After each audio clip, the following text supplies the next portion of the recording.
you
Welcome to day number 2 of Pokemon Unite Asia Champions League Southeast Asia. This is PKUs together with JJ and we're ready to bring the action of Pokemon Unite battles for today. Dude, it still gets me. And whenever you say PKUs, then you say my name, and then becomes JJ Yo, man. It's kind of sus, bro. But before we head into anything, though, we just want to give you guys a little bit of a, reiteration and I guess a bit of a retraction, I'd say. Yesterday, the previous day, day number 1, we said that the top 4 teams, at least, from the tournament is going to be proceeding towards the the finals of the Pokemon Unite Asia Champions League, but we have to retract that, and we just got word that only the top 2 teams from the group stages will be proceeding forward, whereas the last team will be determined by the playoffs. So only 3 teams from this tournament will be proceeding towards the finals. As we say that, here we go. The C League, we have 6 days. This is day number 2. Top 3 teams after the playoffs will be proceeding towards the Pokemon Unite Asia Champions League 2026 in Yokohama. And then, of course, there's also going to be another qualifier coming in from that of the winter tournament. Yes, and definitely it's an open tournament, so everyone can participate on that tournament because they have a shot again to be part of PUACL 2026 finals that will be held in March 28 to 29 at Yokohama Buntai. And that is 16 teams across the world will compete in Japan. 3 teams from the LAIC and of course 13 from Asia. So it's going to be some sort of a mini world stage that we're looking forward to. And speaking of that as well, of course, we have to take a look at the draft rules. This has been the same as previous year's draft rules, except we are banning not 2, but 3 Pokemon per team. And yeah, there's not much else to say. We just... we might be able to see some, the same bands here and there again. We've seen a lot of Mega Lucario bands, a lot of, Mega Charizard bands. There's also the Suicune, the Darkrai, and the Zacian as well is getting banned a lot. For us, though, there's still not a lot of target banning that's happening, but maybe we'll see that later. Yeah, and definitely I'm excited to see target bans later on because for sure they know the strengths and weaknesses of the teams after day number 1. But of course, for our game rules, pretty much the standard 10-minute game 5v5 is Tia Sky Ruins with Crown on, no use limit and no level limit as well for health items. But we have a banned Pokemons which are Delmice and Vaporeon. Of course, boost emblems are not allowed. We're just relying on the base stats of the Pokemon. Yeah, and here you go. That's much of the game rules as well. It's still the same rules that we've been playing since before, but this time, we have to tell you about the group stages again as well. Again, it's a 5-day circuit point system where every day is a single elimination bracket, and the point structure is 20, 15, 12, 10, 8, 6, 4, and 3, depending on your placement for the day. And of course, all teams will be qualified to the playoffs, irregardless of their placing. But of course, their placement, their points will determine their seeding. Yeah, and we're talking about seeding here, which is very important because he said a while ago that the top 2 teams in the group stage will be automatically qualified for the ACL finals because they are guaranteed waiting at the top of the hill because our playoffs will be King of the Hill. 7th and 8th place from the regular seasons starts in the first match, while the winner of the previous match and plays, or rather they would be playing more of the upcoming games. So seedings are very much important here, JJ, because 1, you get the guaranteed spot in Japan if you're first and second, and number 2, you get to play less games than the others. And speaking of playing for less, that means when you play less, then you get more prize pool cut of the pie. Look, hey man, if you're the first place already, then you just have to play for the second and first place. So that's like already 8,000 USD. For the second, that's 6,500 USD. For the third one, that's 5,500. For the fourth one, it's 3,500. And for the fifth and 6th is 2K, and 7th at 1,500, and of course 8th place at 1,000. And again, if you're gonna be able to climb up from the 8th place to the top, man, that would be much rewarding.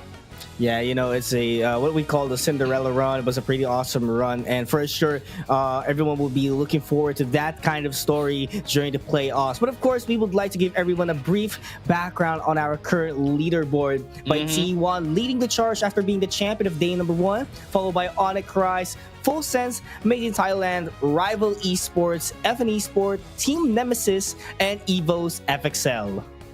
And man, it's actually gonna be really exciting as as we start this tournament, because for those who doesn't know, or at least those who have just tuned in and didn't see the first set of matches for today, the first match is going to be the grand finals match yesterday. It's going to be T1 versus Onyx Rise, followed by Evo's FXL versus Rival Esports, Full Sense, and going against Team Nemesis, FN Esports versus Made in Thailand. And from there on out, we're going to be waiting whoever's going to be winning, proceeding to the next stage of the tournament.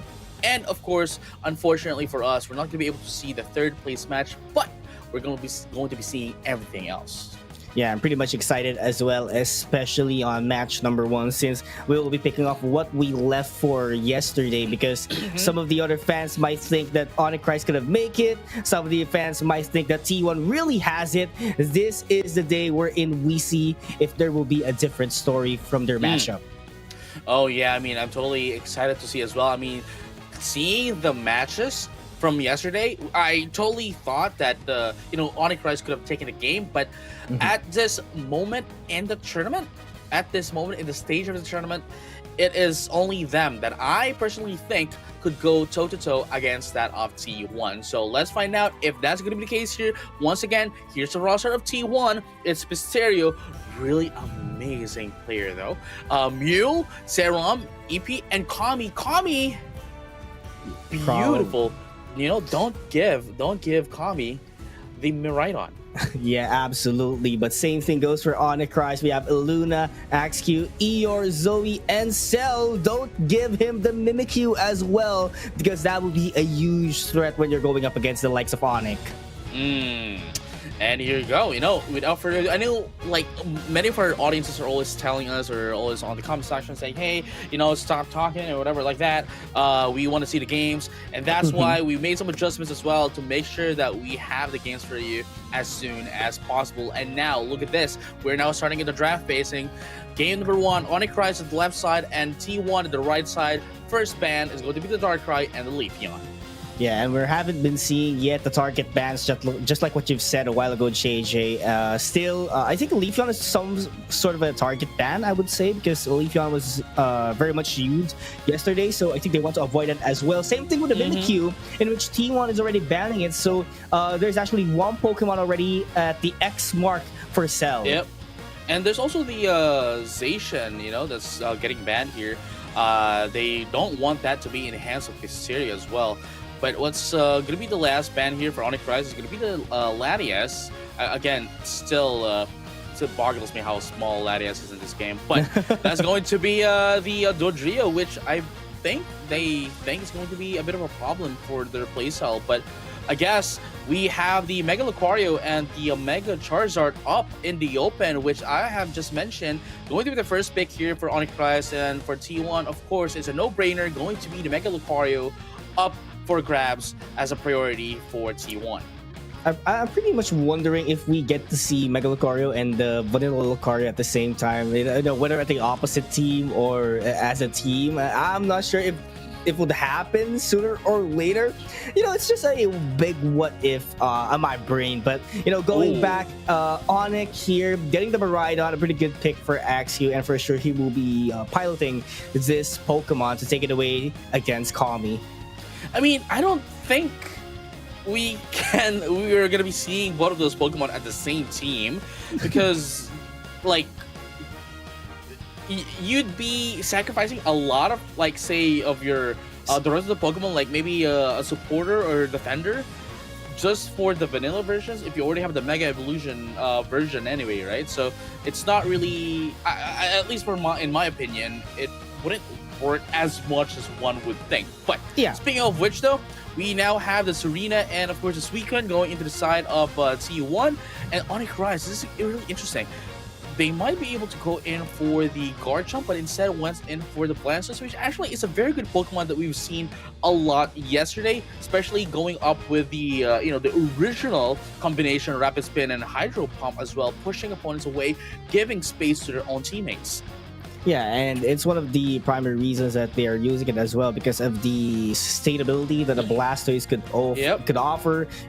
Stay in the team twice for a very long time, together with Zoe, who's be piloting the Clefable, which would pretty much help the whole team in getting these fights as long as possible. But here we go. T1 on the other hand does get 4 all-rounders. Pretty much this it happened yesterday as well, which is I do believe it was inspired by a Japanese team. I forgot which team, but we're lacking in the range here once again, JJ. Maybe they have the Suicune, but other than that, they have to close in up against Onyx.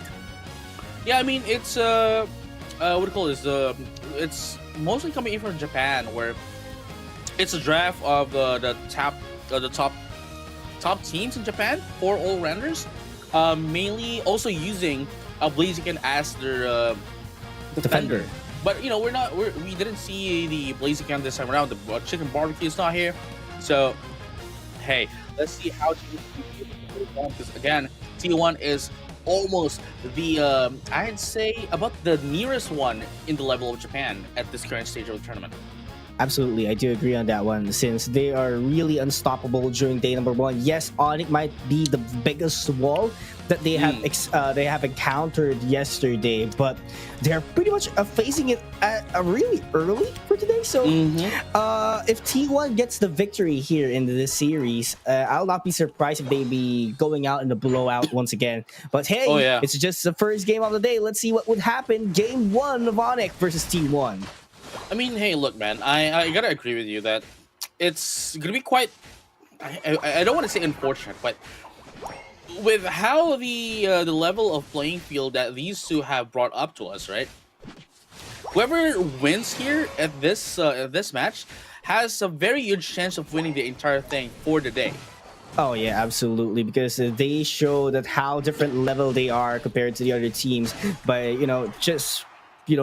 showing it to the other to the people in who's watching the live stream and everyone in the world. And there you go. Onyx Rise is getting a little bit hasty here. Wants to go in and rush a bit, pressure out T1, because again, that's what they did yesterday, and they want to do the same thing. I mean, as you have mentioned, there's not going to be a lot of problems, or at least a lot of changes from days 1 to day 2, because again, it's just less than 24 hours of before they battle again. But hey, look at this. T1 already is answering back to Onyx Rise. Yeah, but Onyx Rise on the other hand, Cell is really looking good on that level 7 Charizard, and they also have a pretty amount of huge support on the other side. So if Cell gets the scaling that he needs, probably he would be the key factor to be a game changer in this matchup. Oh yeah, but look at this though. Onyx Rise currently dipping their toes into the base of T1. There goes Mysterio trying to get away. There you go. To be able to get away, leave for another day. But Luna is going to be picked up here by T1, unfortunately. At least buying a little bit of time here for Onyx Rise so that they limit down, reduce down the casualties. Yeah, I mean, as much as possible, you want to avoid those casualties in order for you to safeguard your XP. And I think T1 is a little bit too deep at this moment. So I get the confidence. They're pretty much ahead in terms of fights, but they have to be very careful on that Megazord. Oh, beautiful light screen coming in from Luna. Unfortunately, there was not enough of response here. A little bit delayed here, but still they're gonna be able to take down Saram as well. And as I say that, there goes the Serena as well. But it's gonna be a 3v1 bounce status, of course. It's not gonna be enough though. You're totally outnumbered right there, and from there on out, immediate use of Mega Charizard, Mega Evolution rather, just secures the KO for them. But from there, at least Reggie like he's gonna be open for them as well to take. And there's also the top Reggie where Mysterio is taking up as well. Yeah, that's going to be a huge pressure down bottom for T1, especially they have to repel this Regieleki away, while Cell, on the other hand, taking his pretty much time in order to scale more XP because he's outnumbering every Pokemon in the Sky Ruins in terms of level department. Despite having that level 9 Lucario for T1, it does need a lot more of catching up because anytime soon, the Zard will be at level 11. Oh yeah, for sure. But here you go. T1 gonna be able to secure the Regidraco, at least for a mule. Gonna be able to get a little bit of points here at 34, maybe if they can get then some sneaky beaky. Not quite yet because it's still a little bit too early for that. But with that being said, though, Onyx Rise slowly wants to get in some baits here. There you go. They took the bait, but they are a little bit too late here to respond. Illuna almost getting in, but the jump in by Kami. Kami is not playing a what do you call this? Actually, not playing a special attacker this time around. It's actually, I just noticed that they were what do you call this? Arena as well. Yeah, pretty much an aggressive all-rounder as well here for Calmy because we were used to his play style wherein he's just sitting back, sitting at the back, just trying to get the best position possible. But right now, he is probably one of the Pokemons that has to start things, especially engaging into team fights. Oh, that I totally agree, but at the same time, like there's also Mule, that can follow up into Kami, as look at that, Kami always initiating team fight where everyone else can just follow up. But the thing is, Onyx does have a lot of backlane attacker and a lot of bruisers as well that could essentially just take out and debate Kami in. But look at this, so we're waiting for the Reggie down bottom for the fight to ensue. And there you go, the Regieleki has come up. There goes the Rings and Bow, gonna be popped up as well into an Aura Cannon. And there you go, Kami goes down from the hands of Onyx Rise, but it is going to be T1 securing that Regieleki, but the team fight is still not over. There it goes! Look at that! Mule, 24 hit! But it's not going to be enough though. Hydro Typhoon is going to be popped up to take down Mule. And there you go, Endless Ice Spikes is going to be popped up, but not a lot of pressure into the side of Onyx Rise, just forcing T1 to go back. Almost a successful stall by the Water Bear to land that Regieleki down bottom. Just a tiny bit of, let's say, of a time, I guess, and maybe that push from T1 would be successful, but very great repelling from Onyx Rise. Despite things got difficult, the moment that the Rings and Bound was popped off immediately. No, it's I totally agree with that. I mean, they didn't really have a chance. Didn't really had a chance to replenish or at least get a little bit of refresh because of how quick that Rings Unbound is. Although I do understand why they did that as well, just to be able to get those HP buffs. Being 15k HP before items, being the highest HP Pokemon in the game. But at the same time, at least it would be ready before the Groudon comes up later on as well. Yeah, we'll be ready, that's for sure. But here we go, T1 once again attempting to go for a fight. Komi does use the Queen's Ascendant in order to take down the Mr. Mime, but Mega Charizard is doing a lot of damage so far, and that Clefable is very much stable in the goal zone, providing almost unlimited HP for their team. That's the biggest hurdle right now for T1. With the current composition, they really need to go in deep into Onyx Rise for them to be able to deal damage, whereas Onyx Rise can just deal damage from the back lanes and with Blastoise push them out. But I mean, I guess that's the reason why they do have the Hoopa as well, so just in case they do get jumped in by Onyx Rise, at least they would still be able to go back into the base with the help of Hyperspace Hold. But again, there is the there is the Mr. Mime, there is the Blastoise, which can essentially remove them away from that of the Hyperspace Hole, which is going to be a problem for T1, which as we can see right now, they are getting demolished in terms of the team fights. But as I say that, they are now currently the one almost taking in this Regieleki. Let's see if they're going to be able to steal this away from Onyx Rise. Onyx Rise is not going to be able to get that Regieleki. T1 secures the Regieleki, giving it a little bit of breathing room to prepare for the Groudon. And everyone is rushing in for the Groudon. 4 seconds down. And this is not looking good for T1. They're a little bit behind in the position. And Seismic Slam, Mega Charizard is ready already. So they need those Hyperspace Hold, get that refresh as much as possible. And get the beautiful setup coming in from the Suicune.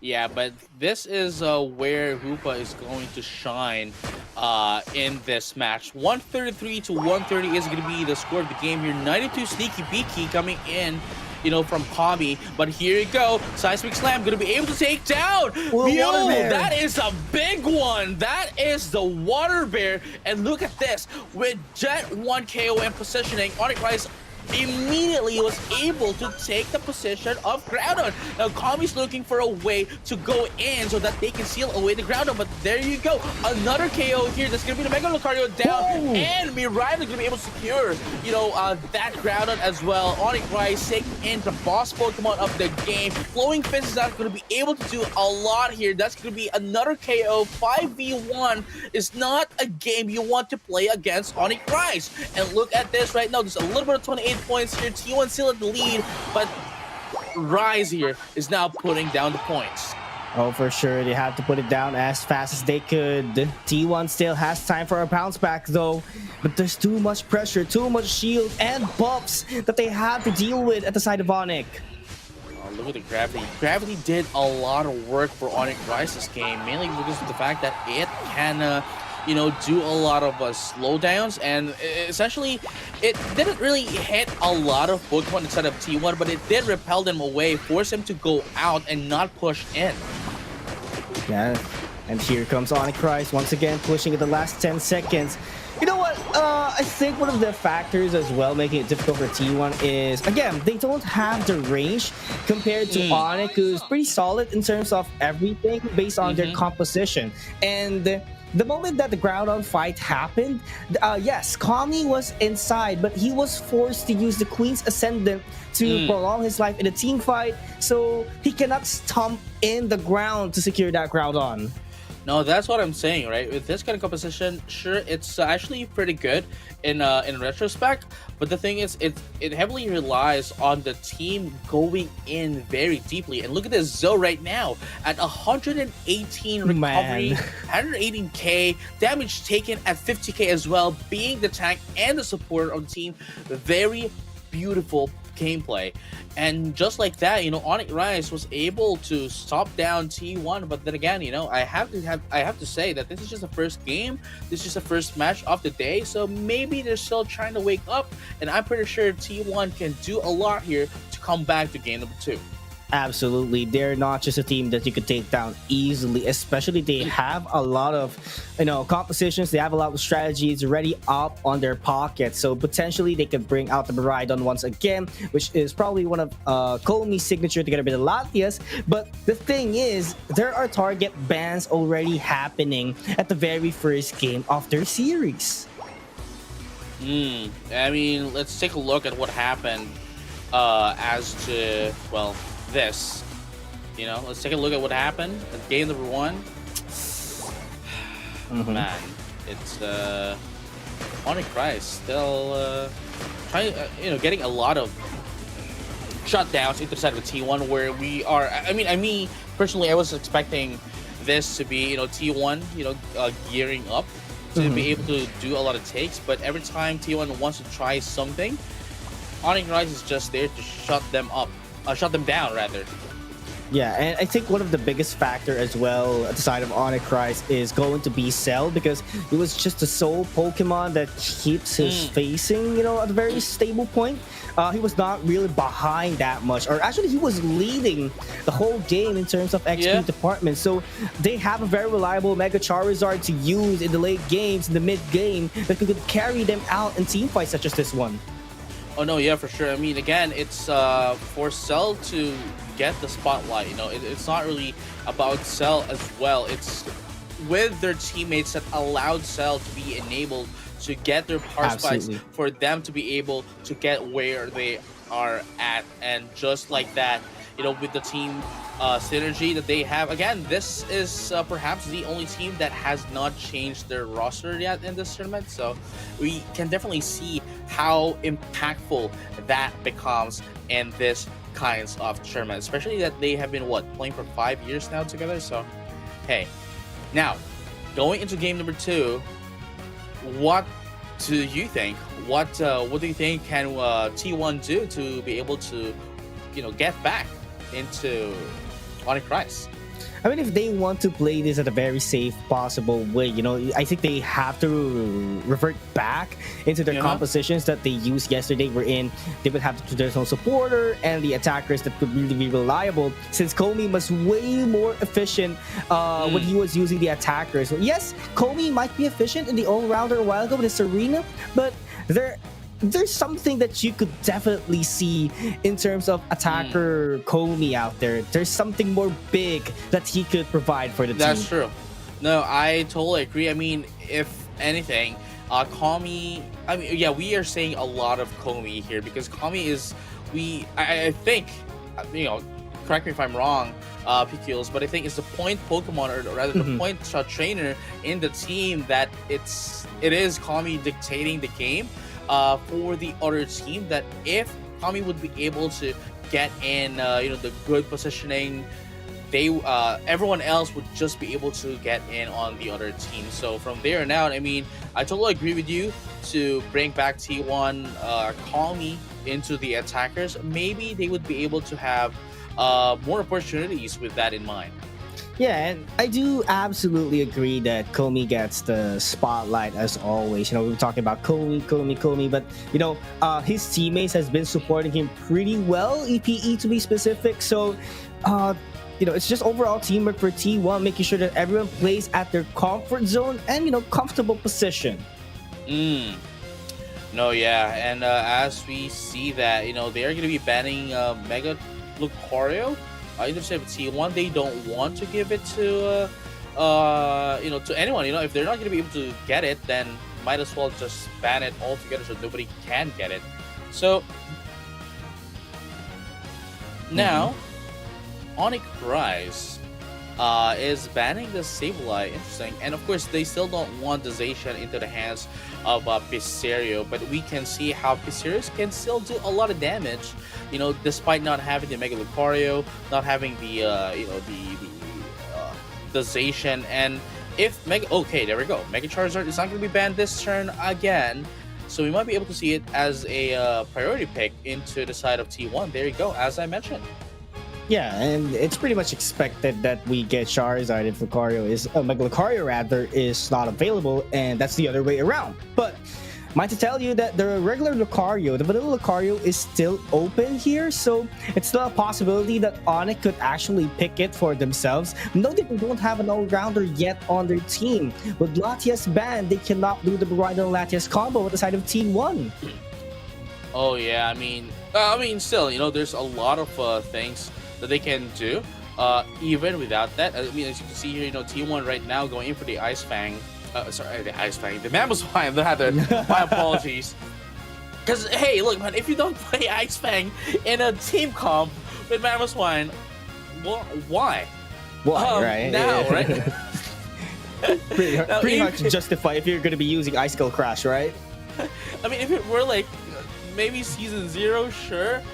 But in a competition where repositioning your opponents is very important, then hey man, you really cannot choose Icicle Crash over Ice Fang. But anyway, AP now going in for the Eldegoss.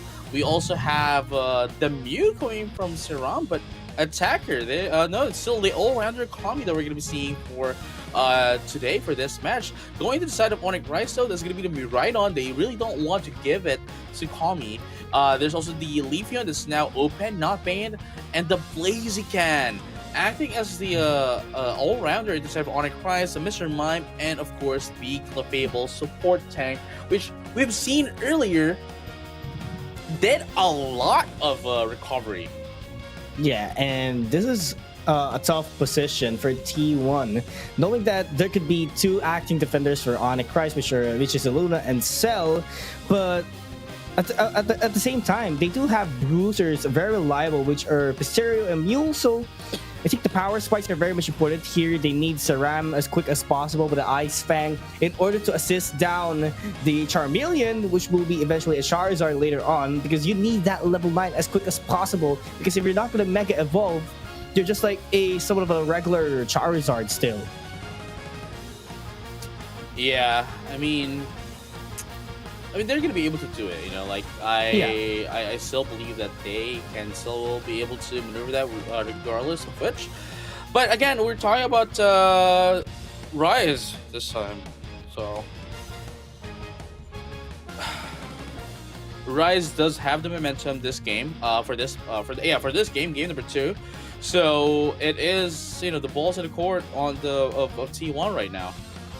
Yeah, and we're pretty much excited on what Onyx has to show in this game number 2, because they need the consistency, and they are a very consistent team so far. We cannot definitely say that they're somewhat inconsistent just because they lost their grand finals yesterday against T1, but you know, it goes to show that this team is pretty much confident taking this down. Yo, look at that. Onyx Rise is really getting aggressive right now. So what? Oh wow, that's a double KO right now, man. And that's going to be big as well, coming in from the puzzle, making sure he takes 2 out of exchange for 1. So pretty much that's, I would say, not an even footing, but it's much more worth it for T1. But they have to get the scaling as fast as they can, knowing that Eeyore with the Leafeon is already online. So if the ambush is pretty much perfect at the side of T1, or rather Onyx Rise, they would get ahead of this early game. I mean, I wouldn't say that it was big, but it kind of is just somewhat big into the side of Eeyore, because, well, it's an evolution. It really needs to get your early game, but then it's not at the point of the game where it's still too impactful. You know, it's still the early game. They can still come back from that. Well, yeah, it's not really that much of a big of a deal just yet. But look at this, though. Top path right now, Leafeon, and of course we have Pisterio. It's going to be a 1v1 for them, and I think this is going to be more of a control battle, that whoever's going to be winning between these 2 players on the top path will be able to control the entire game. Oh yeah, absolutely. I think that's always the story of the game here. You know, top path Pokemons are pretty much important because they get the most power spike aside from the central laner. But this is too much damage that Luna and Eeyore is dealing it. But quick response, very quick here for T1, making sure that they avoid getting knocked out so the XPs won't be rewarded at the side of Onyx. Oh yeah, and Regirako though, still to nobody's hands, you know. T1 right now at 30, and Onyx Rise at 10. Still almost, it seems like a very slow game, don't you think? Yeah, they don't have to rush the scoring as much as possible. They need the knockouts for the XP, just like that. Onyx saw an opportunity because T1 is going too deep without the response that they need. There you go as well. Overheat, EP almost KO'd. Oh, never mind. Actually, went and KO'd. Like, hey, just a little bit too late here, but they're going to be able to take it down. Eeyore, though, almost gets taken out by Pisterio and going to be able to live for another day with the help of the score goal. But with that being said, though, Onyx Rise, as you have mentioned, they don't really need a lot of scores just yet. They need to be able to get in the KOs so that they can get the XPs. And just like that, unfortunately for Kami, not going to be able to secure the Reggie for themselves, but instead Onyx Rise made sure that they take it for themselves. Now T1 is having a little more trouble here to push away Onyx Rise. Yeah, and definitely Onyx. I think they would have to, you know, delay things in destroying this gold zone just because T1 could not get the side lanes Pokemons in order for things to be very difficult for them, you know, to get their power spikes and scaling, because they know that Onyx themselves are pretty much ahead at this point. It's still a very slow game, if I were to be asked, though. Like, there's not really a lot of happening, you know. Onyx Rise still trying to control. At least T1's going to be able to get in. Mule's going to be able to take in the Regidrago. So 129 to 140. Yeah, I mean, it's just about maintaining the lead, right? Just like what you've said. That's it. That is what Onyx needs to do at this point. Since T1 could actually just, overtake anytime soon the way they wanted it to, as long as there's an opening or a perfect opportunity for them to go against team fights, especially they have the Mega Charizard wide open. Mamoswine will be online as well anytime soon, I believe, in a minute. So, Onyx just have to play it out very safe at this point. No, for sure. I mean, again, the points is not the priority. The objective is the priority. So let's see. They're still waiting for each other. They're not really. Everyone's playing safe right now. I'm not entirely. Nobody wants to go in and commit immediately. But look at this though. AXQ with a charge beam, not just really poking, like they're still poking each other out. No commitments to either teams, but I think this is going to be it though.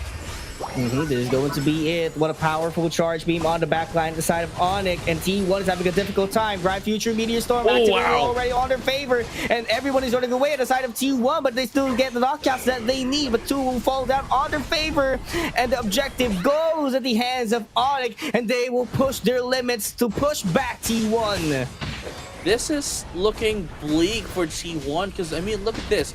We are already at the 4-minute mark, and the Piloswine is still not a Mamoswine, dude. It's, oh my goodness, it doesn't have its Unite move just yet, even at 4-minute mark.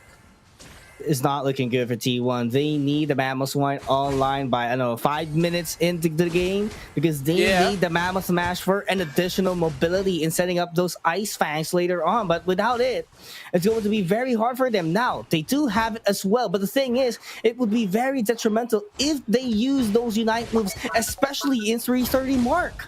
No, that is totally true. I agree with that. So they need to choose when they're going to be popping that up. And look at that. Rise was able to secure the Regieleki away from T1, giving them an ample amount of time as well. But Mew is going to be able to get in some sneaky beaky down bottom, but it's not going to be enough to take it out. As this is happening, Onyx Rise is just pressuring them up at the top path. I mean, again, they don't really need a score just yet, but they were able to do that to secure that first-year score goal up top. The Ice Fang just landed the Regieleki at the goal zone? I'm not quite sure. I think they want the wild Pokemons in the side lanes in order for them to get the XPs that they need and activate the Unite move. But this gives Onyx Rise a lot of space as well, which is very much favorable for them. So Team 1 actually did sacrifice a goal zone for them to scale up those Unite moves and those XPs before the last 2 minutes. No, I think that's actually a good micro decision as well, because again, when and only if the first score goal gets destroyed is when some of the side lane Pokemon is going to pop up. But as I see that fit, it's only like a minute left, and at the same time, they won't be able to overcap on that as well. So, with that being said, though, 10 seconds left before the Groudon comes up, they really don't have a lot of time to get in their XP to the side lanes. But look at this. It's Mamoswine is going to be not present. It's going to be absent in the first few seconds of the Groudon fight because it wants to refresh. Yeah, luckily that Onyx Rise doesn't have enough information on that retreat coming in from the Mamoswine, because if they do, they could have probably forced the team fight. But Saram is trying to provide the vision, but this is not this is not the position that they want to be in, because Onyx Rise, they are too focused on a single spot. There's a flank ready with a Leafeon, so probably Onyx Rise is just trying to pinch down T1 at this point. Oh yeah, for sure. I mean, Onyx Rise is they're going to be able to sandwich them. They're using a Groudon as a bait. Eeyore now coming from down below, not going for a sneaky beaky. And here you go, Eeyore coming in a little bit delayed for them to execute their plan properly. They've already popped in their Unites, whereas Eeyore has not yet. And look at this, Groudon right now is getting a little bit of attacks here. At the same time, Charge is going to be popped up. It's going to be 2 Knights instead of a T1. Omega 3. The Mega Charizard is out for the price of 1. No, that is a team wipe for T1. Onyx Christ is now going to be able to secure the ground on, and of course the game, as well as they put in these scores. That is going to be a lot. It might not have a lot of 50s, but at least that's at least 400 points up their sleeves. Perfect timing. I wouldn't say perfect, but beautiful timing from Eeyore with the Emerald two-step in order to knock out the range attacker from T1, which is the Mew, to cancel out everything else. There was not enough backline. They were full of bruisers, but with the Clefable sustaining the whole team of Onyx Christ, it will be very difficult for them to get the knockouts. Oh yeah, Zoe. Still the MVP. I have to say, Zoe is the MVP of the game. Not just game number 1, but also game number 2. Because again, if it wasn't for Zoe, they wouldn't have had survived that long. And at the same time, as I mentioned, at least Eeyore had 2 options at the final stretch. It's either if they get taken out or at least pressured down, overwhelmed by T1. Onyx Rise or Eeyore has had the option to do a sneaky peeky score, or just like what happened earlier, hey, you know what, we can take them out, let's take them out before we take the crowd on. And that's what they did. Eeyore went down from the bottom path into the team fight when everyone else is almost taken out, and when they have popped in their unites, and that's when Eeyore strike everyone else on T1. Absolutely beautiful timing and teamwork from Onyx Rise in order to take down T1, who just won the championship in day number 1. But let us not deny that T1 provided a show as well, make everyone nervous up until that point. But I do feel like that Mamoswine took a lot of time in order to set up the place for their team. Oh yeah, and here you go, Onyx Rise taking in 2 games against T1. They have not only won yesterday, but also won today. Absolutely beautiful and stunning cinema that we witnessed. This is just game number 1, and we definitely describe these 2 teams probably for now is the best team, or are the best team competing in the tournament. But with T1 falling down very early in the stage, they are just guaranteed for, let's say, a minimum of, let's say, 8 points, 10 points, which would really pull down the ranking, especially if the other teams gets ahead of them. So the points are getting tighter, so they have to be very careful moving forward in this tournament. Yeah, I mean, hey, this is just a revenge match here for Onyx, from yesterday. It's they might have won the grand finals yesterday, T1, but Onyx Rise is here to stop them from getting that 20 points again, and they can only get like what, 4 or 3 points for today because they lost the first round and immediately getting shut down by Onyx Rise. As I mentioned earlier at the start of the game, this immediately means that whoever wins this game, right, has the biggest chance of winning the winner spot for today. And with this game, it is going to be Onyx Rise. But of course, we still have to wait for the other matches to happen and to finish before we can conclude it, definitely for later. Yeah, first job is done for Onyx Rise, but the whole thing is not yet settled because they still have 1 or 2 more games, or actually 2 more games guaranteed, because they were moving into the next round. So they just need the consistency and get that 20 points later on. Oh no, yeah, and speaking of the 20 points as well, we'll be able to find out who else is going to be moving forward to round number 2 when we come back after a short break. So don't go anywhere, we'll be right back, only here at Pokemon Unite Asia Champions League 2026 Sealing.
Hello there, Pokemon trainers. Welcome back to Pokemon Unite Asia Champions League C League for 2026. My name is PUACL, still with JJ Kun, and we are so ready to bring a hype for game number 2 after that wonderful victory from Onyx.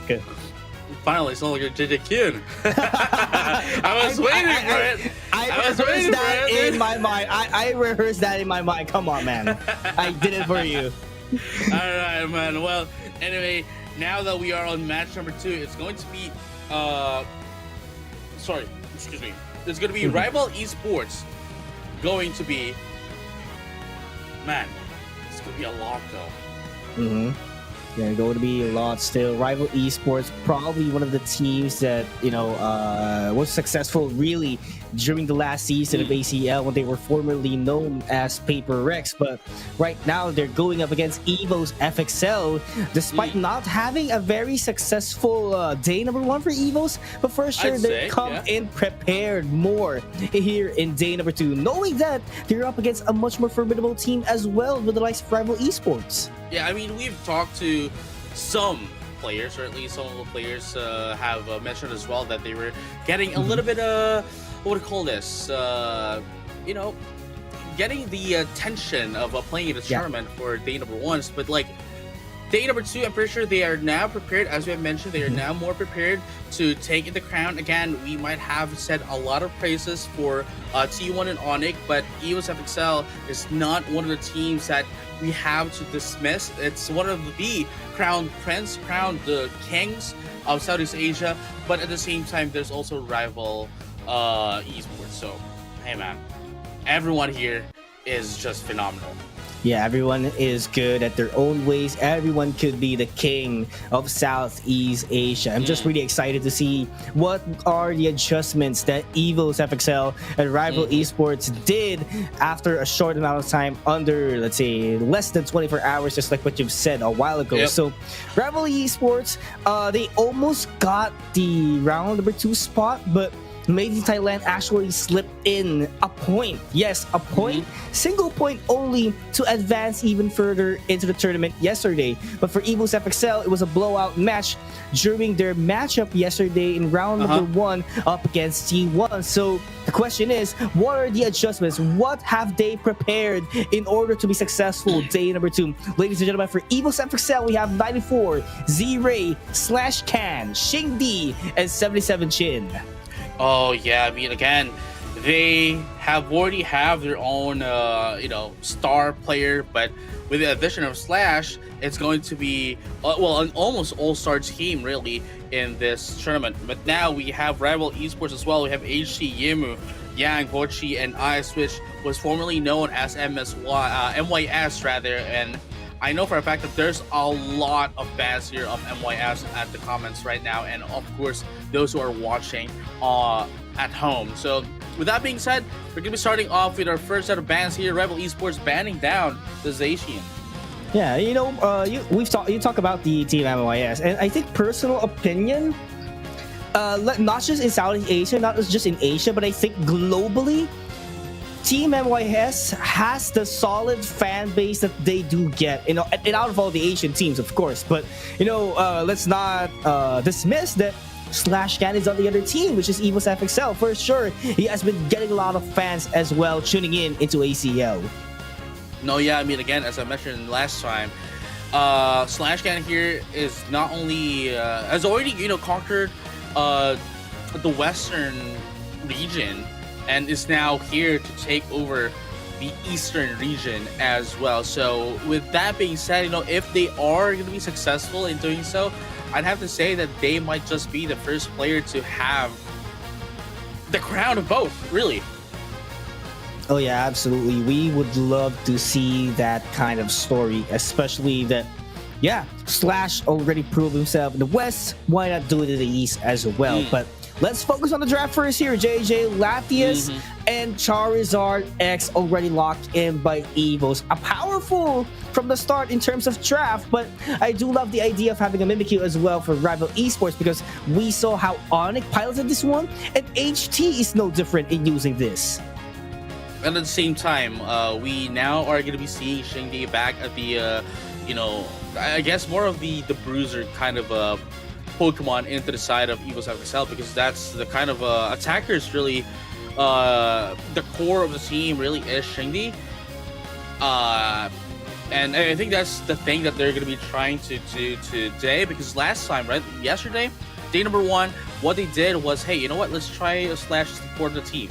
This time they're going to be going back to their roots, even, by the way, shout out to Ikura, even before Ikura is out, now with Slash, they're going to be going back where Shindy is the core of the team. But now, Rival Esports have completed everything, while, Mega Lucario is out. They're going to be gunning in for that vanilla Lucario instead, whereas Evo's FXL is going to go in for the Eon's duo, the Mega Charizard, the Umbreon, and the big buffy old Buzzwole. Oh man, I'm pretty much excited on what's about to happen here. Again, number 1, we have Vanilla Lucario, and number 2, we have the Eon Duos for Evo's FXL. So, just taking a look at the draft, maybe yes, Evo's FXL has a well-distributed lineup. They have the range, they have the mobility with the Eon Duo, they have a powerful bruiser, which is the Mega Charizard, and of course, the Buzzwole and a very reliable defender just like Slash. But on the other hand, where's the range once again for Rival Esports? I think that was compensated with Ice as the Clefable, just prolong the team fight. So Ice does play a huge role in going into this game, because if he gets knocked out immediately by Evos, that will be a big problem for Rival Esports. No, yeah, I totally agree. That's going to be the key target here for Evo's FXL. Just take down, the Fable, and from there on out, they can snowball everyone else. But the thing is, again, if Rival Esports is going to be the one that gets in the pressure, that gets in the momentum, then Evo's FXL not having a lot of backlane attack. They do have mid-range, that is the Eon Duos, but that's just about it. If they are not going to be able to take down the Clefable, they would have a hard time taking down Rival Esports. Absolutely. Well, let's just wait and see what would be the execution here for Rival Esports.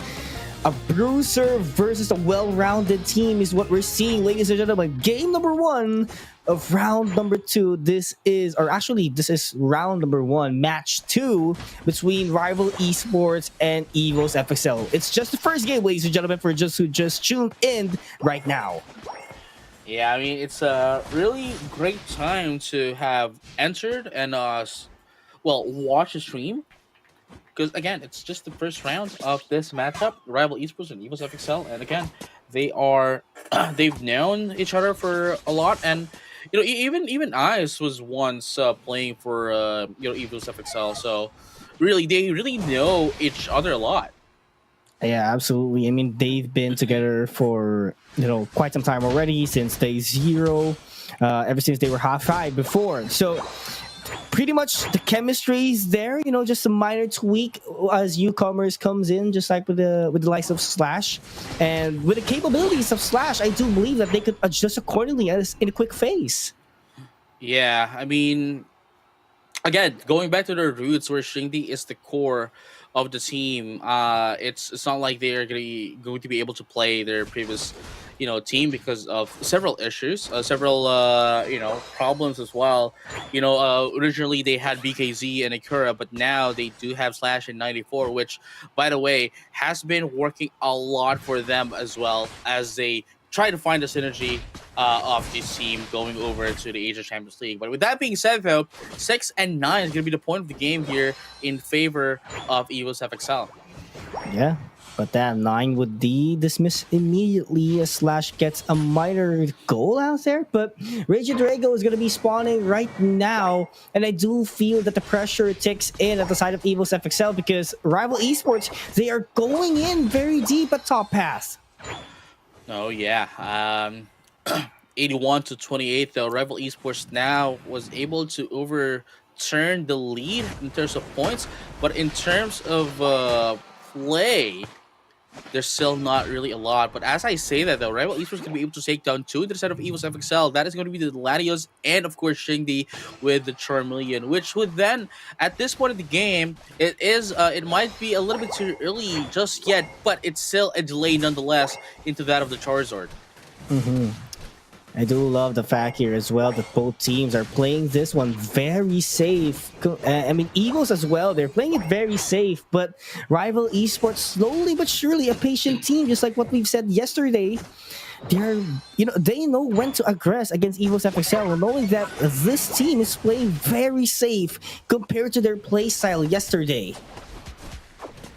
Oh no, yeah. I mean, everyone has been playing safer in comparison to like day number one, where I mean, it's only been two matches this far, but still, Eagles FXL now is going to be able to secure that Reggie Alecki, give them a little bit of a breathing room right there. But then, what's going to be the follow-up here? We have a little bit of a clash here down at the central area in the top path. That's going to be the first Eon down. That's going to be the Latios.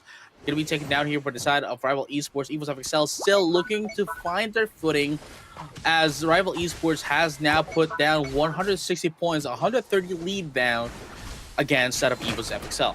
And Rival Esports was able to repel down the Regilecki as well, and now they're grouping up in order to wipe out Evil's FXL, who's attempting actually to get the Reggie Toreko, and they are very much successful with it.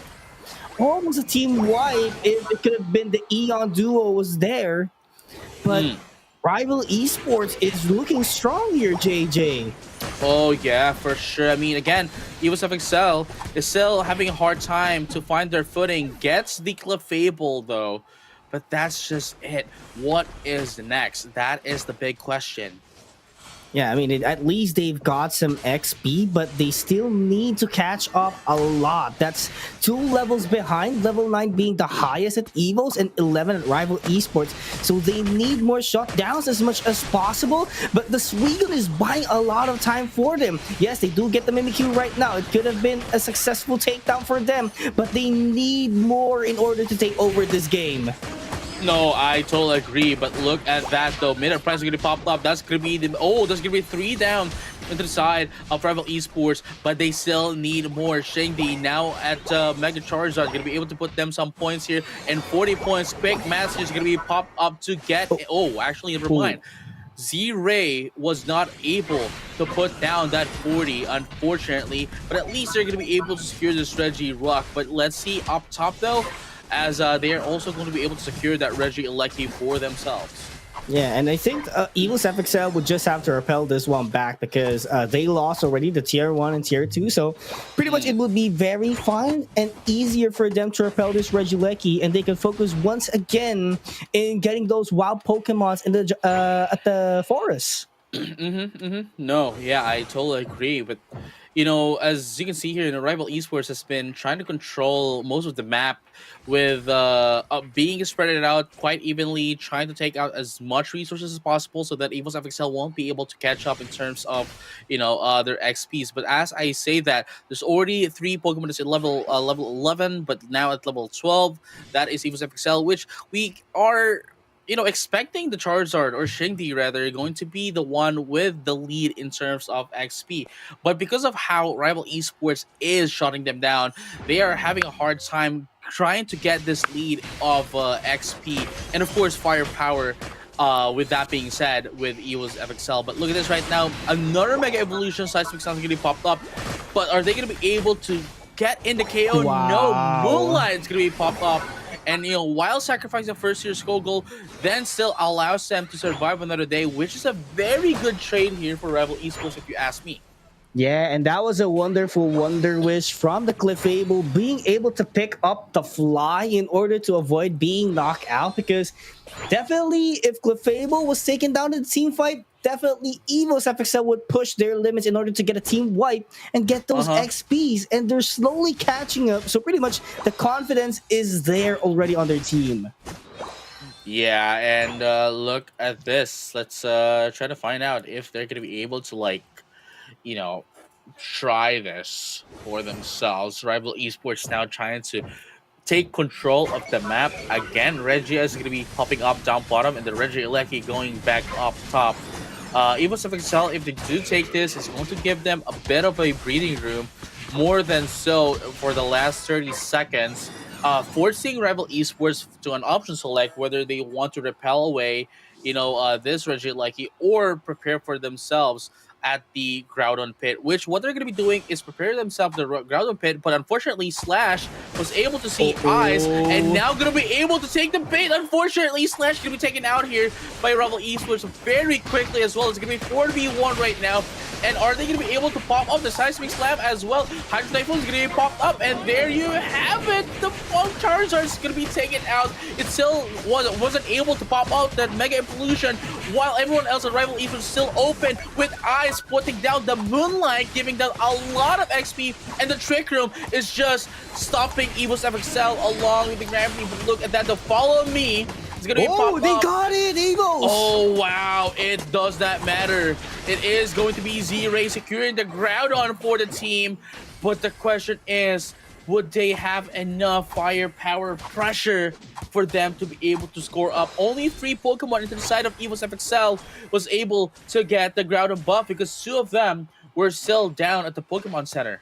I think they do. Once Slash is online together with the Unite move of Z or with Shing D, I think it's pretty much possible. They just have to push back the defense of Rival Esports up until this point and, just score easy hundos here. But on the other side of the map, the Mimikyu is marching all the way to the base. They want the sneaky goal in order to secure this victory. Oh yeah, and here you go, 197. It's gonna be the points here by Evo's FXL. Again, they might have the score. They might have the Groudon, but do they have the score is going to be the question here. And look at that, Yang was able to take down 1 as well, stealing away the Groudon buff. No, another one is going to be going down. It's going to be Rhyme with the Lucario taking in another. Now has a Groudon buff. Now it is going to be a reverse Unicorn for Evo's FXL. Rivals Esports was able to shut down Evo's FXL right now. They do have the lead. They could be able to put down another hundo. It's 424 with only 16 seconds left.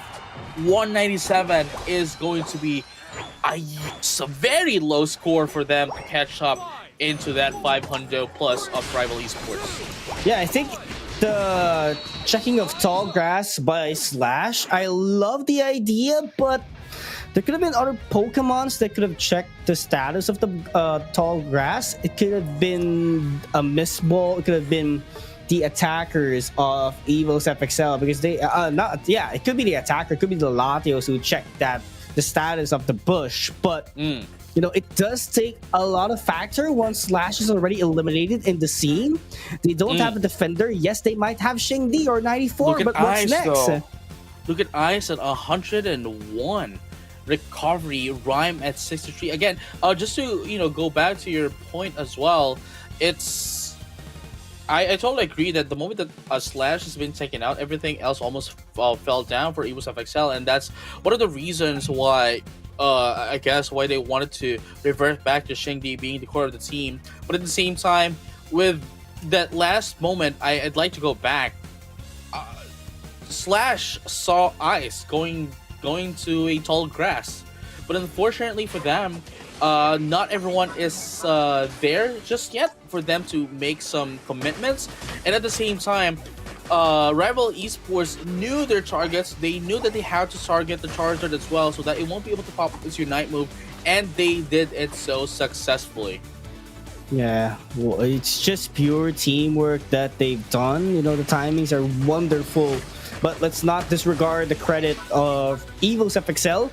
Yes, they might have lost game number 1, but they are getting better from day 1. We can see the teamwork. We can see the adjustments already coming in from their team. Yep. It just needs more, I guess. And definitely, it's more of the chemistry that we're looking forward to see. They need to evolve as a team now. Oh, yeah, that's true. Because, again, they are one of the 7 and 8 placements for day number 1, and losing round number 1 again is going to be quite detrimental because again, even though there's still like 4 more days to catch up, 4 more days when someone else already got like 35 points is hard.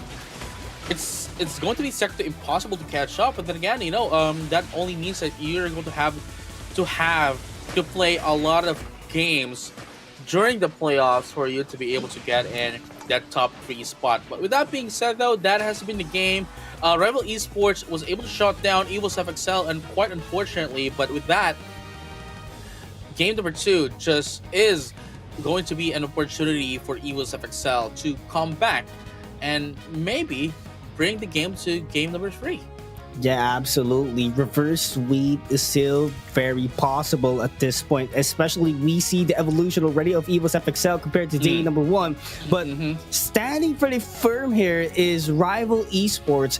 They know what to do already. They are very familiar of the gameplay right now for EvoSFXL. But the thing is that the only card that Evos does have in their pocket? For sure, there are many still that they haven't brought out until this point.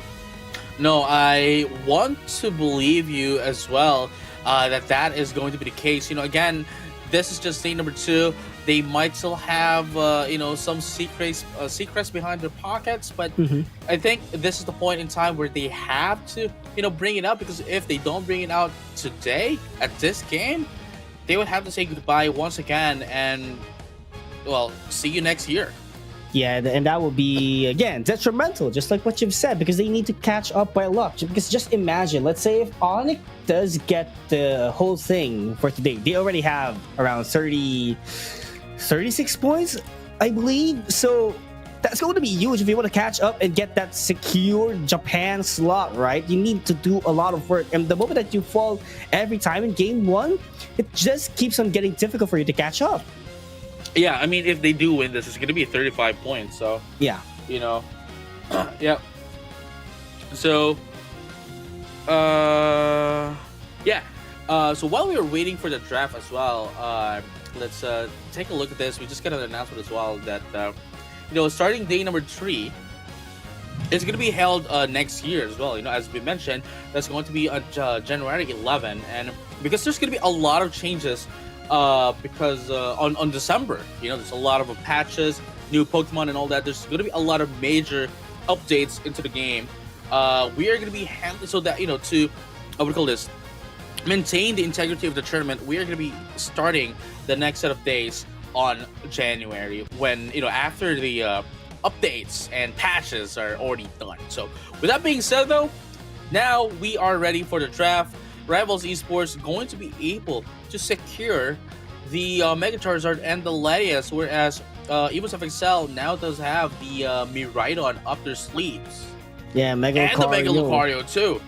Yeah, that would be big here because they said not them, but rather Rival Esports used the regular Lucario a while ago, and for sure this Mega could do more in terms of the damage department, but Chen as well locks in the Mew. They have an ample amount of range attackers already, despite this Mew would be the supporter. So they just need a reliable bruiser as well. Maybe a Buzzwole would work again, or if they want a defender, yeah, Blasters could be one, or a Blaziken, I guess. I think that would work. Let's see though if Water that's Bear. gonna be the case. Yeah, we have another Water Bear. Definitely going to be a Water Bear. This is the pick in the current meta. And at the same time, now Rival Esports is going to be banning the Clefable. They don't want it going anywhere near EvoSFXL, forcing EvoSFXL to be the Clefable. I don't think this is going to be the final. I don't think this is the final Pokemon for each of these. I think they're still going to be rotating this, because Slash has been playing Flex into the side of EvoSFXL, but that's not going to be a lot here. But going down into Rival Esports, again, that's the Latias, the Mega Charizard X, the Eldegoss, we have the Dodrio and the Blaziken, as you have mentioned, going to be the tank for the time for the side of Rival Esports. But what I'm really interested here is, at the very least, we're finally going to be able to see Shingdi's Water Bear as well, where previously it was BKZ that's actually handling the bear into the side of EvoSFXL, but unfortunately, since BKZ is no longer here, it is going to be Shingdi still the core of the team. Yeah, I actually do miss BKZ a lot, especially during last year. Their stint was actually phenomenal during the ACL 2025 E-League, but at the middle of the season, BKZ took a break because of medical issues, and it's just them adjusting mid-season, being able to prove that they're going to be the best in Asia as they got second in the ACL finals. So right now, that's a huge ton of weight that they have to bring in as EVOS FXL because they know that they can bring it home once again. Yeah. And now we're going to be starting off our game. This is EVOS FXL versus Rival Esports. Game number 2. Potentially the last game of the last match of the game if Rival Esports wins. Oh yeah, but I think EVOS FXL is looking much more formidable, especially with their current lineup for now. But they need the damage department now. They need to bruise them out at the side of Rival Esports, especially they do have the Mega Lucario, and then Urshifu will be serving as a defender later on. But here we go. Rival Esports being aggressive. There's the Jack Button coming in from Ice, but 77 Shin having a difficult time against Yang, but still managed to do a workaround. I mean, look, even if Rival Esports is a little bit squeezier than that of EVOS FXL, it doesn't really bother them that they are still dipping their toes. They're still diving deep into the side of EVOS FXL.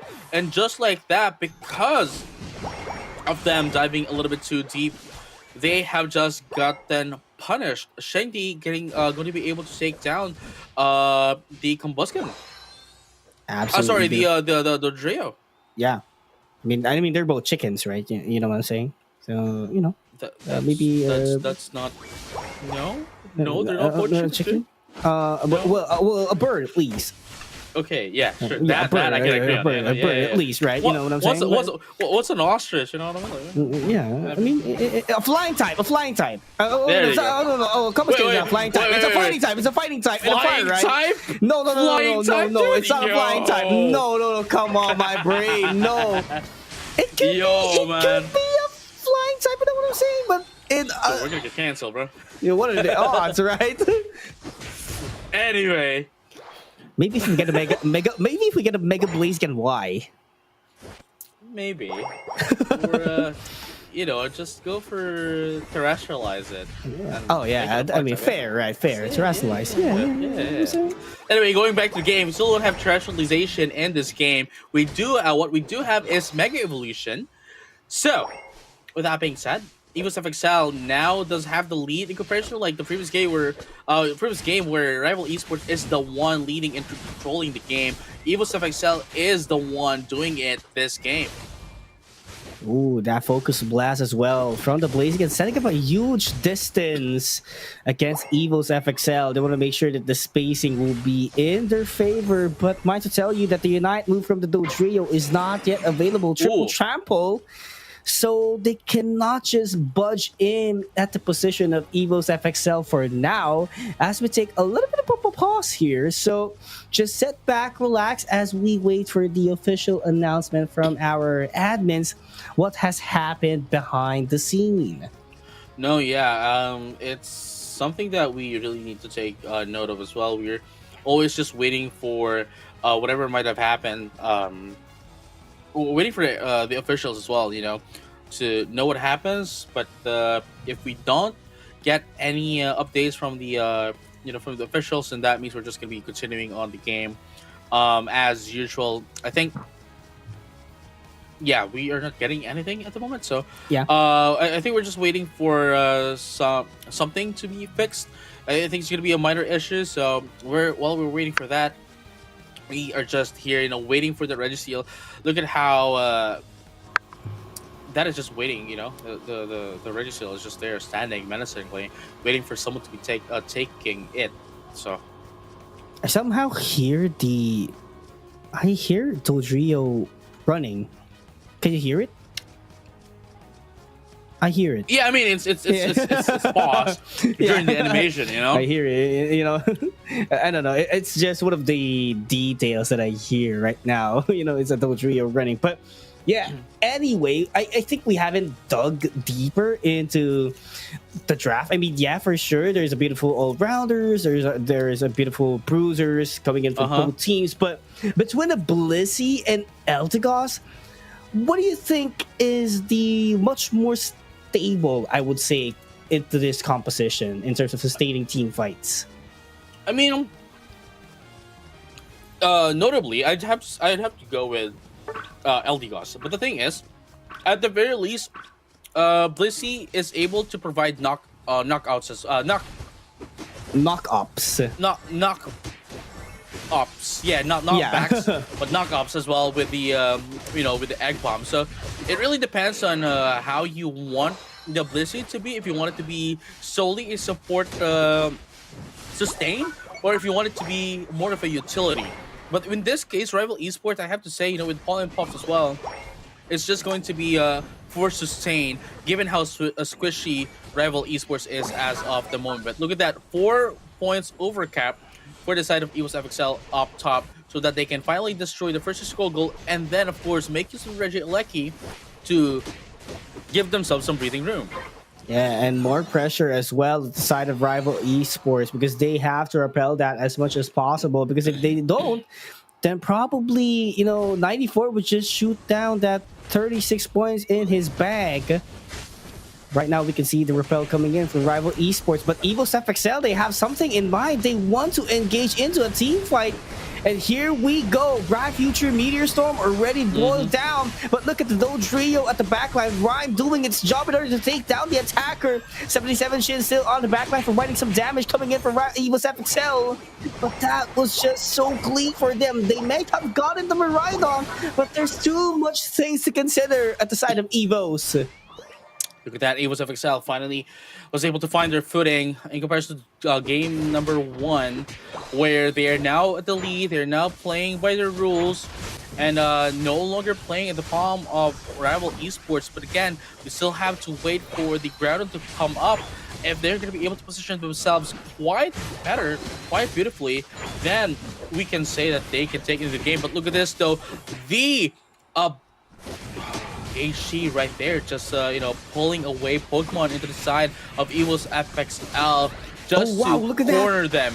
And here you go, another hit here. Unfortunately, Ice is going to be able to take down, Pokemon into the side of EVOS FXL. But look at this, another one. Charge Beam going to be popped up as well. Ice almost gets taken down, but not quite yet. Close combat into the Pokemon just to recover some HP. But at the same time, here comes the Trio. Low HP though. Let's see if they're going to be able to make some impact in this game. Triple Trample, are we going to be seeing it? Not quite yet. But here you go. Registeel is now up for taking.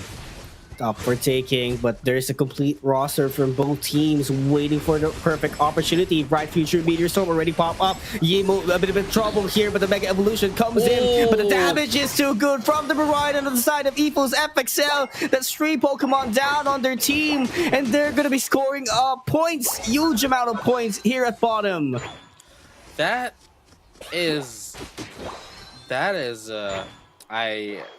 man, the timing of which the Mega Charizard Mega Evolved, the Charizard Mega Evolved is a little bit too late, and we saw that the moment that Seismic Slap ended is also the time when Mega Charizard got taken out immediately.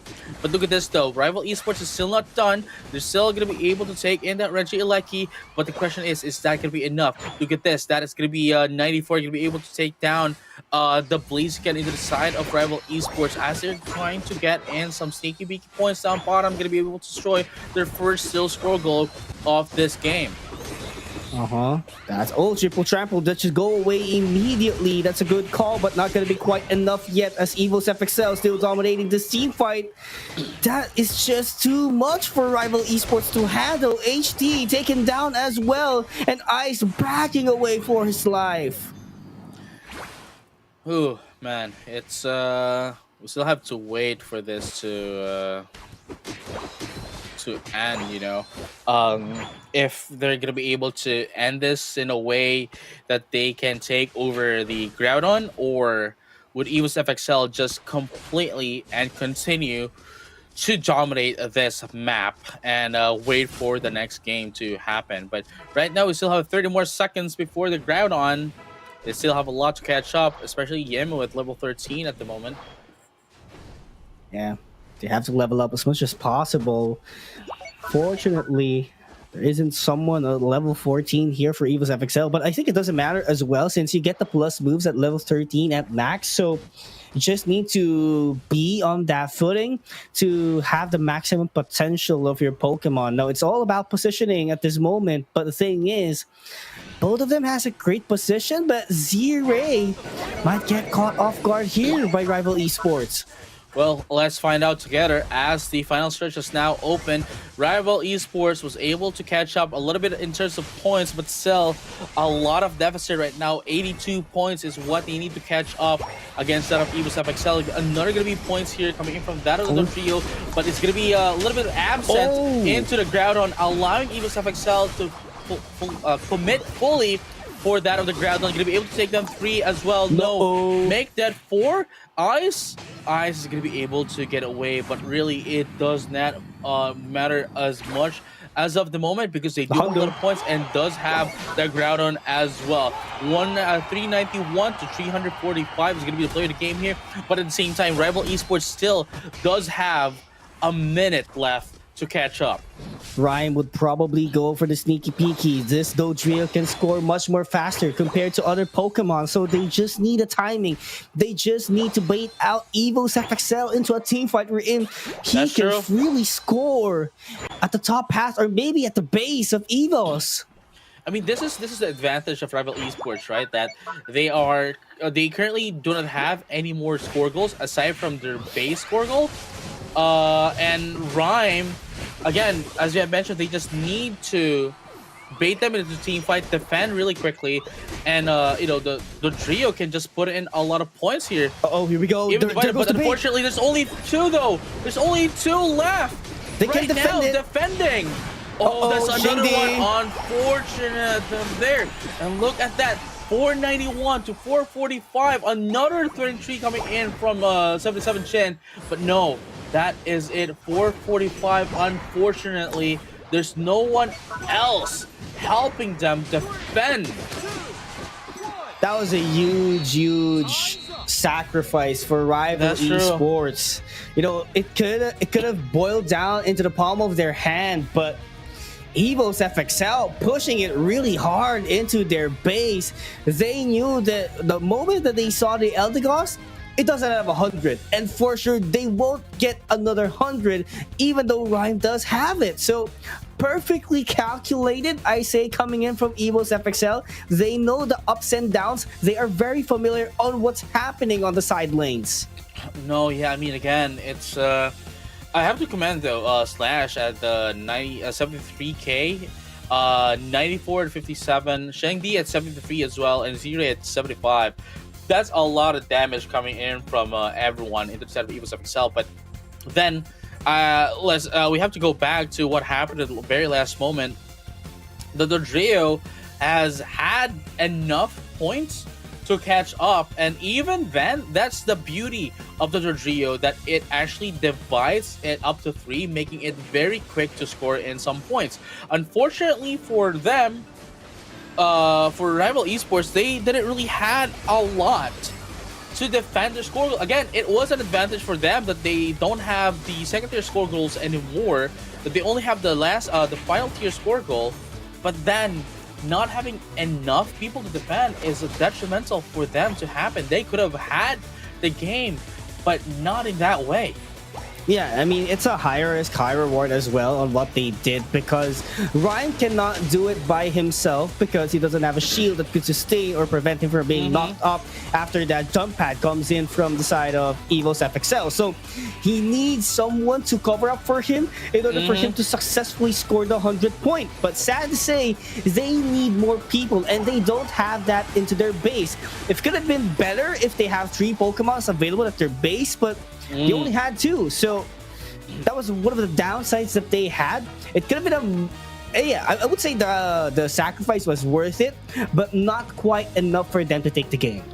I mean, again, now that we were able to see the replay, even if the Eldegoss was down back at the base, I don't think that would have been enough to, push away Evo's FXL, mainly because of the fact that it doesn't really have that much damage to repel away Evo's FXL. Now, It would have been a different story if Ice was there, but unfortunately for Evils FXL, they were able to take them out earlier before that moment, allowing them to freely just pressure down rival esports and put down some points. Now, this is and perhaps going to be the first of 2 game number 3s of the day, because day 1 we only had 2 game number 2s, the second match and the grand finals, so we might be able to see the same thing again, but we are heading to game number 3. Oh, we'll just see what happens, because it's too early to call it out just like that, JJ. But for sure, I'm jinxing it. I'm jinxing it, dude. Yeah, I know you. And I mean, I think every caster, whenever they jinx something, it just goes the other way around. But oh man, well, for sure we just want awesome Pokemon Unite action here, and this is one example wherein we get game number 3, and not to mention both of these teams did not have a great start, so for sure they are hungry to get an advance into round number 2 for today. No, yeah, I mean, it's still. It could be, either of the teams that wins this match again. Right now, they are currently on the same footing. These 2 teams. Yeah. Evils FXL and Rebel Esports could be anyone's game. In comparison to what's going to be the problem here is after this match, they would still have to go up against Onyx. So that's going to be the biggest hurdle that they're going to have for today. Yeah, and knowing Onyx, knowing Rise, they're a tough to beat opponent, especially with their kind of performance that they did not just today, but same thing with yesterday. It's just a clean sweep that they had yesterday. So with the likes of Onyx, I'm sure they are coming in prepared later on, especially they have already a brief idea what's coming into their matchup. Oh yeah, and with that said though,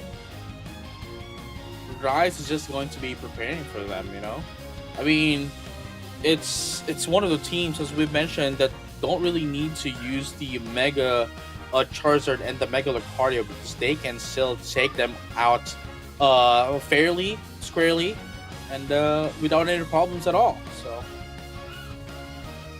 yeah. And the bans right now are pretty much the same, I guess, but Z-Ray going back to Inteleon though? I mean, that is a possibility, because Inteleon does have a great kit in order to provide information, and the damage scale is pretty much well. But if you want to go at, let's say, the much more safer version of Inteleon, I think I have to go with Miraidon, because yes, Inteleon does provide a lot of range, it does provide a lot of damage, but it takes a huge amount of skill, wherein Z-Ray doesn't lack that. But you know what I'm saying? It provides a lot of precision for you to get those damage spikes. Oh yeah, and that is not really that's going to be the case here for Evils FXL. But then they would need to have a bit of an adjustment once again, despite winning game number 2. That just means that they need to make sure they do the same thing over game number 3, but then keeping in mind that Rebel Esports, since it's game number 3, that they can still adjust what they did game number 1, which is almost going to be the same, with this draft of Evils FXL, going to be almost the same as draft of game number 2. Blastoise and Blissey. I don't know, man. This is such a sustain that we are seeing. Okay, right, with this Decidueye. Wow. And I think this is going to be the Razor Leaf build if the health items doesn't change. Yeah, I mean, we haven't been able to see them yet. I haven't been able to see the Decidueye a lot, so it's gonna be really interesting, because the last time we see the Decidueye was when it's usually paired up with the Lapras. Yeah, with the Spirit Shackle, right? With a sniper. But I think Yeah, I think most probably this is the attack speed build, knowing that there's a lot of frontline coming in from rival esports. So this is going to be interesting, especially that there's not enough Pokemon who could just chase down the Decidueye later on, because you would have to get in as close as possible for you to do the Seismic Slam or the Ultra Swollen Slam, but you would lose a lot of frontline the side of Evil's FXL. So this is interesting. I love what Rival Esports is cooking.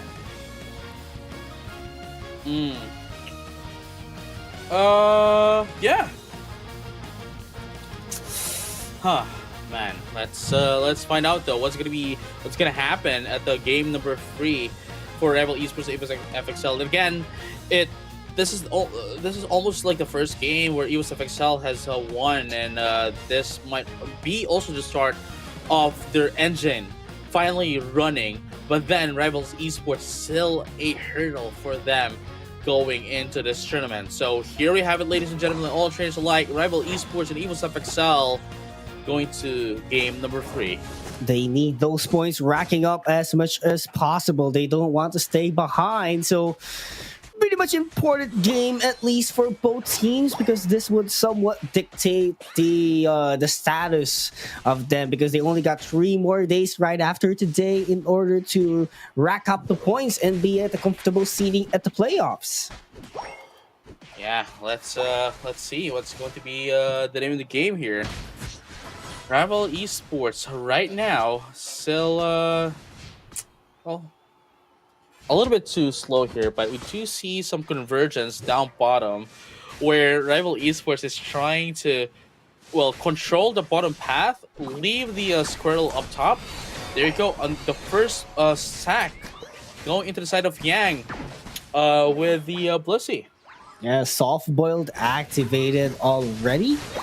I do believe I saw that one right. So this would be a sustained battle, I'd say, coming in from Rival Esports. A very reliable defender. 2 defenders to be specific. So I think that would be a heavy slam and a block Snorlax, if I'm not mistaken. So they would just have to let the Decidueye sit back later on and do the damages.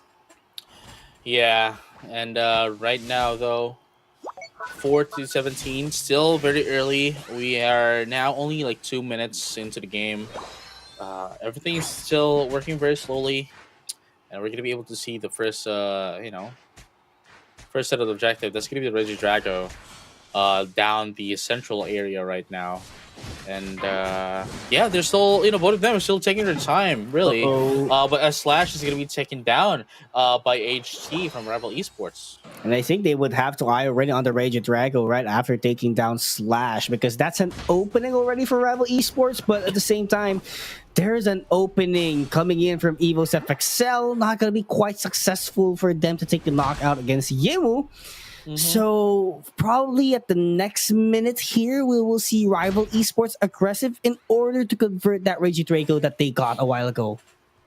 Oh yeah, I mean, it's not unlimited of a buff compared to the Groudon. It's not a Groudon, first and foremost, so they need to be able to convert that as well. But with that being said, though, it is going to be Xingdi trying to get in some damages once again, but not quite enough. They still don't have...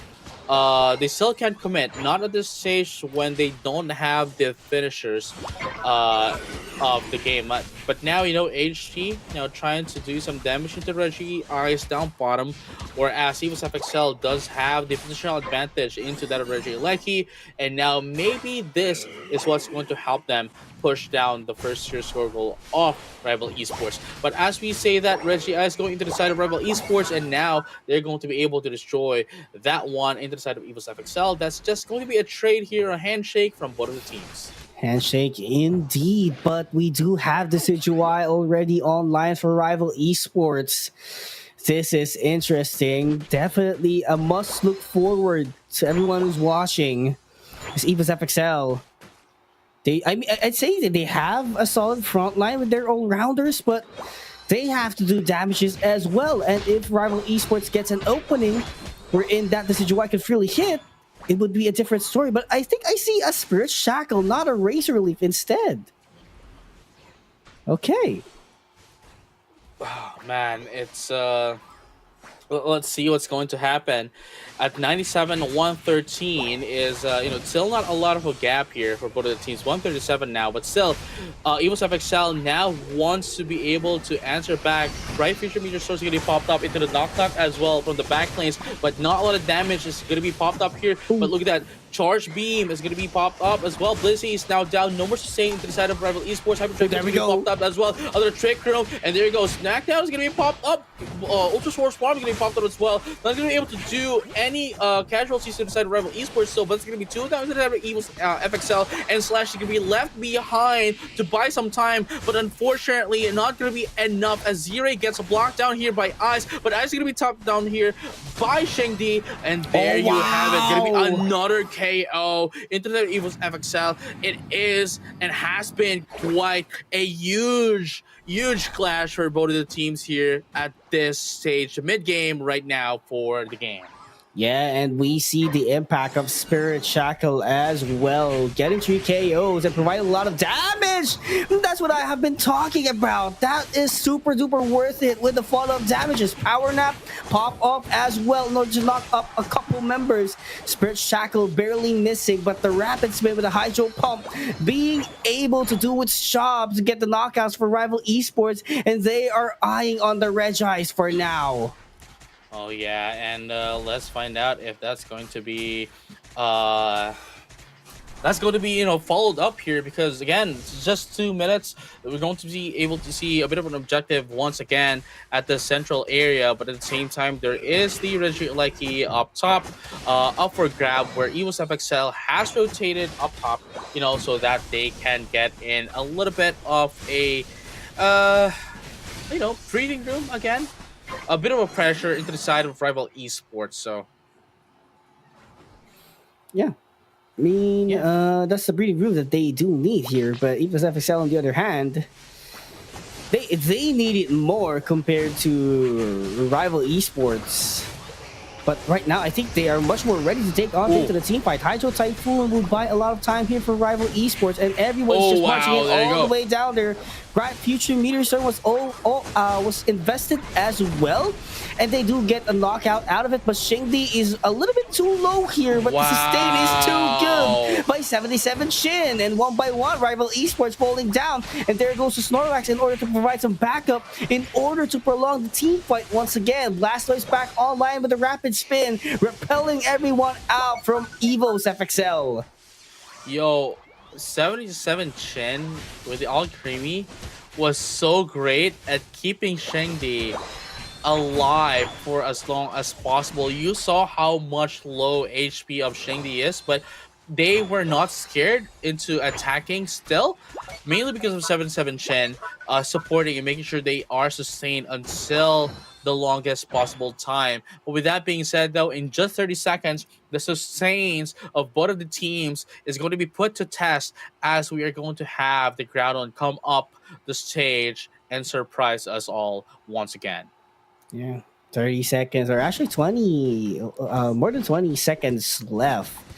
Position is already looking great for EvoSFXL. Rival Esports does need more wild Pokemons to get those Unite moves online, so this is not looking great for Rival Esports. They need the position as much as possible, despite having Rhyme at the backline. Maybe with a Unite move, Knock could actually do the steal, but they need more consistency. They need more presence in order to secure it better than EvoSFXL. Now here you go. Oh, 94 almost KO'd. They're going back to 77 Shen. Hey, give me some HPs, dude. And there you have it. The HP has been taken in. Oh man. Ice here now. Heavy Slam getting popped up. Unfortunately for them, makes use of the eject button to get away. Right Future Meteor Storm is going to be popped up as well. And there you have it. Another HP's down for the team. EvoSFXL is going to be able to recover a little bit of HP here. Shengdi, unfortunately, going to be taken out here. Knock from the tall grass, ladies and gentlemen, and all trainers alike. That's going to be 3 down into the side of EvoSFXL.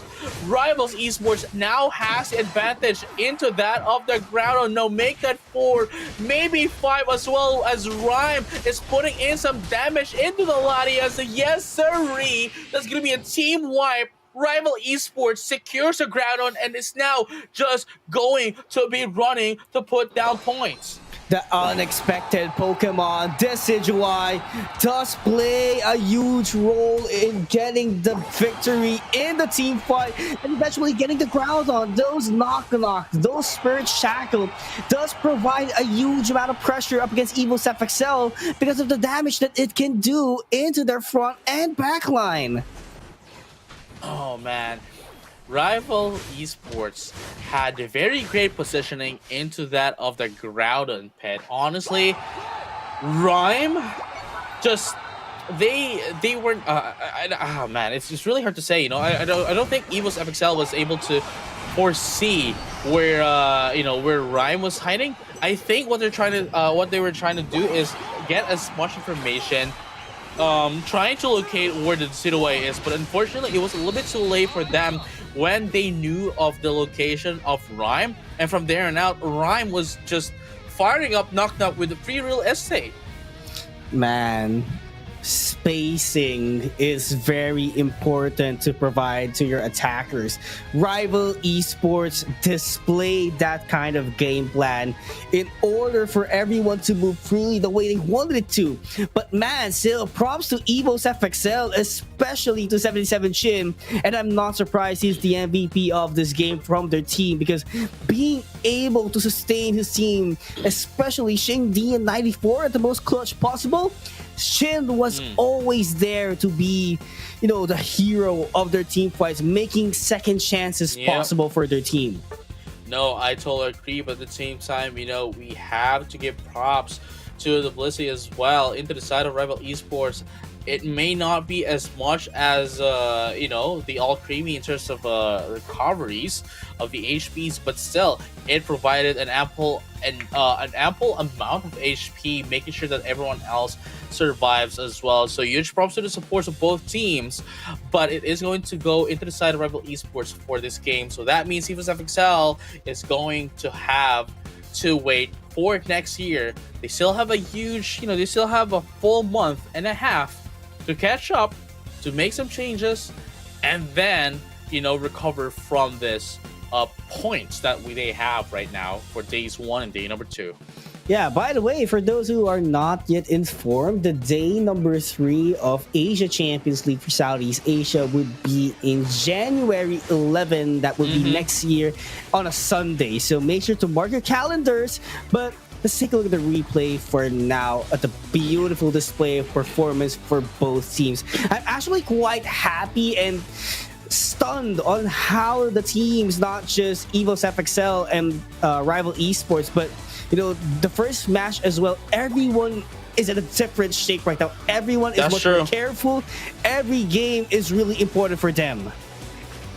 No, yeah, I mean, again, it is going to depend on your placements, what points you're going to be getting, and the points will determine whether or not you'll get the I wouldn't say free, but rather the guaranteed spot to go to the grand finals, or rather the finals stage of the tournament in Yokohama, Japan. Absolutely. Performance cinema. We're still at match number 2. We have 5 more matches coming up for today, and we are seeing a cinema already. What more on the upcoming games that we do have? But for now, it's time for EVO's FXL to have their early exit, at least just for today. But we'll make sure to see them next year at a whole different level. Oh yeah, I am excited to see how EVO's FXL is going to be able to, catch up with everyone else, especially going to next year where there's a lot of patches, there's a lot of updates coming in December as well. That's why we're having the next set of tournaments next year, January 11. But with that being said, match number 3 is going to be Full Sense versus Team Nemesis, and that's going to happen when we come back after this short break, only here at Pokemon Unite Asia Champions League 2026. So don't go anywhere. We'll see you in a bit.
Hello there, Pokemon trainers, and welcome back to Pokemon Unite Asia Champions League C-League 2026.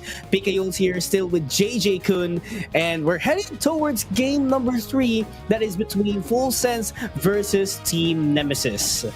Now, there's a lot of players, there's also audiences as well, those who are watching online at homes, that has been looking forward to these teams, especially Full Sense and Team Nemesis. We do know for a fact that there's a lot of those, especially even yesterday, that always has been waiting for Team Nemesis, particularly. That even when it's still not their time to play, everyone else was just, hey, where's Team Nemesis? Where's Team Nemesis? Where's Team Nemesis? And here you have it, dude. Like, we're going to be seeing Team Nemesis right now going up against Full Sense, and as we've seen last time as well, Full Sense has had, had a great run yesterday as well. But Nemesis, this is the time where they need to catch up, because again, they gave us the the word as well that they were getting a little bit tension as well from yesterday, but today it cannot be anymore. They need to have to recover going into this game. Again, they are quite a formidable team as well. They are quite experienced, with a lot of their players always placing top, not only in the regional tournaments, but at the same time in international tournaments such as the ACL. But now look at this: Full Sense, Mark God S, Nautizon, Sunsage, SCG, SGC, and Hong. Yeah, absolutely. And here's the thing, like Full Sense, yes, they had somewhat of a great, or let's say around average start, because they were able to win up against FN Esports yesterday. But here, Team Nemesis, despite losing their first set of matches in day 1, they were up against Onyx Rise, who we could definitely figure out that is in a whole another level. Because knowing that the fact that they were only going up against T1, and it's only T1 who won a game up against him, so it's a different story now, because Team Nemesis is facing a different kind of caliber of team. Yes, Full Sense is such of a good team as well, but I think the playstyle somehow differs at some point. Oh yeah, and now it's again, it's a new day. It's a new it's just a new day that they can just get in, have a new start as well. It's a brand new day, so let's find out how they're going to be able to fare this up one. You can see here, Full Sense has been listening to us, dude. Don't give Kai the hoopa, and they're definitely going to be banning it. So, hey man, they're listening. They are listening. I love that. I love Full Sense now. They're listening. Yeah, target bans is one of the most important things, but Dramp with an insta-lock Miraidon, probably hailed formerly as the best attacker in the region, by the community. So that's how Dramp is being described by the fans already as of today and moving forward. But Full Sense with a caliber of Mark God S, probably giving a huge impact on their games yesterday, so they do have to look forward to it as well. And Suicune lock in already, so they have a special attacker range, somewhat of a supporter already on their team. So Water Bear could be an option for a secondary tank on their team, or maybe a Snorlax, but who knows? Oh wow, prioritize Kai for the Clefable, which we've seen the capabilities of Clefable earlier, especially that it has had more effects than before. Now, we might be able to see, and this is quite a possibility as well, lands going in either the Buzzwole or the Vanilla Lucario, now that the Mega Lucario has been banned. But with that being said, though, Full Sense going in for the Alolan, I was about to say Ninetales, Alolan Raichu, and Umbreon. Well, to be fair, it's the only Raichu in the game, right? That's true. Yeah, I just remembered way back then I told you that, it has to be Alolan Ninetales, and you said it's the only Ninetales in the game. I was like, right, you're true. Yeah, sure. It's the only Ninetales in the game. Oh, and yeah, going back, yeah, do have a Snorlax here. Again, front lines are looking pretty reliable here for Team Nemesis, wherein Drem can just sit back comfortably in the back line. Kai doing the sustain. Same thing with Lance, a very well-rounded vanilla Lucario that can sustain himself. At the same time, do the damage department for their team. But I'm quite worried about the Zacian pick here for Full Sense. What do you think, JJ? I think with the Zacian pick for Full Sense, dude, I think this just makes their composition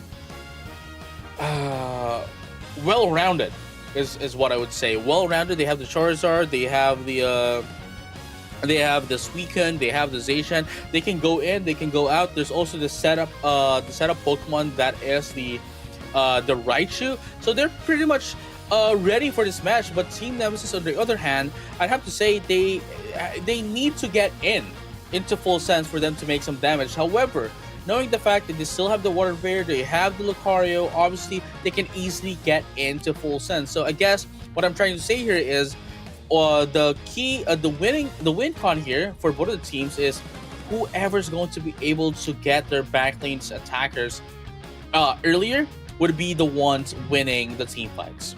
Yeah, I'm still quite curious what would be the moveset of the Umbreon. Since they don't have recovery, I do think that it would be the Wish. And I'm not quite sure if for the Foul Play or Mean Look, simply because you have to engage into a closer range if you want to go for the Mean Look. But if you want to set up the hindrances, Foul Play would be a better option. So just have to wait and see what will be the decision of Full Sense. But here we go. Game number 1, Team Nemesis in Full Sense here at match number 3. Game number 1, match number 3. Let's see what's going to happen this time. Oh, very quiet. Everyone is so careful. Not just the first 2 matches, but even this at the first 40-second mark. I'm just not used to it. Everyone is so careful. Everything matters already for them. Rubix almost get caught off guard by the mini poke damages that Pikachu is doing. No, I totally agree. I mean, in comparison to day number 1 where everyone is aggressive, it's the total opposite this time for day number 2. Total opposite. Lance waiting for an opportunity to get the birds as quick as possible, but SGC perfectly timed. Kai missing in action indeed.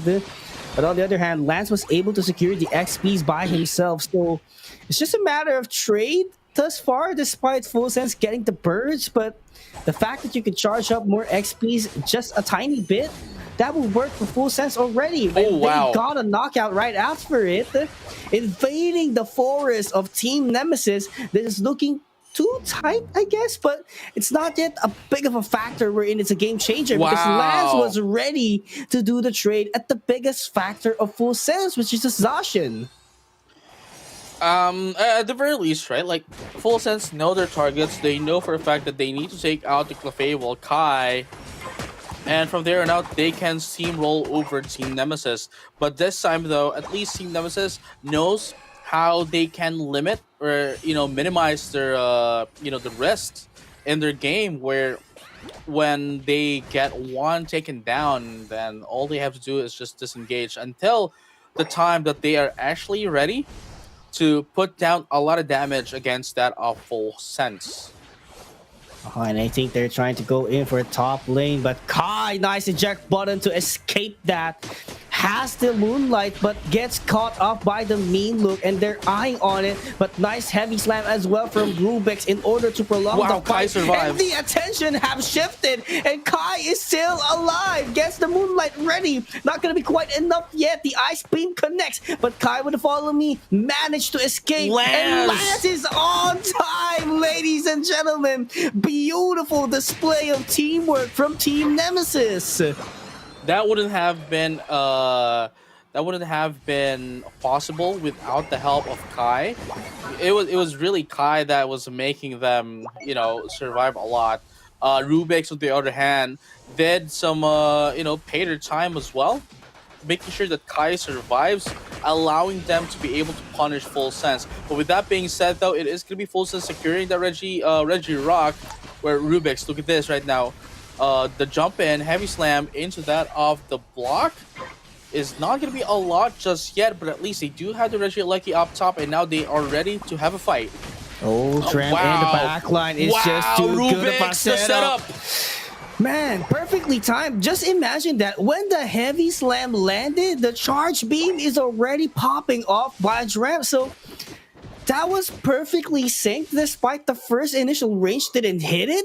The fact that the shot call was working at the side of Team Nemesis, they know what they're doing.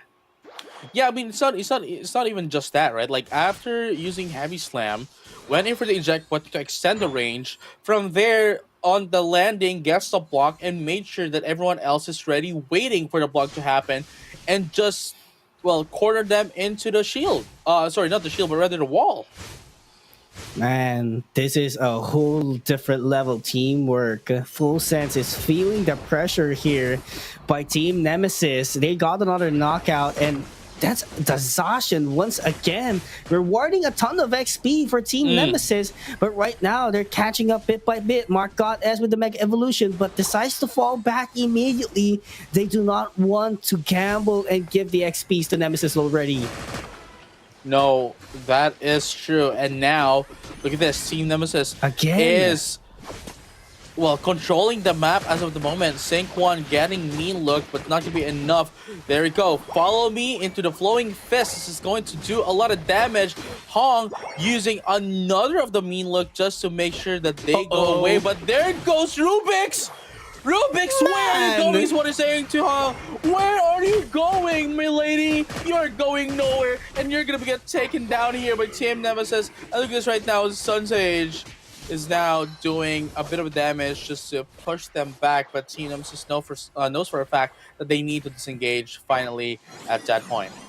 Man, the timing of Rubik's is so beautiful, making Team Nemesis as a team very much in sync, which is giving a Full Sense a little bit of a problem here, because the moment he lands the heavy slam, the block follows up. It's just full of hindrances for Full Sense, and they don't have enough full heals for them to reset back and get their footing. No, I mean, I guess the reason that's the reason why there is the Umbreon as well, just to stop them from doing those. But the thing is, they need mean look. They need 4 mean looks to stop a lot of the the mobility of Team Nemesis. Oh my here. God! But as I say that, they're gonna be able to take down 2 into the side of Team Nemesis. Are they gonna be able to answer back? No, that's gonna be 3 into their side. It's gonna be Full Sense winning this team fight right now. But Rubik's gonna be taken down as well. It's only gonna be Lance, unfortunately, not in the team fight. That is going to be up left here, and that's gonna be a 1 versus 4 right there. That is not a good trade there. Not a good decision coming in from Lance. Unfortunately, that's a solo player with the Umbreon up as well. Going to be, quartered down here by Full Sense. But at the very least, they are able to recover immediately and now taking in the side lanes. Yeah, Lance thought he had the defense a while ago. That's why he decided to overextend. But Full Sense was seconds earlier into the decision in over to commit and destroy the first tier gold zone at top path. And because of that team fight that Team Nemesis attempted to set up, but they fell into their own trap, it seems like Full Sense is back into their original form and standing at the equal ground with Team Nemesis. Oh yeah, and here you go. Regis is now open.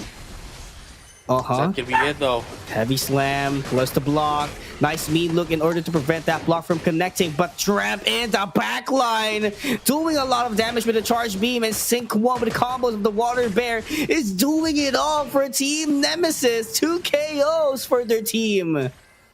Oh yeah, and here you go. 15 seconds left before the Reggie the Reggie Drago, rather the Groudon is going to be coming up. So let's find out what's going to happen in that sense, if they're Full Sense going to have the positional advantage on that.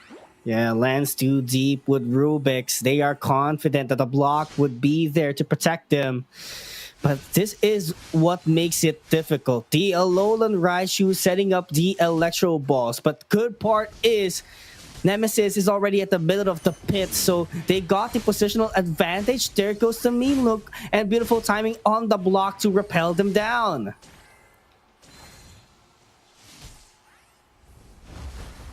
Here we go. Rubik's.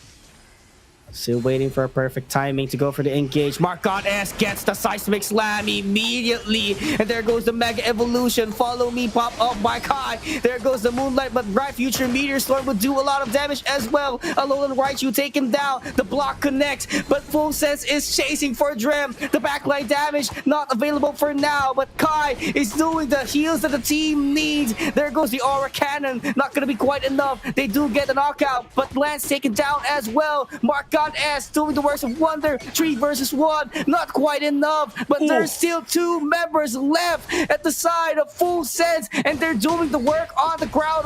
Kai does know the threat. Nemesis keeps on marching forward, but at the end of the day, Full Sense gets the last hit and wipes out Team Nemesis on that fight. Spoo at the very last moment secures their Groudon. Unfortunately for them, only 2 is going to be able to get that, and now Spoo has been stopped. But unfortunately for them, you know, they don't have a lot of damage to take down Spoo. But here you go, Full Sense is having the sense of getting in a lot. But are they going to be able to have that point? So Sunstage at 17 points out of 34. Is that going to be enough though? That's the big thing. It wasn't enough. Almost a Hundo lead by Nemesis. Correct me if I am wrong. And it was just 34 points that Full Sense banked, which is not enough for them to take the win. Nemesis with defense, with perfect timing on the respawn, made it possible for them to get the win. No, I have to agree with you, you know, like Team Nemesis, this look at Kai at 81k recovery, Hong as well at 65, but everyone else is on the top. Ladies and gentlemen, all trains alike, this is not the Team Nemesis that we saw yesterday at day number 1, but instead a fully formed awoken, is that even a word? No, awaken rather, awaken Team Nemesis. This is not the same one as we saw day number 1. Man, a completely different form. The teamwork. Man, we are watching the full potential of Team Nemesis. This is the synergy that we were looking for in day number 1, and they provided it in day number 2. But let's not dismiss Full Sense. There were key factors, there were key team fights that they won against Team Nemesis, which somehow knock into the the basis of Team Nemesis. They were knocked down. It was almost a jump scare, but at the end of the day, Nemesis was able to sustain themselves, was able to bounce back even harder than Full Sense. But this is just game number 1. We still have game number 2. Full Sense for sure has a different plan up until this point to get back against Nemesis.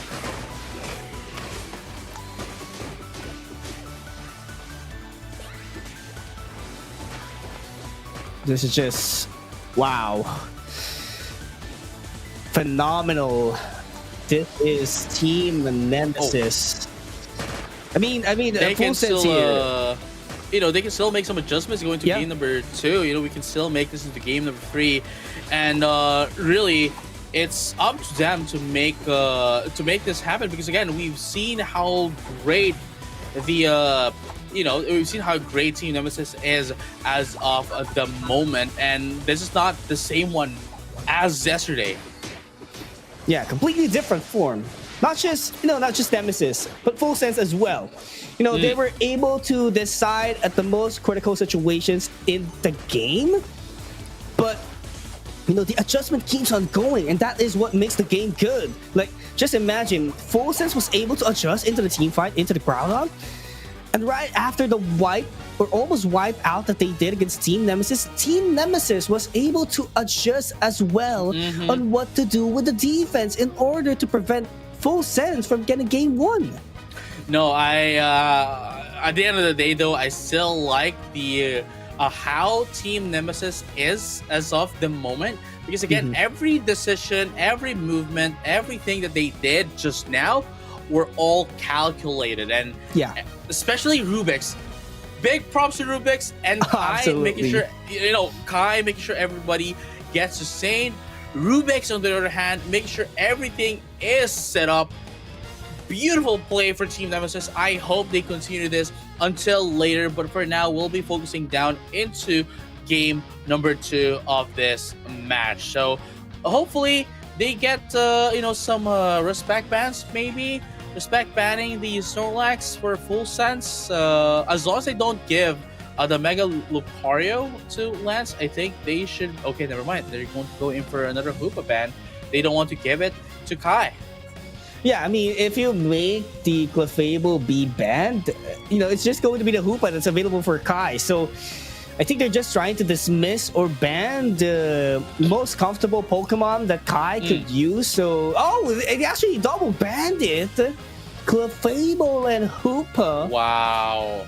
They're still not creamy, but we haven't seen Kai that much use it yet. And I'm not sure if Full Sense does have an intel on what are the possible supporters that Kai could still use. But we're talking about more Kai. But how about Rubik's? Rubik's did a lot of job during that game 1.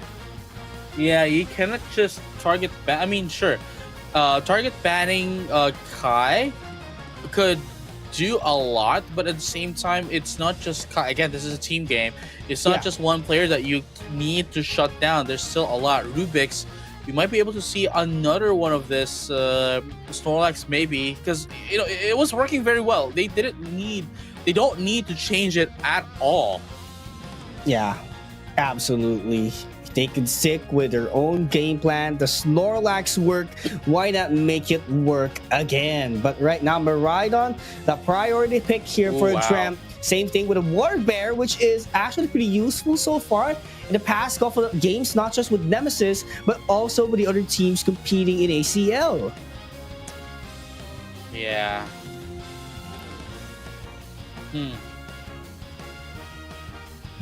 Attacker. I think an attacker would be a pretty solid pick here for Full Sense. Okay, prioritizing defender and a supporter with Comfy and an Umbreon. So possibly a Snarl? I'm not sure, but yeah, maybe Wish is still a possibility. Let's not deny the fact that it could be a double healing composition coming in from their team if they want more sustain. But Kai is back with the Eldegoss, the OG healer of Pokemon Unite. But Zoroark being hovered down, this is going to be scary if they do lock it in, because Tramp would be in a huge trouble with this combo. Oh man, I mean, no, I have to agree. Especially if they're gonna be gunning in for the Zoroark. There you go. It's gonna be easy for them to go in, but that's the thing, right? It's going to be a higher reward kind of a play. Wow. Into the set of Full Sense, knowing the fact that this kind of combination, which has been working quite a while and has been made popular by Shengdi, by the way, as a high five, this duo funneling the Zoroark. But then Sunsage, Comfy, Zoroark, that's going to take a lot into the side of Full Sense, making them a bit squishy into the side of Zoroark. Whereas Team Nemesis here does have a lot of backlane attacks. They have the Bruisers up front as well, and they do have Lance into that of the Blastoise, just pushing them out as well, out in the open. I love the adjustment from Team Nemesis. They were... I bet they were about to pick another, let's say, all-rounder. But the decision-making comes into the Mamoswine with the Ice Fangs in order to have someone who could peel out the Zoroark from getting in. There has to be someone who could, take charge and take care of Tramp, which is using the Miraidon, or maybe take care of the Eldegoss itself. So Blastoise would serve as an all-rounder attacker from their team together with the Urshifu. And I think the Mamoswine would focus more on repositioning the flankers of the Full Sense. Oh yeah, I mean, again, they have the mobility, sure, but do they have the sustainability? That is the big question here for Full Sense. And if they can sustain themselves, sure, if they can, because the thing is, going to be the win con here for Full Sense with this kind of composition is to take out Nemesis one by one, not together, but one by one. Sure, there is the tank in the form of the Blaziken and the Umbreon, actually, really. But is that going to be enough when everyone else is bulky into the side of Team Nemesis? I'm afraid we'll just have to see what happens. Mark got S a little bit too low here. Kai and Rubik's doing the job. They do get the wild Pokemons, but not the knockout. But still, they got their purpose. In order to delay the leveling up of the Zoroark and prevent those ambushes from being a big of an impact to their team. And here you go, Dreamt. Foul play. Yeah, foul play just to get in some, repositioning. There you go, another thing. But still, no finishers at this point of the game. Rubik's trying to get away. Oh, and they are going to be able to get, with the help of Focus Band, which is a really amazing thing here that allows you to survive for another day. But then it takes a while for it to get its cooldown out. So yeah, still useful in terms of the early game, but Mark got S with the Zoroark already available, and they want to crush down Team Nemesis at the very early stage of the game. Kai, without any response, cannot do anything, and that has been the expected fate of Team Nemesis because they need to level up more in order to get their power spikes. No, that is true. I totally agree, but then that is that's the thing that gives them some leeway as well, making sure that Full Sense can easily get their power spikes in the early game, but then by the late game, Team Nemesis would have a lot to go up front for at the Full Sense. So, but with that being said, though, Parabolic Charge not gonna be enough to. That's gonna be another KO here. That is Sunsage taking down the Miraidon, which is actually a very huge one into the side of Team Nemesis. This is going to be the win con here, as I mentioned, for Full Sense. Take them out one by one. Take advantage of the early game, and from there on out, hey, make sure they have the advantage until the end game. Ooh. Rubik's very unfortunate. He was about to be alive there, but not quite enough because the timing is much more better here for Full Sense. But Lance doing a better job here, trying to take care of Mark God S from pushing down the top lane. Is what we expect. Team Nemesis just has to buy a lot of time and not be behind as much as possible. They just need the evolution to be online. They just need their Unite moves, and everything could be the other way around. They could be a better team and very solid Pokemon as a whole to take down Full Sense into team fights. Oh yeah, I mean, right now we're going to be able to see a bit of that, as you have mentioned, and there you have it. Hong's getting taken out. Endless Ice Spice going to be popped up. They're going to be able to do one KO. There's going to be 1-for-1 KO for both of the teams here, but it is going to be Rubik's going to be taken out as well. Unfortunately, still at level 6, despite being at 6 minutes and a half mark. And there goes the Reggie Alecki, goes into the side of Full Sense, allows it to put in some scores, and that is a win for Full Sense in this team fight. Yeah, Mark Goddess had a beautiful timing there to respond into the team fight to avoid Full Sense from collapsing even further into that, because Team Nemesis had the better timing, but at the end of the day, that Suicune was buying a lot of time, stunning out the Team Nemesis, and with the backup of Mark Goddess, everything was more smooth for them, and just making Team Nemesis be behind more. And there you go. Another 60 points into the side of Full Sense. Down the second tier score goal for the side of Team Nemesis. As we have mentioned, this is the opportunity that Full Sense needs to have, or at least is, or has rather, to catch up into Team Nemesis. And look at that right now. It is going to be the Snarl going to be popped up here. Going to be able to take down. Oh wow. Going to be able to take down the, what do you call this? Rubik's once again, still at level 8 at 5 minute mark 10 seconds. Team Nemesis struggling a bit here. Full Sense on a different level. Urshifu trying to advance even further. They have an info against Mark God S. Mark God S with a quick escape. Goes back immediately but runs away. Oh, the eject button is not going to make it against Mark God S. Mark God is just toying with them. Slow Smoke already down, but he's still alive. Sunzage, on the other hand, gets the water, gets the whirlpool, and turn the tide to take down 2 members of Team Nemesis. Oh yeah, and here you go, Registeel just to get some attack buffs as well. Going to the side of Full Sense, nobody from the side of Team Nemesis is up right there, and they're going to be able to secure this for themselves.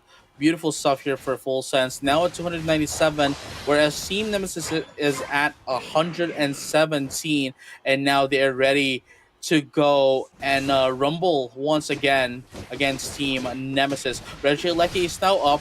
Team Nemesis has the positional advantage, but Sunstage is just there, waiting for the right timing. Unfortunately, not going to be able to make the steal, and now they are running with that of the Reggie Alecki. Here comes the Snarl, though.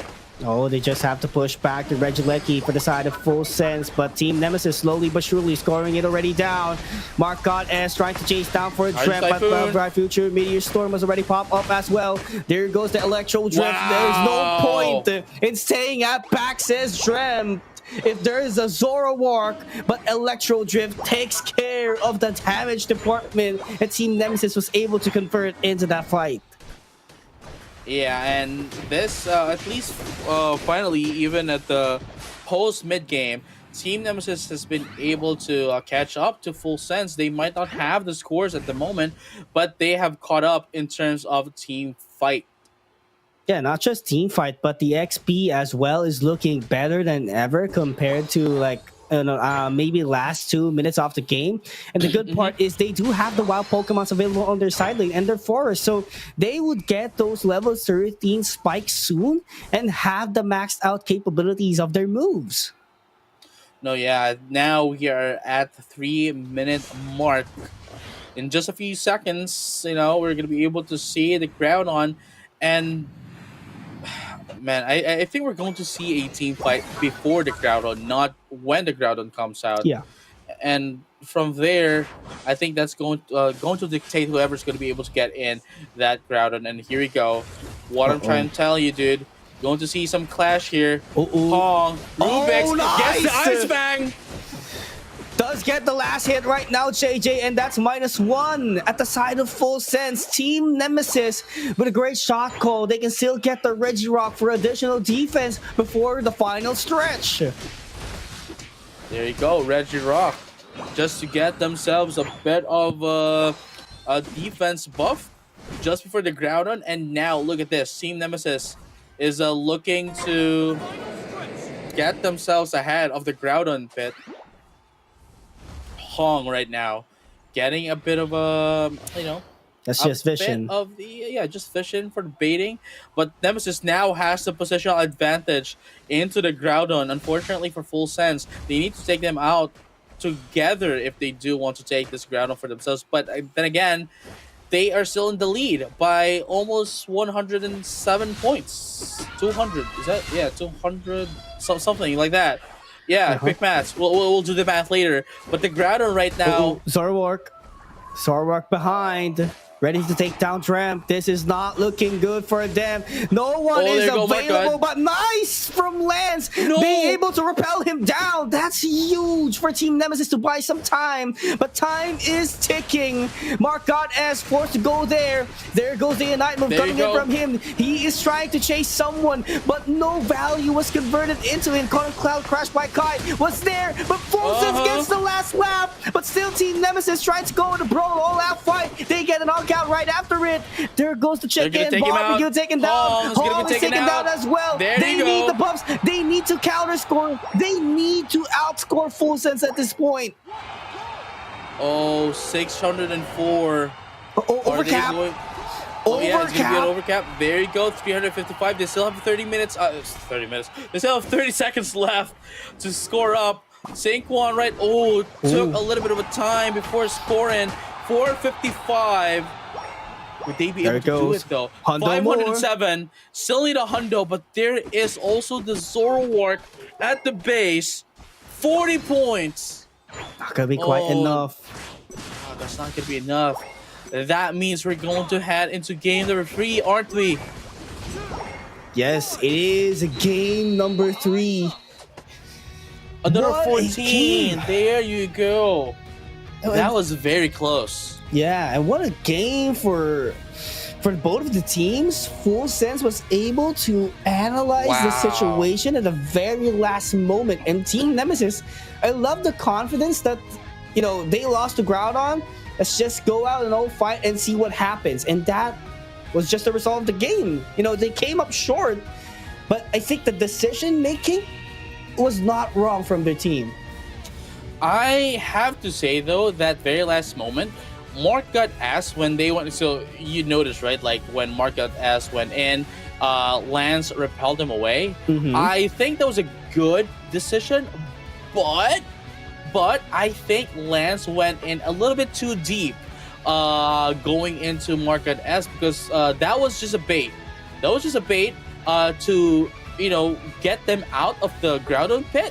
Yeah, to disperse them so that Full Sense can take advantage of that. And that is what happened. Unfortunately for them, Lance went a little bit too deep, going up against Market S.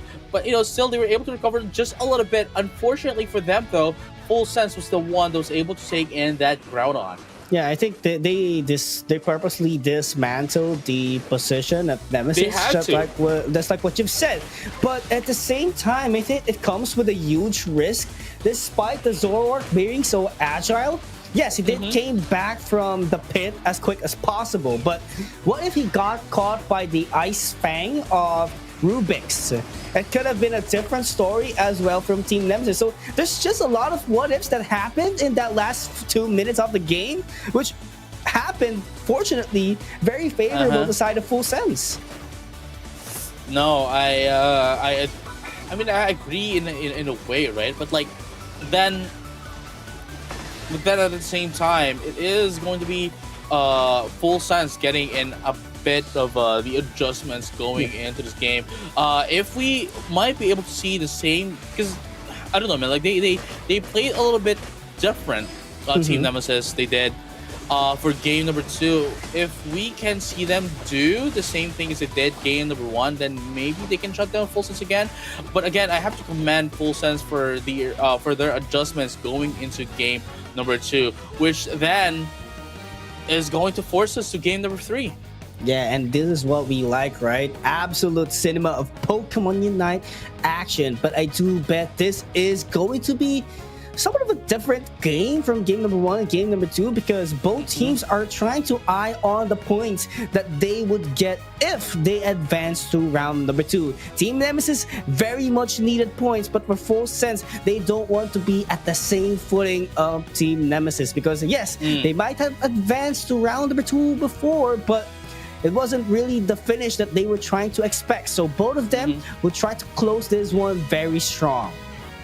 Yeah, I mean, again, they are going to be the first ones in their bracket, in their side of the bracket, to go to round number 2. So after that, we are going to find out who is going to be their opponents later on. But with that being said, now going into game number 3, we're just, you know, fixing it up, fixing up the lobby as well, waiting for the team to get in, and from there and out, immediately just get into game number 3, because we do know for a fact that you guys want to see the games, not this. And there you have it, Team Nemesis and Full Sense. So right now, Nemesis at the left side and Full Sense to the right side.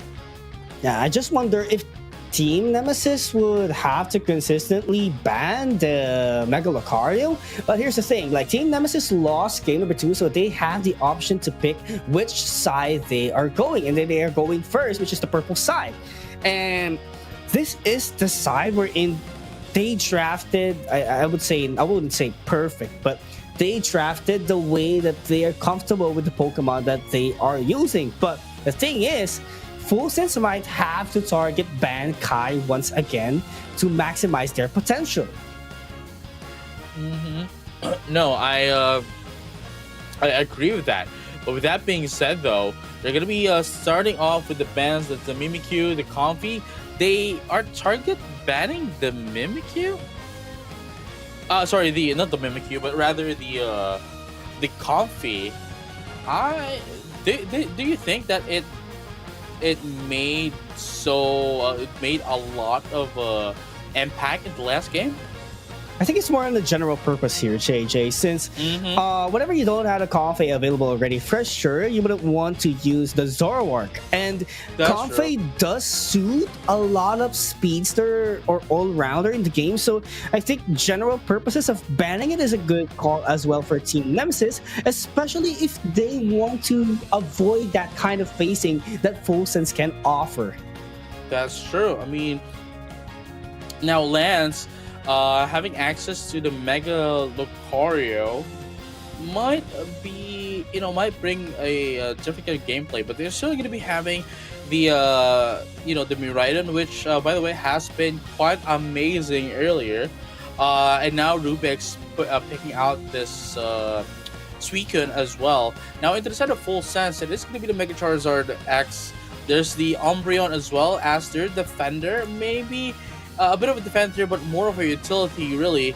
But then, this is going to be very scary. The Mega Charizard X and the Zacian together in a single team means a huge firepower into the side of Full Sense. They need to have an answer back. They need something to make sure that they can, dish out the damage of these two Pokemon from the side of Full Sense. Yeah, and I do love the idea as well that Full Sense is trying to do here. They are narrowing down the options of Kai in terms of comfort Pokemon. Take away the Clefable, take away the Hoopa, and let's steal away the Eldegoss. So what does Kai have right now? They decided to go for a Mr. Mime, which is a good option as well if they're trying to minimize the capabilities of the Mega Charizard and the Zacian. Oh, wow. Talonflame once again back in the fray.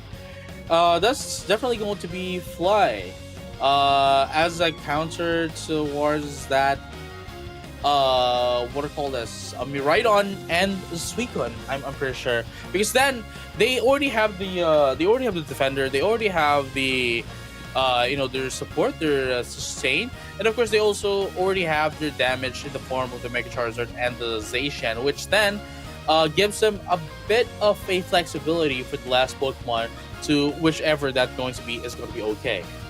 Yeah, I do agree. But here's the thing. I'm trying to digest what will be the moveset that Tramp is going with. Because in Game 1, it was Charge Beam. But in Game 2, it was Electro Drift. Yeah, sure. I think Electro Drift is the best option in Game 2. Simply because there's a Zoroark who would just try to squeeze down their HP. But right now, there's a Talonflame available as well, despite not offering the same kind of damage that Zoroark can.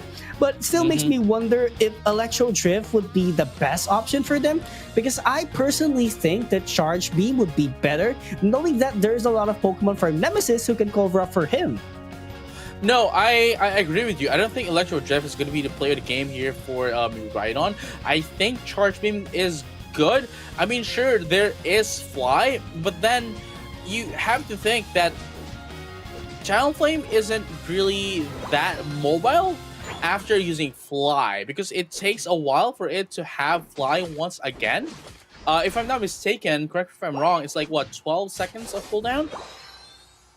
So it's not really going to be able to get out as soon as it wants to. So if anything, if the Charge Beam is just going to get held down, while waiting for a Fly to come down, it's just going to eat all of the damage from from the Miraidon. Yeah, and that 12 seconds would be pretty long, I'd say, for Marcotte as to gain that momentum. But oh my goodness, Full Sense too low, but still managed to do a workaround, gets the double knockout, and the beams did not hit. Very unfortunate for Dramp. There was almost KO for him, but just a tiny hitbox was not in his favor. And there we have it. I mean, yes, it is 12 seconds of a cooldown. Still a lot of damage, though. But with that being said, it is going to be the one taking down two very quickly in the early game. But at the same time, we have the answer back here coming in from Team Nemesis, where Sync 1 was able to get them. And there you go. SGC is going to be taken down as well. Unfortunately, was able to have a move that can go through walls, and that could have been that could have been it for SGC though. But Tramp here is left alone. It's not looking good. If Marcotte S gets a beautiful timing here, then Tramp might be knockout on this day. But I'm Hong, ready to do the action. Foul play misses. Almost a close call for Tramp. It is Full Sense that won it, but would not work for now. Team Nemesis trying to chase down for SGC, SCG, SGC at the Forest. But this would somehow delay things down for Nemesis, but at the same time, XP would be rewarded into Sync 1. Well, we're not going to be able to see that much impact just yet until we see the first big clash of the game, which I'd say is going to happen in 20 seconds, the moment the first major objectives comes out. And here you go, a bit of a poking game here for one of the teams. Gets the barrier as well, already upgraded from the light screen. But there you go, they were able to pick up. Kai gets the focus ban, but it doesn't matter. There are four, no, make that, yeah, there are three, but no, make the four now, 5 Pokemon up top, going to be able to take down Lance as well, not going to be able to have any answers back, but Sync 1 is here to put down the damage. It's going to be 2 down, maybe 3 as well. Hong is going to be able to be taken down here by Sync 1. Unfortunately, what do you call this, the Talonflame isn't going to sweep down Sync 1, and just like that, they were able to answer back against Full Sense, taking down 4 KOs of their own. And as I mentioned, that has been the first major clash of the game as the first set of objectives has come out. And that's a huge chunk of damage as well that the Confusion did with Kai in order to take down the knockout a while ago. Top Hat was really phenomenal timing as well. So right now, Lance has to do it by himself. Seismic Slam in order to Mega Evolve will repel out the Mega Lucario, and this is an opportunity for Full Sense to finally destroy the goal zone at bottom, but not enough energies is what they have. And there you go, SCG trying to get away, and they're going to be able to get away as well. Even at the sliver of health, they survive for another day. I mean, they really had to go out because that's going to provide a lot of XP into the side of Team Nemesis, and they don't want them to be ahead, because the moment that Team Nemesis becomes ahead in terms of XP, then Full Sense would have a hard time going up against them, especially that they have squishy Pokemon in the form of Eldegoss and the Talonflame, whereas Team Nemesis is just ready to put down some crowd control tactics to diminish the HP of Full Sense. But look at this right now, they're going to be able to take down Kyle with Fly. That is it, after getting some assists from the Umbreon and the Charizard. Looking quite good.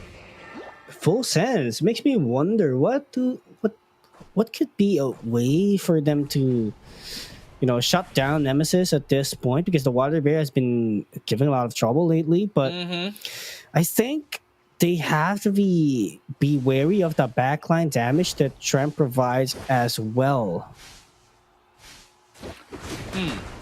Well, it's still almost at 4 minutes left, so there's still a lot of things that they can change up.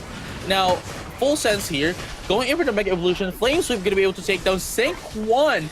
The core of the team as of the moment going to be able to take down the Suicune as well. Hong going to be able to be taken down here, coming in from that Miraidon, but they're going to be able to answer back to 3 down for the price of 1. But Kai is going to be taken down as well. That's going to be 4 down. Lance is going to be the only one left here. Are they going to stick to defending? Yes, they would, but at the price of their own HP. They're going back to the Pokemon Center. Full Sense gets a team wipe and the first to score goal down bottom. That is huge for Full Sense. Yeah, and SCG SGC is already being felt with exhaustion in the damage department. This is what you have been fearing a while ago, JJ, and Team Nemesis really felt the power spike already.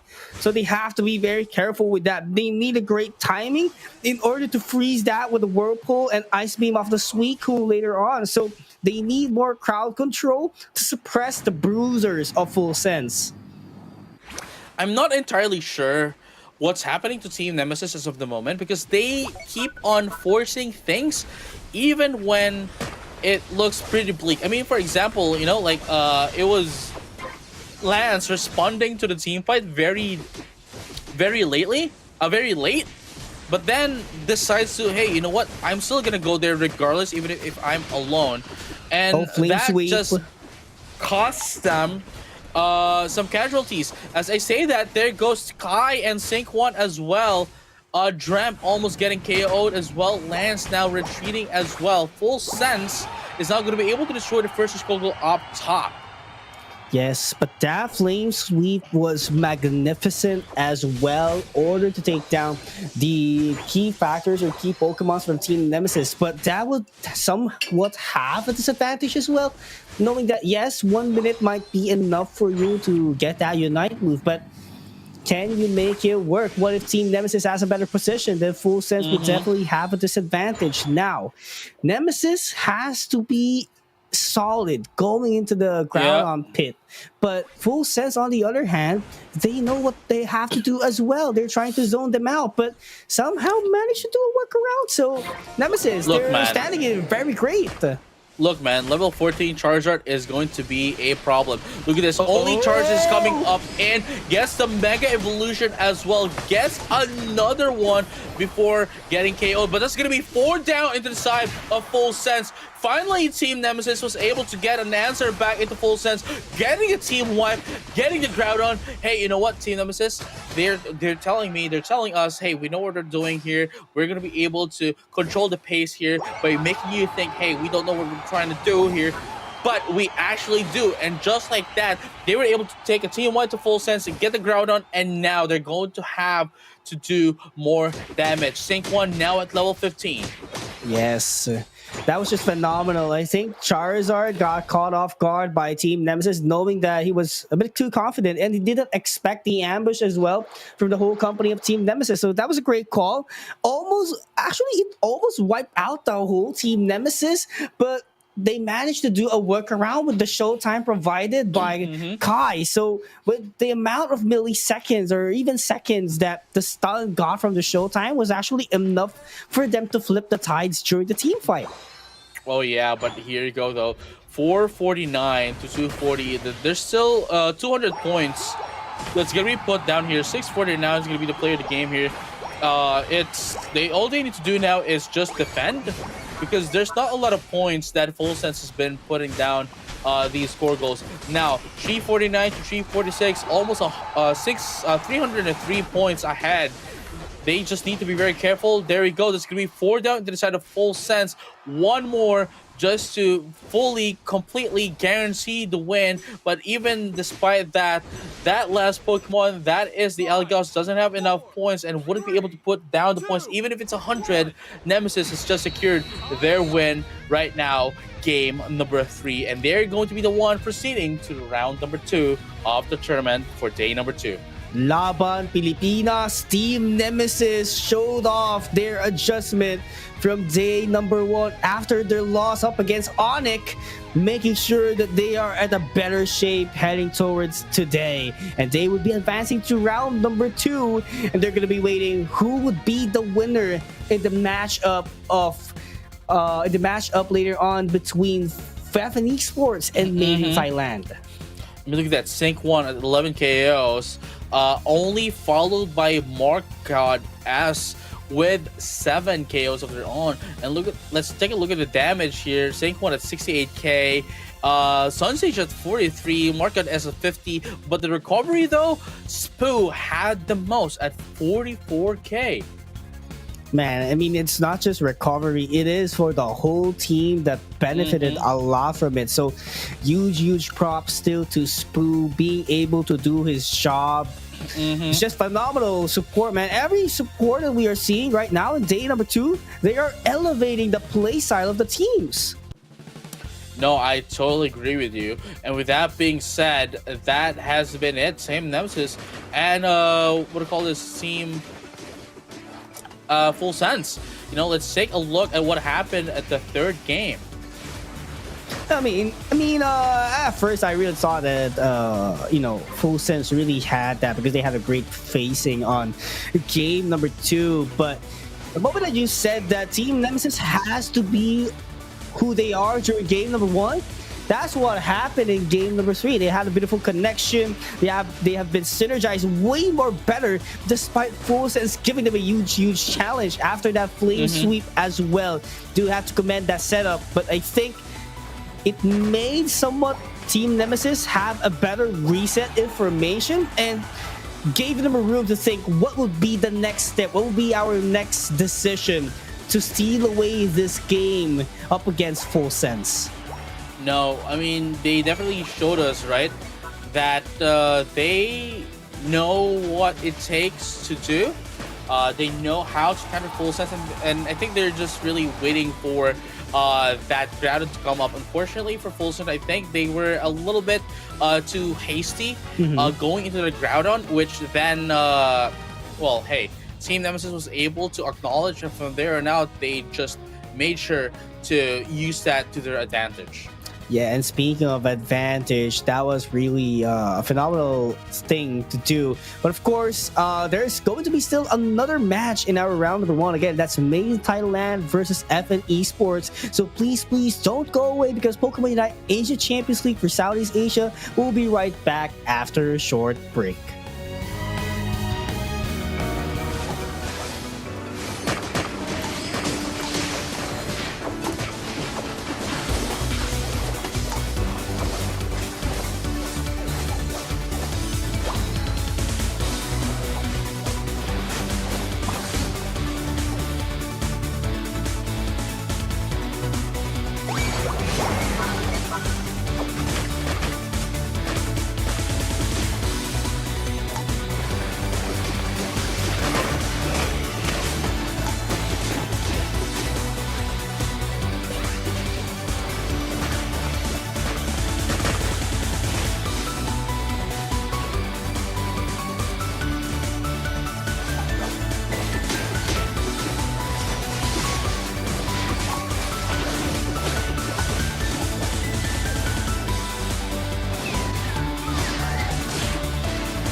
Ladies and gentlemen, and all trainers alike, welcome back to the Pokemon Unite Asia Champions League 2026 C-League, where I will be your caster. My name is JJ, and with me still is PUACL. We are now entering the last match of round number 1, which is going to be none other than FN Esports and made in Thailand. So, man, I'm really excited to see that for these two teams, because whoever's going to be winning this is going to be facing off Team Nemesis. And unfortunately, for those who's going to be for the team that's going to be losing this one, is going to have to say goodbye until next year.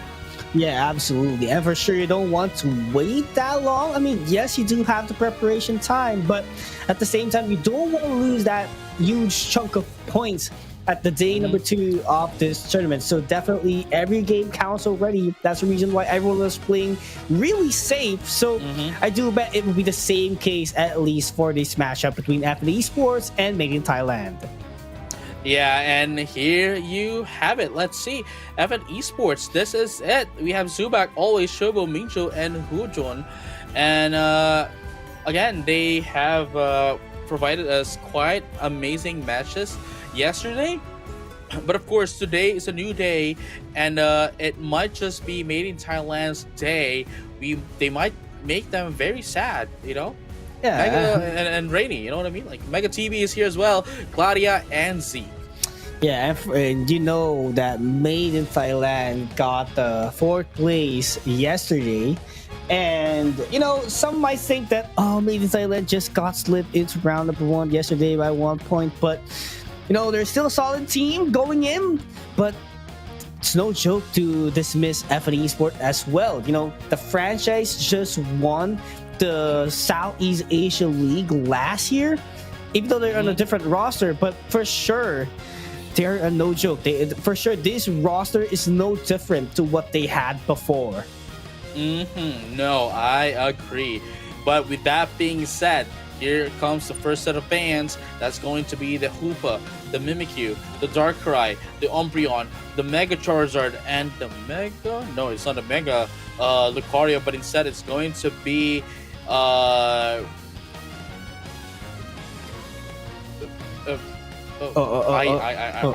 lagging right now. You mean Cerulege? You mean Cerulege? Yeah, Cerulege. There you go. Cerulege. Yeah, Cerulege. There you go. Always gonna be starting off with this. I am so sorry. I am so sorry. Always starting off with the Zacian. Zeke now hovering into the Mega Lucario, and of course, very sad, hovering into the Eldegoss, which I think is a very good start up. But no, they're going to be starting off with very strong picks. It's going to be the Mega Lucario and the Miraidon. Oh, yeah. I mean, you know, just a pretty side topic, you know. I mean, I don't know. I think Cerulege is strong regardless of the Pokemon game you're playing. You know what I mean? You know, or jab, you want to jab, man? I mean, sure. But in Pokemon Unite, I'd have to say not as much anymore. You know what I mean? In comparison to like the first times where it just got released, that almost everyone has been using it because of how strong it is. I mean, sure, maybe that's why it's always getting banned as well. It's because it's still strong. Yeah. But okay. Maybe it's just that I haven't seen it be played a lot again. But I feel like whenever I see it, it's not really as strong as when it first came out. But still, utilized nonetheless. Water Bear. I want to see the Water Bear. Water Bear lock in. This is interesting. I love what Made in Thailand is trying to do, since it's much more of the traditional lineup we usually see in Unite. So I do believe Zeke is an all-rounder, so they need... Oh, okay, there we go. Blaziken on the central area. So, I love the idea they can suppress down the Zacian with a slow beam with Gladia, but when you don't have the slow beam, who could suppress the frontliners, or who could suppress Always at this point? So that makes me wonder what because Chobo could definitely provide the spacing that they need with the miss ball. No, I agree with that, but then made in Thailand, I have to say, has a very great composition right now. It's very well rounded in comparison to FN Esports, where they're going to need to funnel in this, and they need to win the early game, steamroll over until the late game in comparison to Myth, where they can have a bit of a relaxing time and take their time really up until the mid game for them to get their power spikes. Absolutely. Just have to wait and see what would be the execution, or what would be the game plan, actually, of the teams. FN Esports looking for their first win because they were scoreless yesterday, but for some reason they got up in the rankings because of the point differential. So that's a good thing. But the fact remains that they haven't won a single game yet in the tournament makes it a huge amount of pressure for them. Because Made in Thailand, they got 4th place yesterday and they got 10 points. So, even though they lose this one, which is for sure they don't want to happen, they already bank half of the points that you could get at max in a single day. No, I totally agree with you. But with that being said, though, first point goes to FN Esports with 1. I mean, it's important to stack up your scores if you have power weight, right? So pretty much understandable. True. It doesn't matter how many scores you score. It's about the amount of how many times you scored. That is true. I mean, that is what the stacking items are for, to get them permanent damage, permanent buffs rather. But with that being said, though, looking like a pretty slow game again. Trying to take things slow here. So safe here for every team. I'm loving the facing so far. It may look like to others it might be boring, but the mind games that they are trying to do is really phenomenal. But Made in Thailand is trying to, have a head start here. Let's see, though, how this is going to fare up. Gladia trying to get away. Here comes the HP bank here. But still not going to be enough. There's not enough loan of HP to survive another day. Suba could be able to take that one up. And here you go. Very sad. Going to be putting down 4. But the question is, would they be able to survive another day? Very sad right now. Almost half HP. Well, not almost, but less than half HP. But going to be able to survive with the help of the Miraidon. Ooh. Side shock looking great from the Espeon. We need to see the full potential here from FN Esports, and I think they will show it right now. Look at that Water Bear trying to engage at the deepest part of the offense of Made in Thailand, getting 2 KOs and probably securing this Reichi Draco from themselves. And let's see, though, what's going to happen. That's going to be another points here stacking into the side of FN Esports.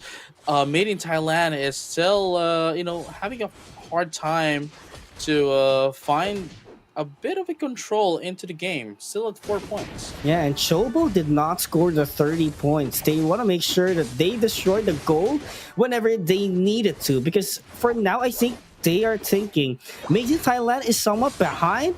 Let's keep the goal zone at bottom path as is. Do not destroy it yet. Let's get more KOs that we need to in order for them to make it harder for Made in Thailand to bounce back. But Red Eyes, very much available for Myth. Here you go. That's going to be Myth securing the Reggie Eyes. We still have yet to see whoever's going to be taking the Reggie Lucky down bottom, but it seems as if FN Esports does have the position advantage and is the only ones down below, and they're going to be able to secure that Reggie Lucky to force Myth more into a, force them to defend. Giving them an ample amount of space to go up and focus on pressuring Myth at the top path. And here you have it. Zeke trying to get away, but unfortunately not going to be able to go. Psychic Solaire is going to be popped up as well, putting down 5, gets more stacks, and everyone else from mid has been responding, but it's still not enough. They don't have enough damage as of the moment to put them down. Another 8 points here coming in from that of the Latias, but they are just here. Chobo going inside to buy time for FN Esports' teammates to go out, and that was actually quite a very beautiful trade here for FN Esports. Absolutely, but do not disregard Made in Thailand as well. They're catching up on the XP department. Anytime soon they could punish FN Esports when there's an opportunity. It's just a stat. This is a hard defense coming in from FN Esports because of the damage that Myth is already providing towards them. It's Mid is still having a hard time trying to look for positioning. They have still not yet grounded themselves to the fact that this is FN Esports that they're going up against. At least FN Esports is currently controlling the game. Myth is still looking for that opportunity so that they can take over FN. They have to take over it as much as possible, as early as possible too. Since 5 minutes already elapsed, the power spikes have been really felt already, and Myth is trying to do it, but Psychic Solaire with the setup there, but gets the last lap still for Myth is the Regis, and bit by bit, FN Esports falling down, multiple knockouts, very favorable for Myth, and that Blaze Kick lands against Subak, but the coffee keeps him alive. Always though trying to back out with the Zacian, playing it very safe, but Myth, on the other hand, already got their power spikes and converting it into scores. Now that's what I was talking about. As soon as I said, hey, they need to find their footing, they just did. And finally, they are now, as you have mentioned, have been able to answer back into FN Esports. Unfortunately for them, it's still not enough. They still need to catch up to FN Esports. And if they want to be able to secure this, especially in terms of the XP and the power, of the team fights. Wow, very sad stories. Wow. The Ace did outplay always. Hello. Oh wow. All right. Very sad. Okay, never mind. The party's over. Party's over, dude. I mean, at least he bought enough time for Myth to focus on the objective down bottom, which is actually a win still for their team. Phenomenal execution from Very Sad. Damn, that Zacian is gonna be left very sad. I guarantee. I guarantee it. I mean, Very Sad is making everyone sad because of what he's doing. But here we go once again. Subak trying to get the birds for the XP. But Myth is giving them a hard challenge out there. Successfully repelled the Regieleki, but the position is not looking good here for FN Esports. Yeah, in just less than a minute left as well, we're gonna be able to see the what do you call this? The Groudon, but as that happens, we're gonna be seeing the Regirock up top gets a bit of the defensive buff, which is actually going to be very helpful and very effective inside of Myth, because we already saw how they might not have the defenses, and this would help them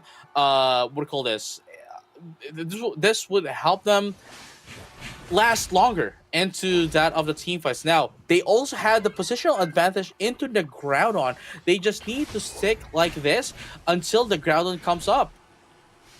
Just have to buy time. Don't be hasty, but FN Esports trying to poke out the damages that they have to in order to dismantle the position of Myth.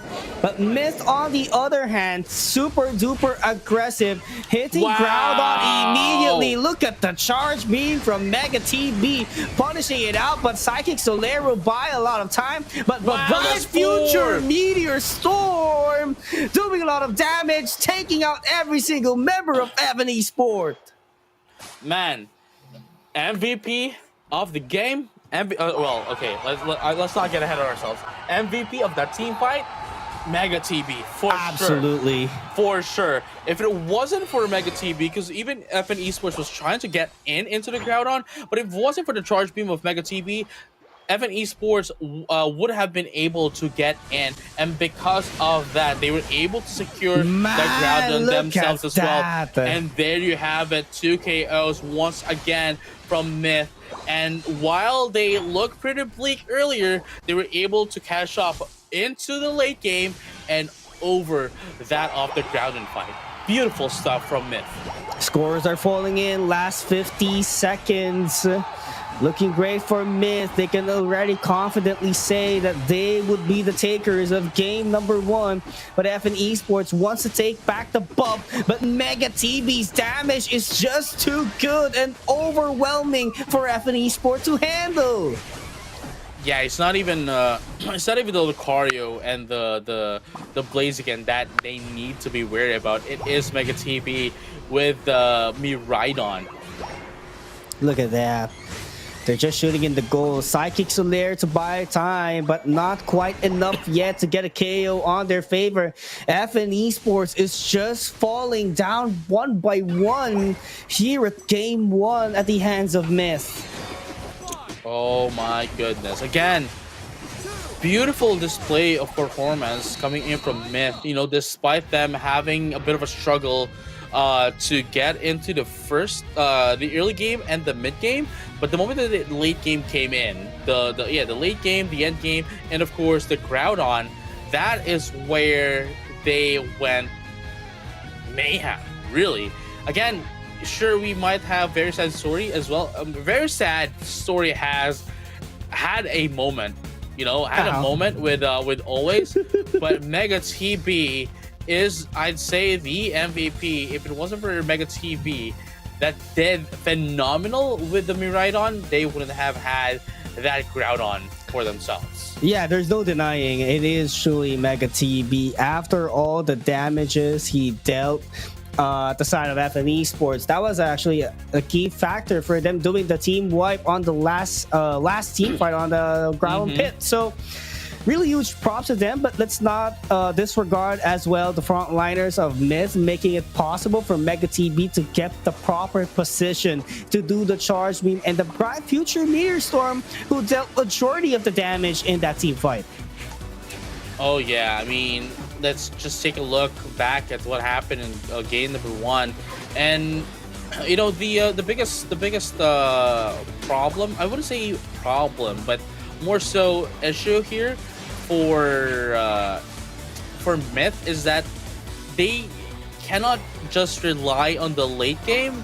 They need to be able to do this from the mid game for them to be able to, you know, capitalize on that and ensure and establish their win up until the late game, because this is still kind of risky. Yeah, sure, it was beautiful, it was great, but you know, in my opinion, it was still quite risky for them to have done. It was quite a high risk, high reward kind of gameplay strategy for them.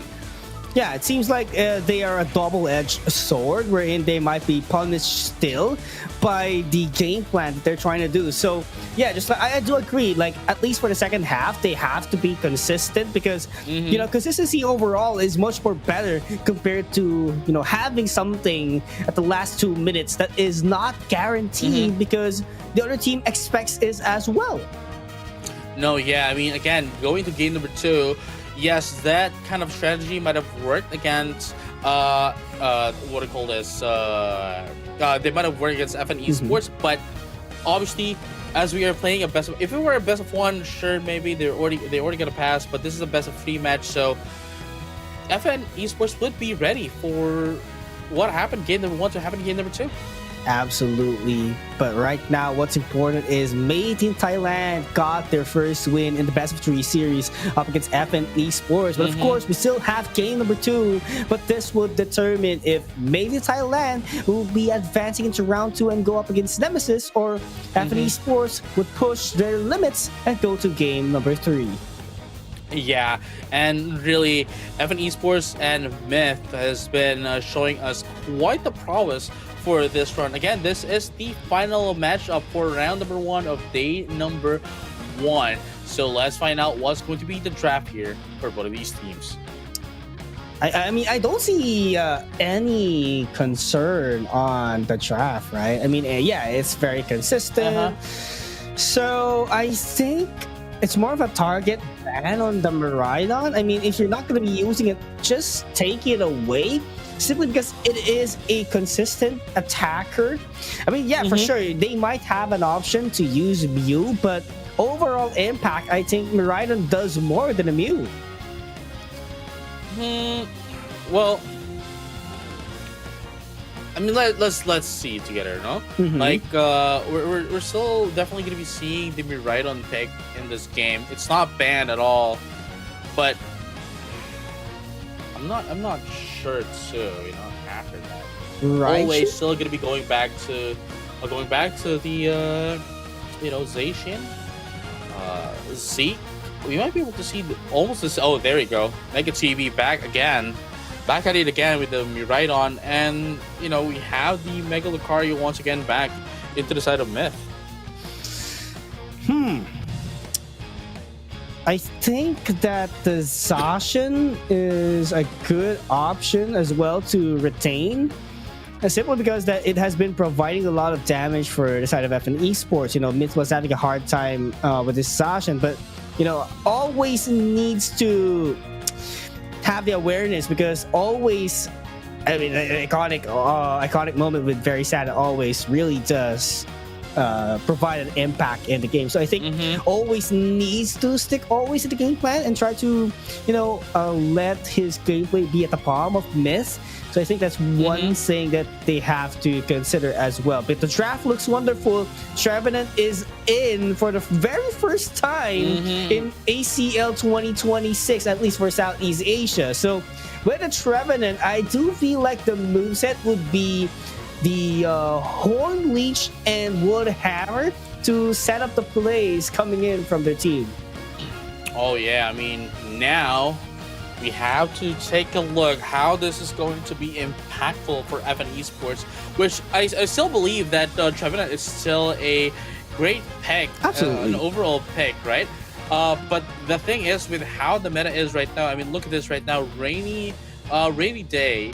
Going back to the Water Bear can easily go in, but the thing as well is, once Chobo lines up everyone in Myth, Mincho with the Espeon can burst them down, and at the same time there is also the Charged Sacred Sword coming in from that of the Zacian. Yeah, but I think overall, Myth has a great draft here. They're making it much more consistent compared to the previous game. Replacing Eldegoss with a Clefable, and the Blaziken with an Urshifu, and of course the Slowbro with the Snorlax. I mean, yeah, sure, Slowbro is a great defender, all right, with the Slow Beam and Telekinesis, but with the consistency, you don't have to wait for a Unite move just so that you could suppress the enemy. You just need a Heavy Slam to block in order to set up the plays for your team. So overall, I think this is a better draft coming in from Myth, but FN Esports does have the Trevenant and the Zacian, which somewhat makes me concerned, because Trevenant is one of the most tankiest Pokemon in the game. No, yeah, and hey, let's try to see again how that's going to fare in this matchup, if it's going to actually help out FN Esports, or are we going to have to say goodbye to them for this day. With that being said, ladies and gentlemen, all traders alike, FN Esports versus Myth, made in Thailand, game number 2. Just have to look forward to it. What's about to happen here, JJ? Myth does only need a game, while FN Esports needs to win consistently twice in order to advance to round number 2. But Ho-Jun here trying his best to stall away Gladia, because this is the much more expected game plan of a Snorlax. Try to steal away the red buff in order for you to slow things down the facing of your opponent. But Gladia would somewhat fail to it, but of course they already have information on what's going to be the facing of FN Esports. Yeah, and here we have it, like FN Esports right now still making sure that they don't make the same mistakes that they did from earlier. They playing a bit safer now, I'd say, compared to Myth, where Myth, the momentum boost is going to allow them to make some There you go. Some pressuring game, but fortunately for them, they want to be able to take in the first KO of the game. No, make that 2 as well.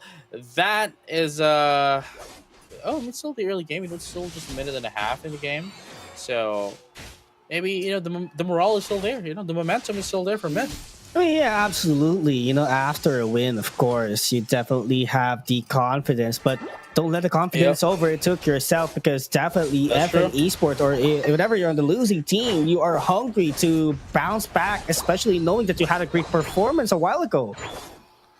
That's true. And they cannot let that draw that effort that they did in game number 1. And as I mentioned, going to game number 1, it cannot really be like, it cannot be the same. Like, obviously FN Esports is not going to let that happen again when they got overturned by the late game. But right now, as we see, they are now coming back. Rainy gonna be able to survive with the help of the Trick Drum as well. Subak almost getting taken down, but no, it is going to be a reversal card into the Snorlax and the Clefable.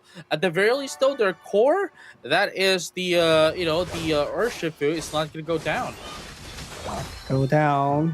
FN Esports so showing some consistency here, but Zeke on the other hand will defend this, but makes it very tough for Myth to scale once again, because FN Esports is just cleaning up every single wild Pokemon available. Here you go. Very sad. Gonna be taken out again. FN Esports. This is what I'm talking about. Right? Like, FN Esports already knew what they did. What they did before, and now, man, they're adjusting, and they're adjusting hard.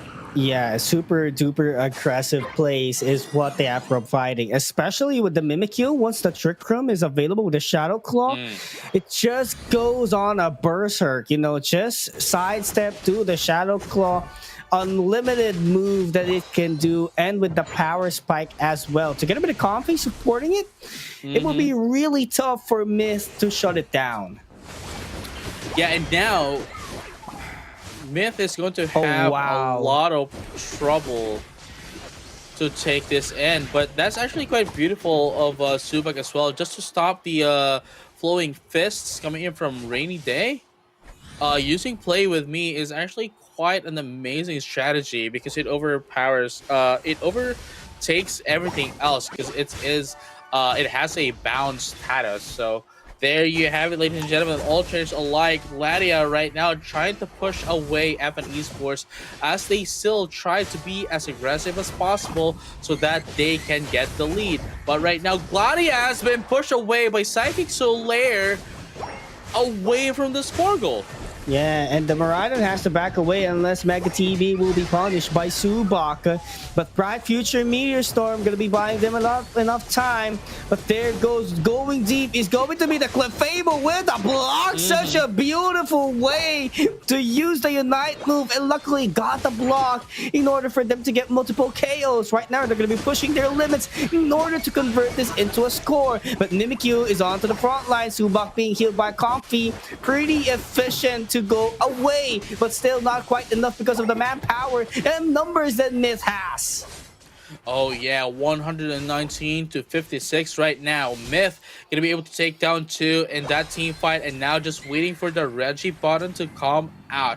It is going to be none other than the Reggie Rock, as the Reggie Lucky is now going to be respawning up top, whereas FN Esports does have the advantage, is going to be soloing up that Reggie Lucky for themselves as well, give them a little bit of breathing room, where Myth needs to repel this one away to, so that it wouldn't go inside the score goal.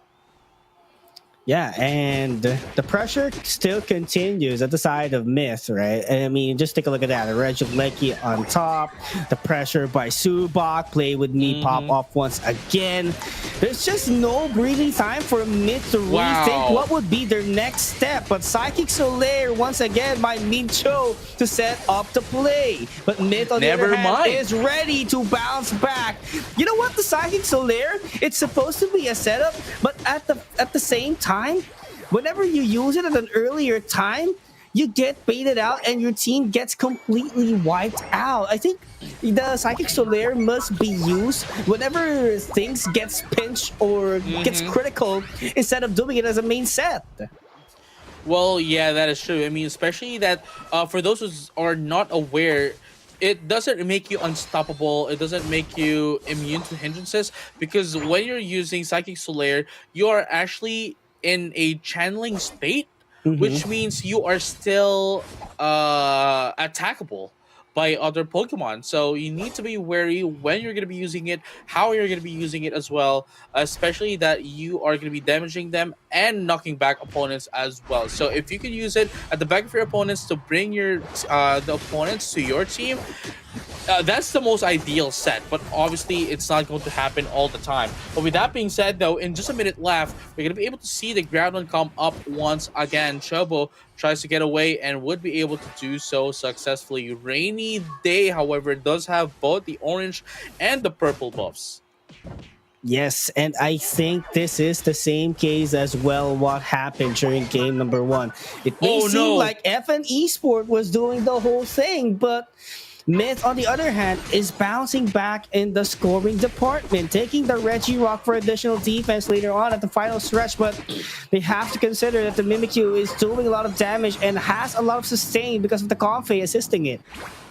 And at the same time, here comes the option select from FN Esports. Are you going to defend the Regieleki, or are you going to go into the Groudon pit? Now, this buys a bit of a what do you call this, scoring capabilities into the side of FN Esports, because the Regieleki is went inside. But here you go. Myth is getting spreaded out. They are overcommitting a bit, and they don't know who to target first. Unfortunately for them, FN Esports knows this and acknowledges this, and now look at them right now. Psychic Solaire is going to be popped up as well. Oh my goodness, they are getting spread out. Paranup's going to be popped up to no avail. Nobody's going to get hit by the Paranup as well. There you go. At least Chobo is now out. Here comes Play With Me. It's going to be popped up by Subak, but unfortunately, they're going to get taken out as well. Hujo's going to be taken out by Zeke with a very low HP. Here comes Moonlight to let them survive. Here you go. FN Esports is just going to give that away, but that is it. There goes them taking in that Groudon. Chobo that wasn't able to successfully steal away the Groudon. That's going to be 4 down into the side of FN Esports, and now Myth, that has been a very risky play that I've said since earlier, going back into play by the late game into the Groudon fight. Man, that was very risky. Very risky. And I wasn't exactly sure that was going to happen, or at least work once again to FN Esports, but it did. Yeah, and I think Rainy did a lot of work out there trying to lure out the Zacian, which is always all the way up into their base just to buy an ample amount of time for their team. And FN Esports was actually forced as well to engage into the team fight once that Phantom Forest was already popped up by their team, which is sadly did not hit anyone. So they were just forced to get into the team fight. They were not prepared. The ideal setup was not done. And Myth has all the resources, has the Unite moves ready up and going to engage into a fight, making them the successful team to take the Groudon and take the series against FN Esports. And there we have it. Made in Thailand has made their first win as well. I mean, that means they're also going to be the ones facing off against Team Nemesis on round number 2. This has been the second game, 2 games only for this round 1. Absolutely, and this is just a phenomenal thing. Like, Myth managed to escape yesterday during round 1, but they displayed a whole different level of Pokemon Unite action during this game with FN Esports. Yes, it is a high risk, high reward gameplay, but at the same time, it works for them. It might not work all the time, but if Myth can show consistency on this kind of game plan, maybe it's only them that can do this. Oh yeah, I mean, Man, if this works for Myth, I mean, obviously it did work for Myth, but then it did work for FN Esports. But the thing is, FN Esports is not everyone else, right? So definitely they would need to make some changes going up against Team Nemesis, especially that Team Nemesis is a team where once they get the early game, they get their engines running up until the late game. And I'm not entirely sure if this kind of strategy to wait for the late game is going to work against Team Nemesis for round number 2. We'll just have to wait and see what would happen out there. But, you know, so far, Mid is on a roll. Their engines are up and running. They would have to sit back for a while, maybe for an hour, because they have to wait for the first games to happen. And of course, that will be On a Cries going up against the team who won the second round, or the second game, which is Rival Esports, who did just won up against Evo's FXL. Oh yeah, and here you go. You know, Myth, once again, congratulations for getting in the second game 2-0. I'm pretty sure the morale is up right now. They're pumped right now, especially that it's again, even for me, I wasn't really expecting for them to get in a 2-0, maybe a 2-1, but like a 2-0 is definitely something that could boost them up. And now they need to prepare, right? Going into round number 2, going up against Team Nemesis. Absolutely, and I'm for sure, you know, they are more prepared going to round number 2 because they are hungry after, you know, falling down to the 4th place yesterday. But of course, that's no different as well from the other teams who has remained standing still in round number 2. But with that being said, before we head into round number 2, we're going to be heading for a short break. So don't go anywhere. We'll be right back only here at Pokemon Unite Asia Champions League 2026 season.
Hi.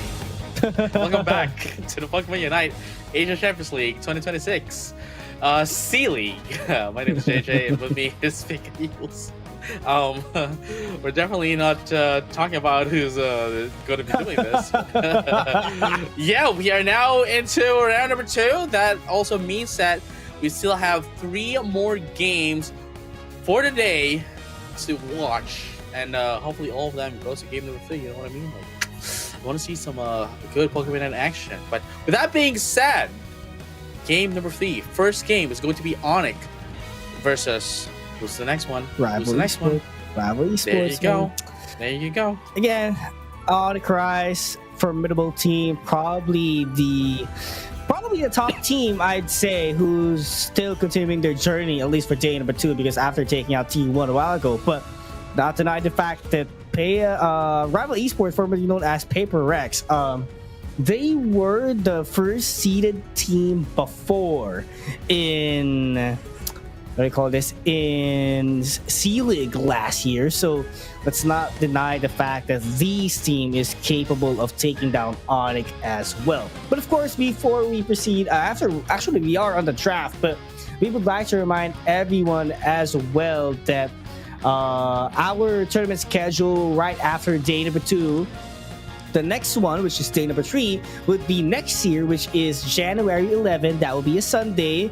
Then followed by January 17, Saturday, January 18, Sunday, and the playoffs would be in January 31, which is a Saturday. So the remaining 4 days were adjusted to January, simply because we need to avoid the patches that Pokemon Unite would be doing, just so everything could go smoothly while the tournament is up and running. Yeah, it's really about the integrity, maintaining the integrity of the tournament. But with that being said, though, here is 2 teams that has always been close to one another, even at year 1. Rival Esports versus Onyx, they've always been playing together. They've always meeting each other in their respective WCS. WCS qualifiers as well. So MYS and Rise, this has been very, very nostalgic and always one to watch. So let's find out which one is going to have to move to the grand finals. Again, whoever is going to be winning this would go straight to the grand finals for the day, and whoever loses here has to play the off-stream battle for 3rd. Yeah, and here's the thing, right? What makes it interesting when it comes to expectation is, of course, Onyx would get it because simply they were in the finals yesterday, but we haven't seen yet the full potential of Rival Esports simply because they had an exit yesterday. But what if they were able to maintain that? It could have been a different story. That is what we're about to figure out for today's matchup between Onyx and Rival Esports. As we take a look at the draft right now, JJ, really looking solid for Rival Esports. They got one of the, let's say, most frequently used Pokemon in the game, which is Mega Lucario and the Rhydon, followed up by the egg supporter Blissey. Given that the Clefable is banned, so really understandable why is this the option for Rival Esports.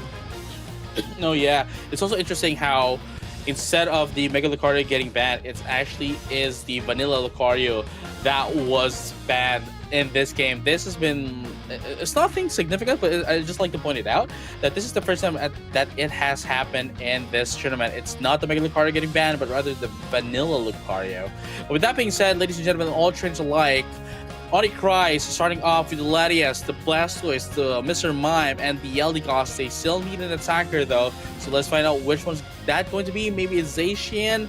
No, it is still going to be Cell's Water Bear, which has proven itself time and time again.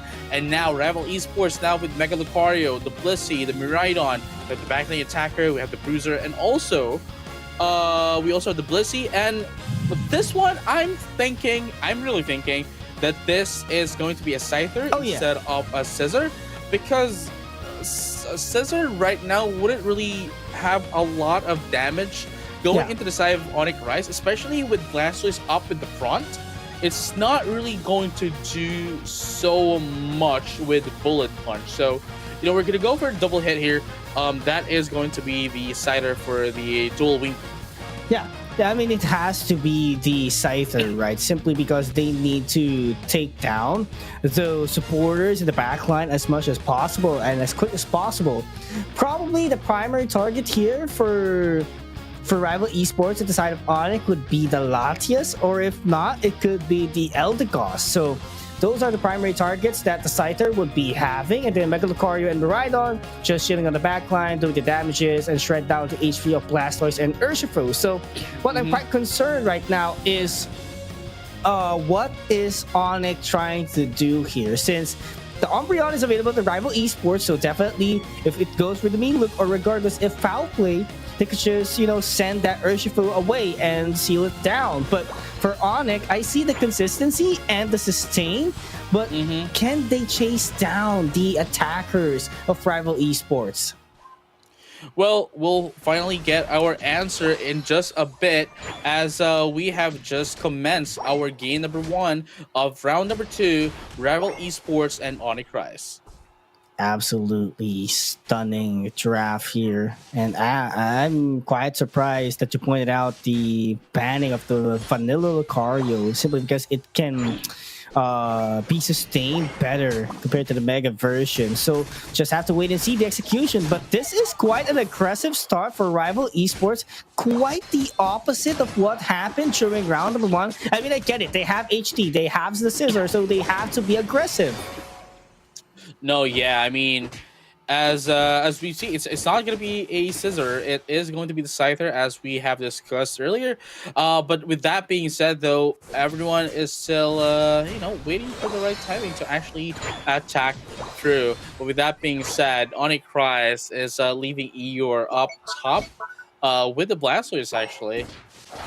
And it's quite looking good so far for Rival Esports. I think when it comes to team fights, they really do have the upper hand, especially on the early game. They just have to avoid the Urshifu, the Water Bear, as much as possible, because that would be their some sort of major problem, especially if they are incomplete.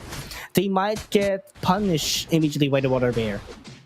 No, yeah, I mean, they really don't want the Water Bear to go online, but as things are right now, currently at level 7, it's going to hit hard in this early game, especially if Lucario and the Scyther isn't going to go online immediately. And wow, another knockout for the Water Bear. Cell just chasing down the Scyther. Not looking quite good here to start Rival Esports. If Cell continues to scale up his damages, something has to happen. Ice cannot use the foul play up against it, so there's no opportunity for Rhyme to dish out the damage with the Charge Beam.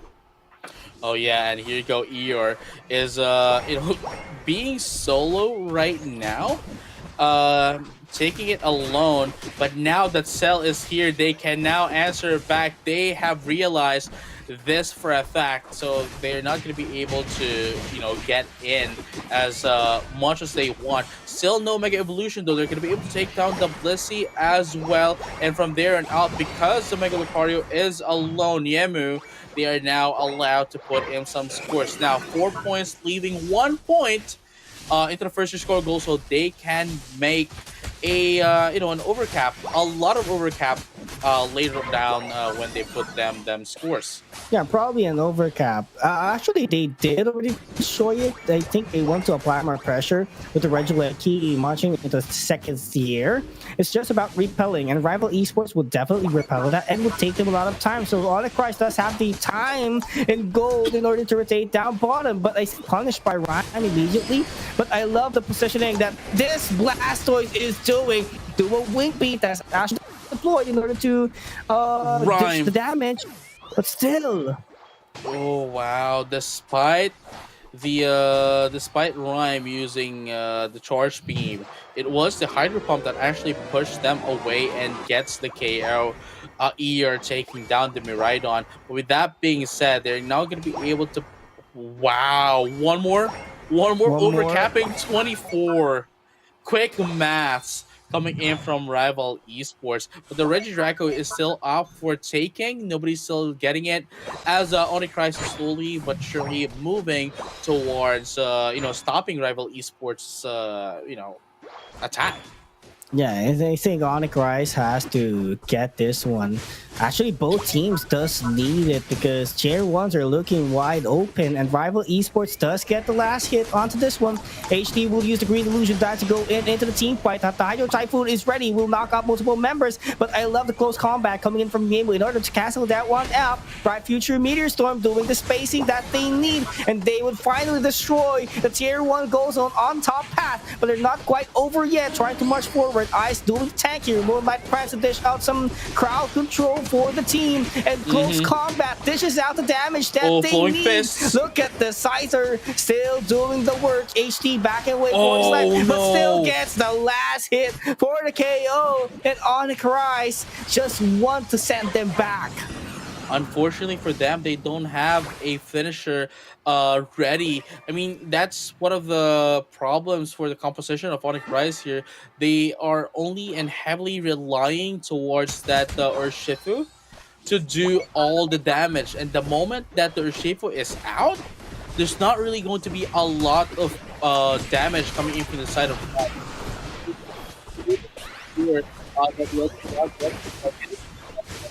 the crowd control. And look at them 1v5ing the Blissey. There's going to be 2 down right now into the side of rival esports, and despite being a problem, they're still making it work. And look at this right now, Snar's going to be popped up as well, or a cannon to Mega Evolve. Oh my goodness, there you go. Eeyore doing the best. Hydro Typhoon right now just to survive. Just to survive, they needed that in order to do not lose or give away the XP to rival esports, because Scyther HD is very much ahead until this point because he's out leveling the members of Onyx Rise. Dosel is, somewhat of a level 12 already, but the fact remains that HD is still ahead, and it could be a huge threat to the supporters or attacker of Onyx Rise.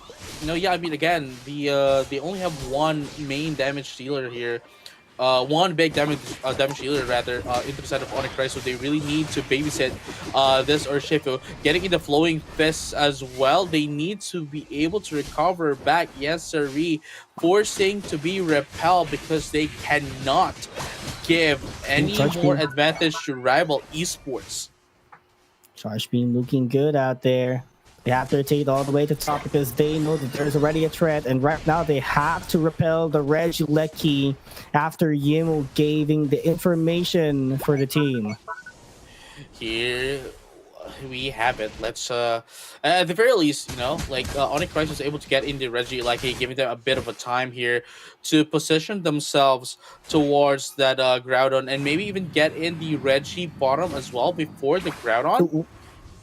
If they can, that's going to be a huge advantage for them. 5 more seconds before it comes up. They can shred this out.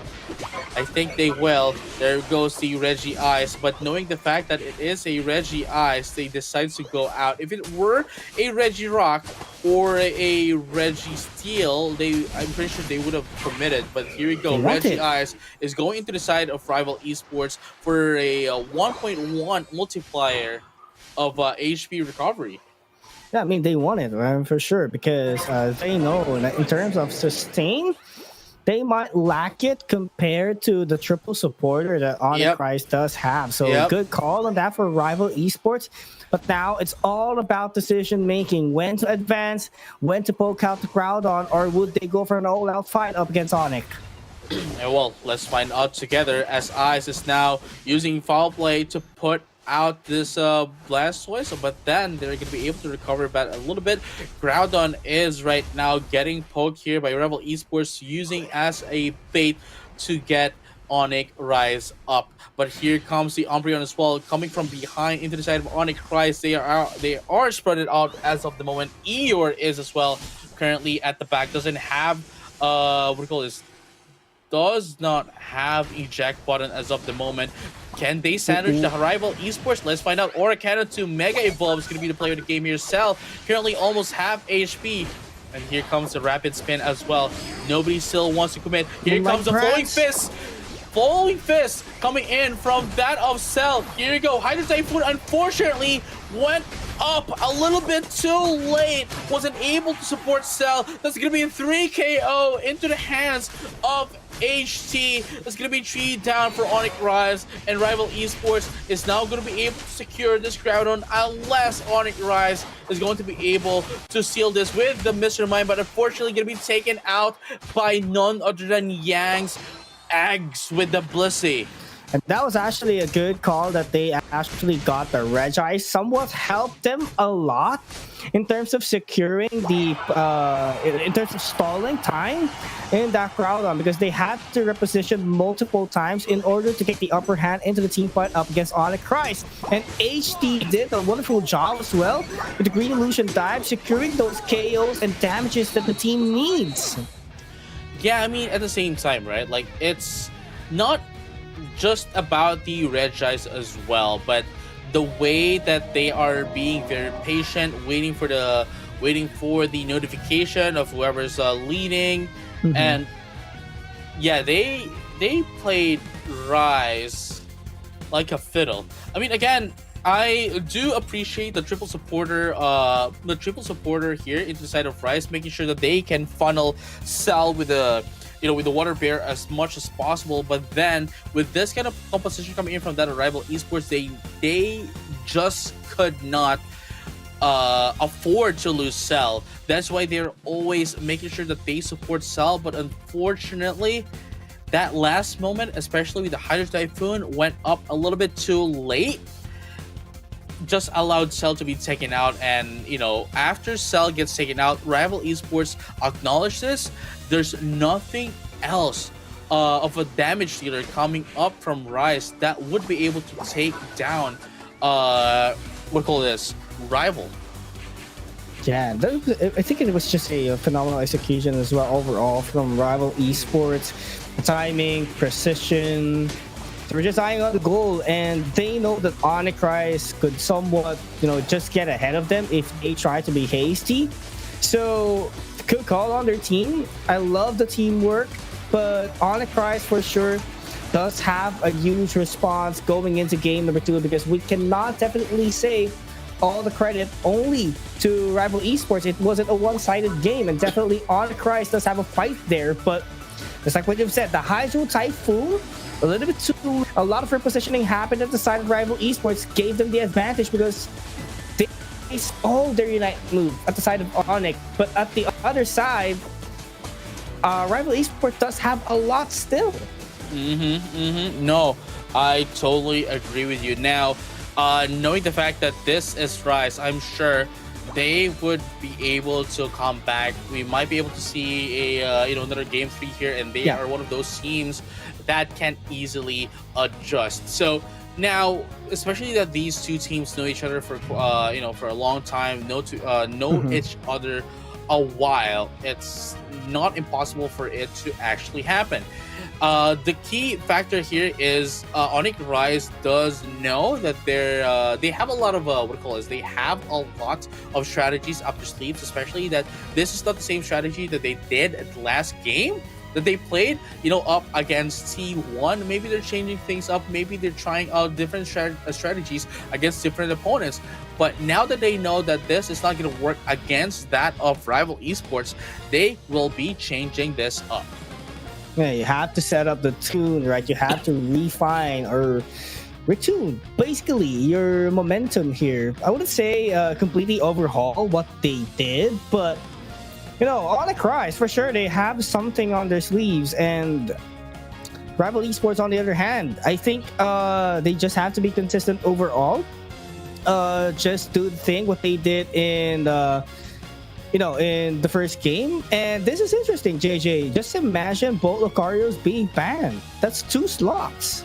That is true, but then even the vanilla one is strong enough, really, to go up against the game. And at the same time, there's also the Mega Charizard that's getting banned as well. So we're not going to be seeing that in any point of the game. And at the same time, there's also one of the biggest healers in the game right now. The Clefable is not going to be banned. Mm-hmm. The Fable ban, Mimikyu ban, Leafeon secured by Onyx. Latias is wide open. Same thing with the Miraidon. I think it could be a prioritization from Rival Esports by taking a look at their draft last game. They had both Miraidon, just Miraidon, not the Latias, but they could get it as a package this time around. I think they did. There you have it. I mean, Cell is not going to be opening up the Leafeon, so that's a good thing. I mean, we both know that they play this very greatly as well, Onyx, and into the hands of Cell, maybe even Eeyore, you know. This is very, how would I say this? Very scary, very deadly. Blastoise, on the other hand, I think it's a great option as well to have the Blastoise, right?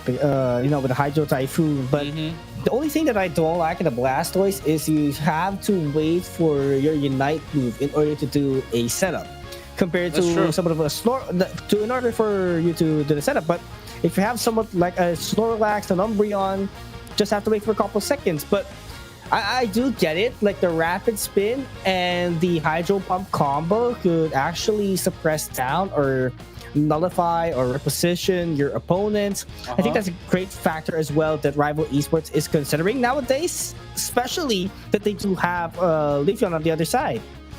Yeah, but even then, you know, Rival Esports is still going to be gunning in for that Scyther, Blissey, Blastoise, Latias, Miraidon. At the very least, they do have the Bruiser, they do have the attack, they do have the backlane damage and the support as well. And Onyx, as I mentioned earlier, they're going to be changing things up here. At least now they are, I guess, a bit toe-to-toe against that of Rival Esports.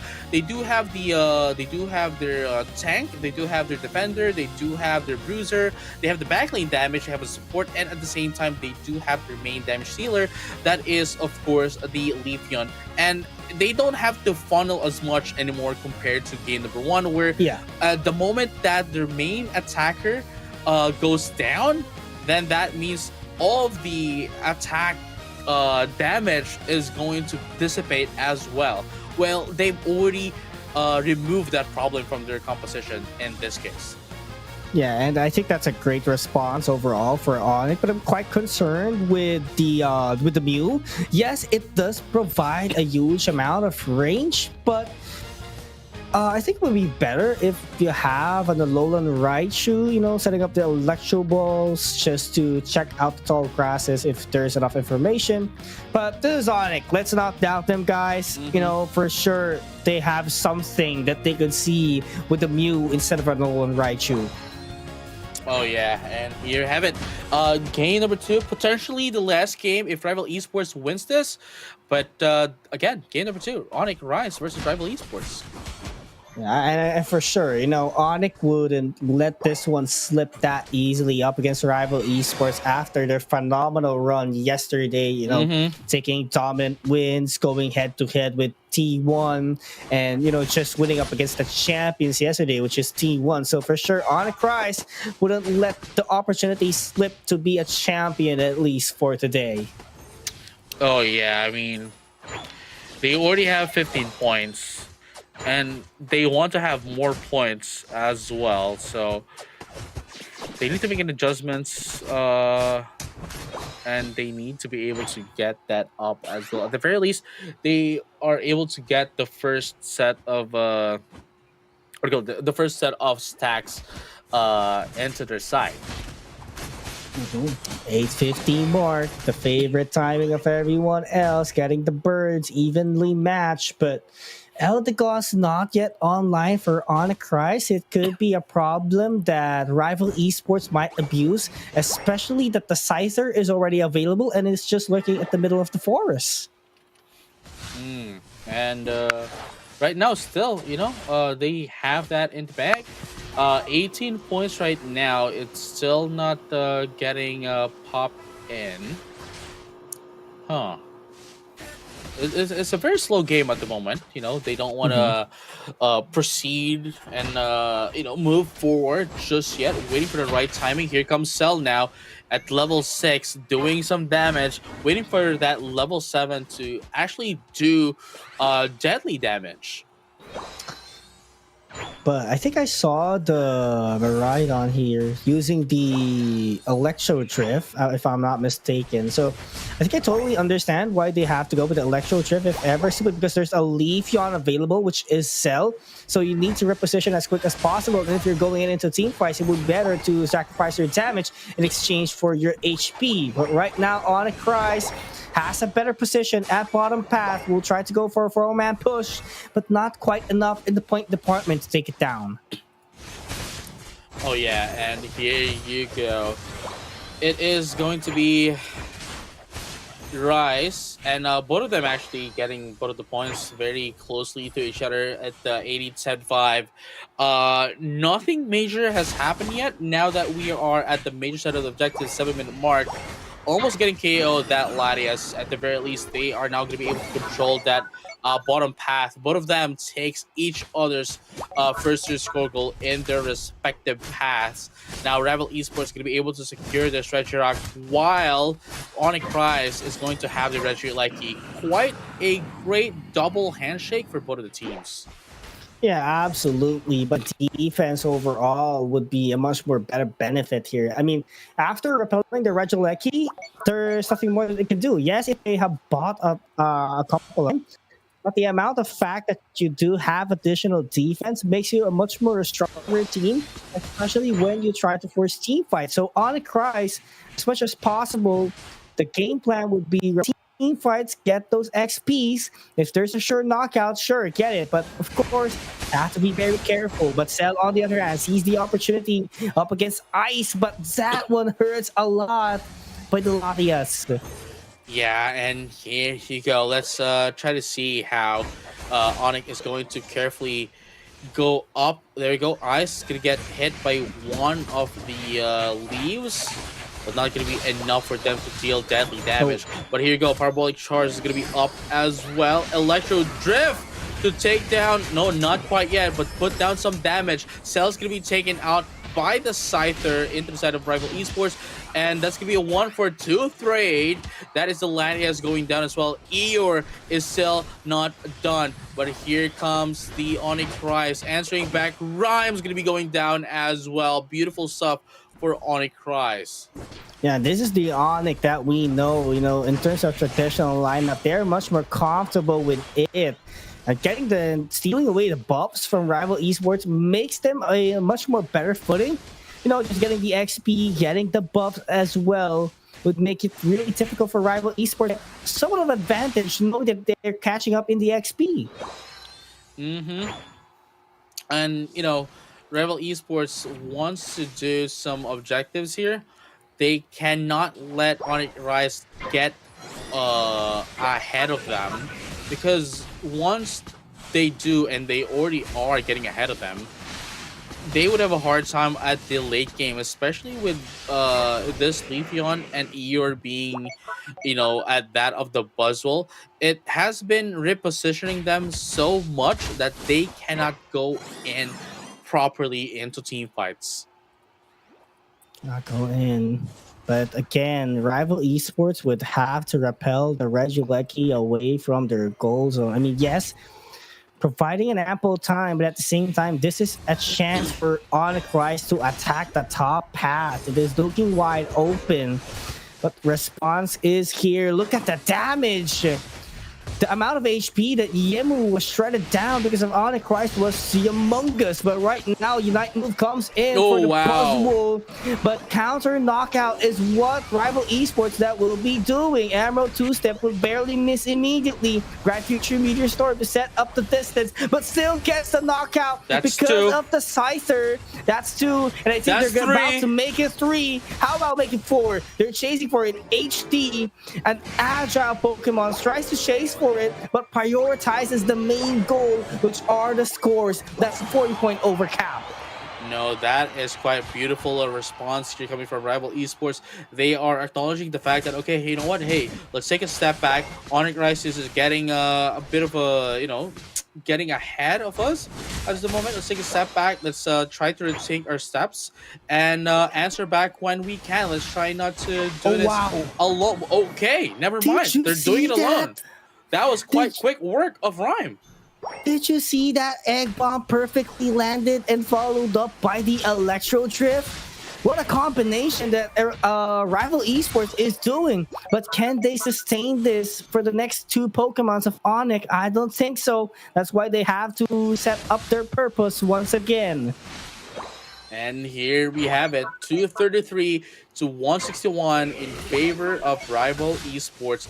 They still have the lead in terms of points, and they also have the lead now in terms of XP. Now, this is just going to be a battle of the Groudon, because this is going to determine which one is going to win this game. They're not going to take over the they're not going to repel the Regieleki anymore, but all they want to do is the positional advantage into that Groudon pit. And right now, both of them going into either side. Only Eeyore is down below, the only one there. Just they're going to let them slide. Okay, that's good.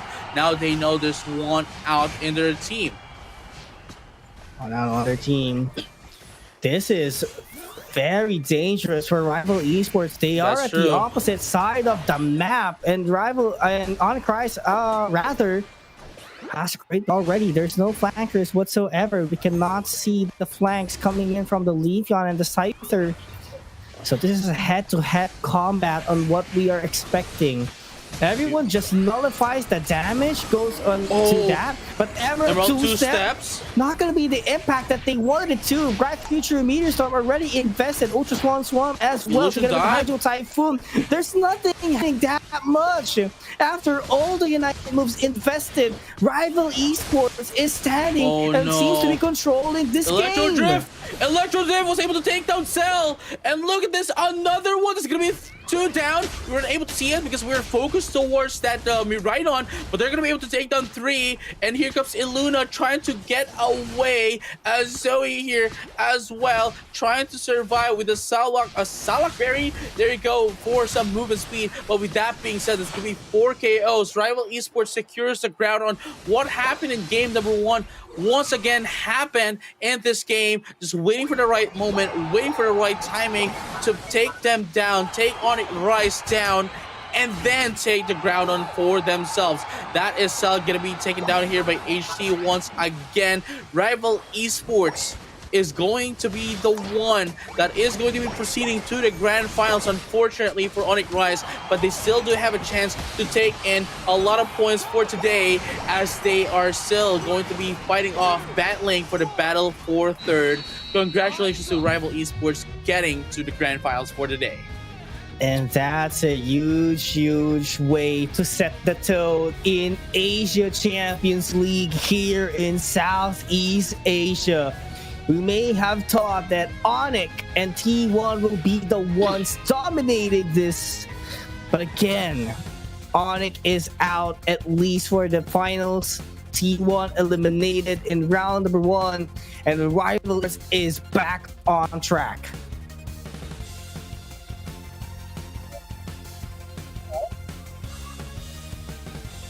I'm not entirely sure. Maybe it's. Maybe now it's a time. Maybe they're still trying to, they're still at their bed. They're still in their beds. Still, still waking up day number 1. But now, hey, you know what? We've already had our coffee. We're now ready to make some matches. And just like that, Rival Esports is now going to be able to get down to 2-0 against Onyx Rise. And they're just going to be waiting for the next round to finish, as they wait for the grand finals of the day. What a display, man. I love the Scyther pick here. It's not much of a big impact, but the amount of, let's say, mobility that it could offer to a team makes the target locking much more easier for them. Oh, that is true. And I mean, it looked like pretty bleak for Rival Esports at the start of the game, but then they had great control of the mid game to the late game, and man, it seems as if everything is up in their plan. Everything worked out in their plan, you know?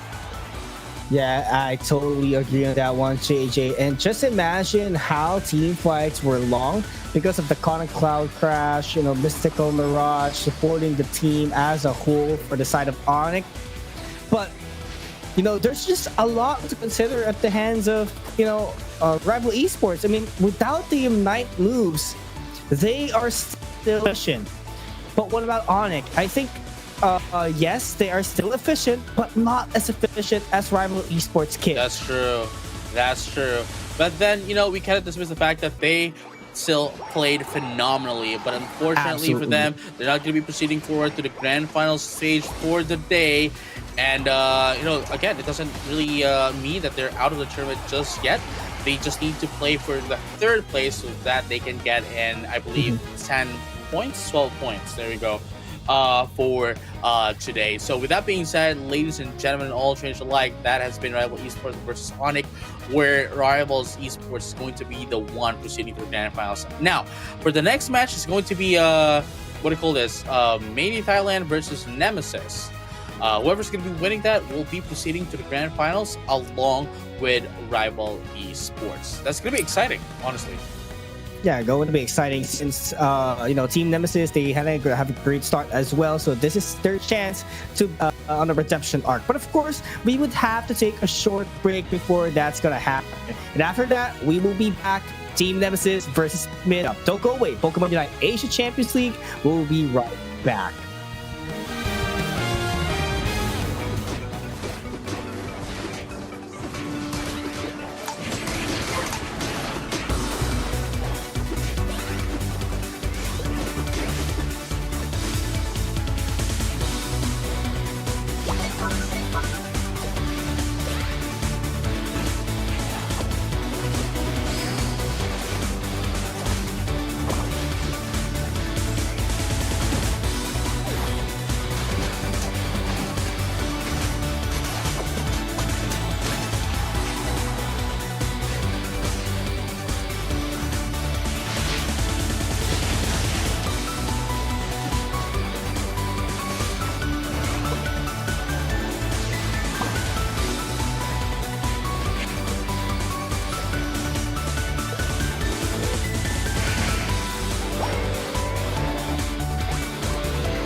Ladies and gentlemen and all trainers alike, welcome back to the Pokemon Unite Asia Champions League 2026 C-League. Once again, my name is JJ and with me is PUACL, and this time we're going to be seeing the penultimate match of the day. That means second to the last.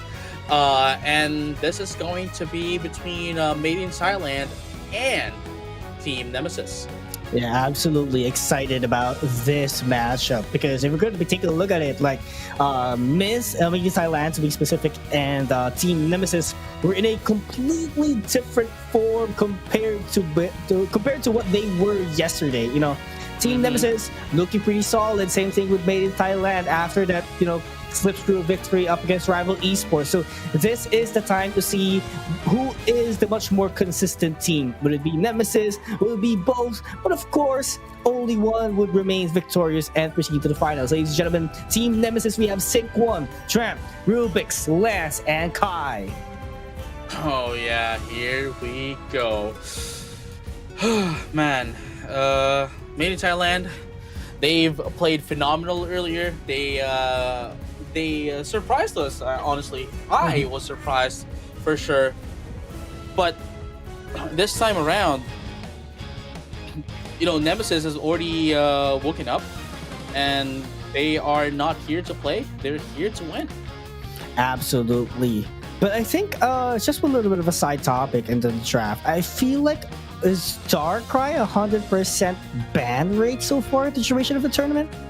That's far. I think, but thus far, right? If not 100%, maybe 90-ish, above 50. That's all I can say. You know what I'm saying? So, just go to show that Darkrai is one of the huge threats into the game, and I understand that. And Team Nemesis, on the other hand, takes away the Mimikyu and Miraidon. So we will not be seeing Tramp using the Miraidon, which is quite understandable because attackers are definitely not a priority when you're going in the purple side.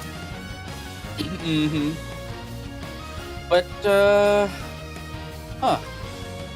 of course, Mega Lucario is going to be going into the set of Team Nemesis immediately. Okay, Mega Charizard. This might be a very close match. Absolutely. Whenever Charizard is not available, it will be Lucario, and it's the other way around. But this time we get to see both of them, luckily at the opposite team, so it's something that we have to look forward as well. But very sad, locks in the Suicune for their team, which is actually phenomenal as well. It's much more of a balanced Pokemon that could be a supporter and an all-rounder. We kept on saying that, but it provides a range as well. It is very understandable why Sync1 tries to go into the Leafeon, so there is a Pokemon who can go inside to fight later on. Let's see though if that's what's going to be the case here. They are Zeke here going for the Vanilla Lucario. We're gonna be seeing two Lucarios? Man, has to be huge. Lucario and Mega Charizard at the same team.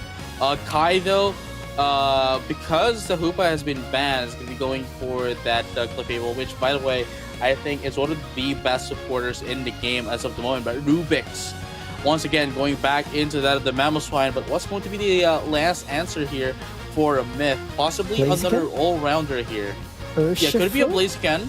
Because the Blaziken, if that's going to be the Blaziken, then that means it's going to be the tank, or the defender rather, of Team Made in Thailand. But unfortunately, it's not going to be the Blaziken. It's going to be Serena, which by the way can still act as the same, do the same job as well as a Blaziken, given the fact that it can, it has a lot of regenerative moves, and it can last in a lot of team fights.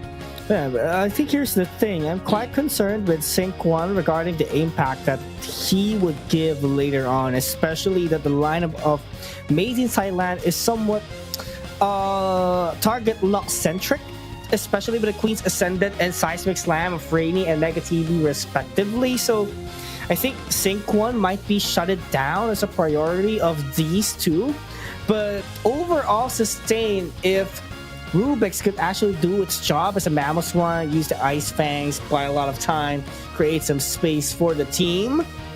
there's no doubt that Nemesis could still have the upper hand when it comes to team fight. But I think when it comes to draft, Myth is looking a bit scarier than Nemesis for now. Oh yeah, I mean, it all boils down to their execution, right? But yeah, draft-wise, again, this is the first half of the game. It's always the draft.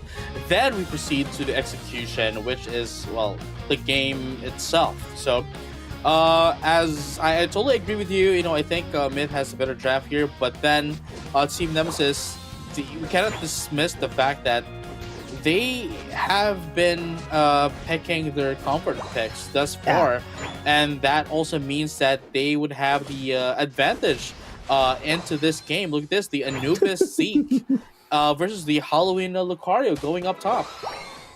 It's just weird to see two Lucarios at the same time on the battlefield, man. I don't know, man. Oh yeah. Oh, bounce sweep running away. Mega TV gets knocked out immediately. That's the power spike, I believe. You get an early stage off the game. It has a huge amount of scores already for Nemesis. 31 to be specific. Sync 1 does have to play this one very safe. He needs to stay alive, and there we have it. Clutch one for Sync 1. Gladia does know where to surge, but a bit too late. Yeah, a little bit too late for Gladia. That would have been a KO, knowing the fact that it does take a while for you to recall back to the base. But Rubik's going to get sandwiched here by Made in Thailand. Nemesis getting a little bit of a struggle here to do some attacks. It's struggling here. 850.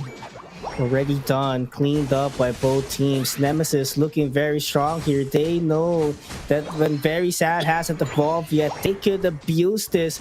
But Kai has to evolve as well. Very unfortunate, he will be knocked out. But at the same time, Eldegoss not yet available here for mid, so I think it's somewhat of a neutral trade. What happened?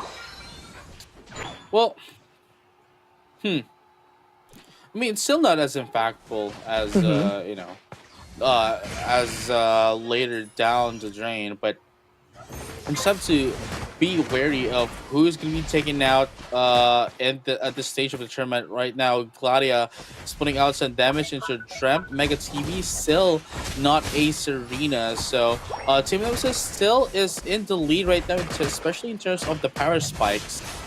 But the moment that they can get their Mega Evolution, especially that of the Charizard, now at level 8, by the way, it's almost going to be very scary. Now, Serena's level 6, but still not enough to do some damage. Very sad right now, helping down Gladia to defend this versus Squirgle down bottom, but obviously with how much they are getting outnumbered, they're getting some difficulty. Nice. There you have it. Follow Me is going to be played here just to push Gladia away, to put down 19, going to be able to destroy this finally, and now they can put up some damage. Beautiful Ice Fang coming in from Rubik's, but then it is going to be Lance alone up top with two Pokemon, especially with Charizard now up with the Mega Evolution. Yes, Team Nemesis looking consistent, which is quite phenomenal after coming in a strong victory during their first matchup. But at the same time, Made in Thailand is holding it very firm. They have the power spikes already. Mega Charizard could be online anytime soon. Same thing with the Queen's Ascendant, one level away from that. So this would somewhat dictate the mid-game. The second half would dictate if Sync 1 would still be effective, or can Myth shut it down completely? Oh yeah, here you go. Wow. Emerald 2 steps to stake down that Vanilla Lucario from Myth. And just like that, Nemesis has now been able to take over the first Squirgle up top of Myth. Mega Charizard now trying to get away though. Follow Me is going to be popped out. Unfortunately, not going to be enough. But here comes Power Up Punch to get into Rainy, but they are getting a little bit too deep here without any reinforcements. Now they need to disengage. Kai here just buying some time for the teammates, gets the Follow Me to get away. Very sad. Unfortunately, that's going to be very sad. Not going to be able to do a lot, and even negates the damage with the Moonlight. And negating the damage indeed, but Sync 1 a bit too deep, getting the wild Pokemons. That's a huge reward of XP towards the side of Made in Thailand. But Nemesis still, I would pretty much say they're still on the lead at this very first half of the game, but you haven't seen the full potential and power spikes yet of Made in Thailand. So That's true. they need more here, JJ. They need to pressure more Nemesis, but at the same time, I think they're somewhat hesitating simply because the Nemesis power spike is just too great. Well, I mean, again, as you've mentioned, we're still at the mid game. We still have not seen the power spikes here just yet. I mean, I guess we were able to see the first power spike of Myth, but not quite yet enough. But then look at that. It is going to be the Lucario and the Charizard that takes two to take down Lance, which is actually looking pretty bleak for Myth, because then what happens if everyone else is there? Just like what is happening right now, is Zing's gonna be taken out here by Sync 1, and there goes the Eligos as well. That's only Lance that they need 2 players to get the knockout. Again, what now then happens if everyone else is there along with Lance? Not quite good yet. Nice Ice Fang still. Mega TB having a tough time to catch up. Regieleki putting amount of pressure here towards Made in Thailand. Nice Ice Fang once again to get the knockout here. Made in Thailand feeling the pressure. Regieleki pressing down their position as well. Kai goes in. Oh, there goes another Ice Fang. There goes another Ice Fang. Seismic Slam to Mega Evolve. Solar Beam from behind. Dream doing the damage, but not quite enough yet. Nemesis slowly but surely falling back. Kai has to sacrifice himself. Oh, wow. Regieleki pushing the limits, but Made in Thailand, ladies and gents, the power spike. We are feeling it. It's considerably and admittedly, Team Nemesis, they went in a bit too much right there. They overstepped their boundaries, and consequently got punished by Made in Thailand. So that is actually quite a good thing for what do you call this? Made in Thailand, making sure that they can catch up just a little bit before the Groudon kicks in, and that is actually something that they really needed since earlier, because Team Nemesis has been at the lead. Yeah, and right now we can definitely say that this is an equal matchup already. They have to be very careful up against Made in Thailand, but on the other side of the map, those are scores landing at the hands of Team Nemesis. But they would have to sacrifice the Registeel in exchange? The Registeel now goes to Made in Thailand. I mean, I guess this just... I mean, they can still take into Regieleki, right? Yeah. But again, as you have mentioned, especially with these power spikes, especially the Charizard at level 14, the Lucario at 13, we have the Serena at 13 as well. It's quite detrimental into the side of Team Nemesis to give away that Registeel. But it's quite a difficult situation to gauge, really, especially that Team Nemesis can always just score and take in this Groudon, and they have been winning the team fights as well. So if they can get this one team fight, man, the Registeel wouldn't matter then. I think they just want to play this one very safe. You're going to be taking a look at it. They should. Rubix is actually going in instead of playing safe. Wow. There goes everyone else. Sync 1 preparing for the perfect opportunity. Committing. Emerald 2-step, but the Queen's Ascendant will shut him Lance down. is down. Ready D is actually Oh, at the no. front line as well. 2 members left from Team Nemesis. Not looking quite good for them. Groudon's HP halfway already. They're going to be shredding it down. Rubix is the Oh, only wow. one left. Can he do the high horsepower at the middle of Groudon? Not No. quite. Made in Thailand, the consistency, the power spike is felt, and they will be shooting the goals here, JJ. That is that's what we're saying, right? Like, the Registeel is so great.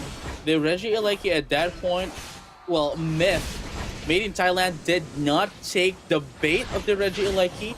That's actually quite a good decision for them.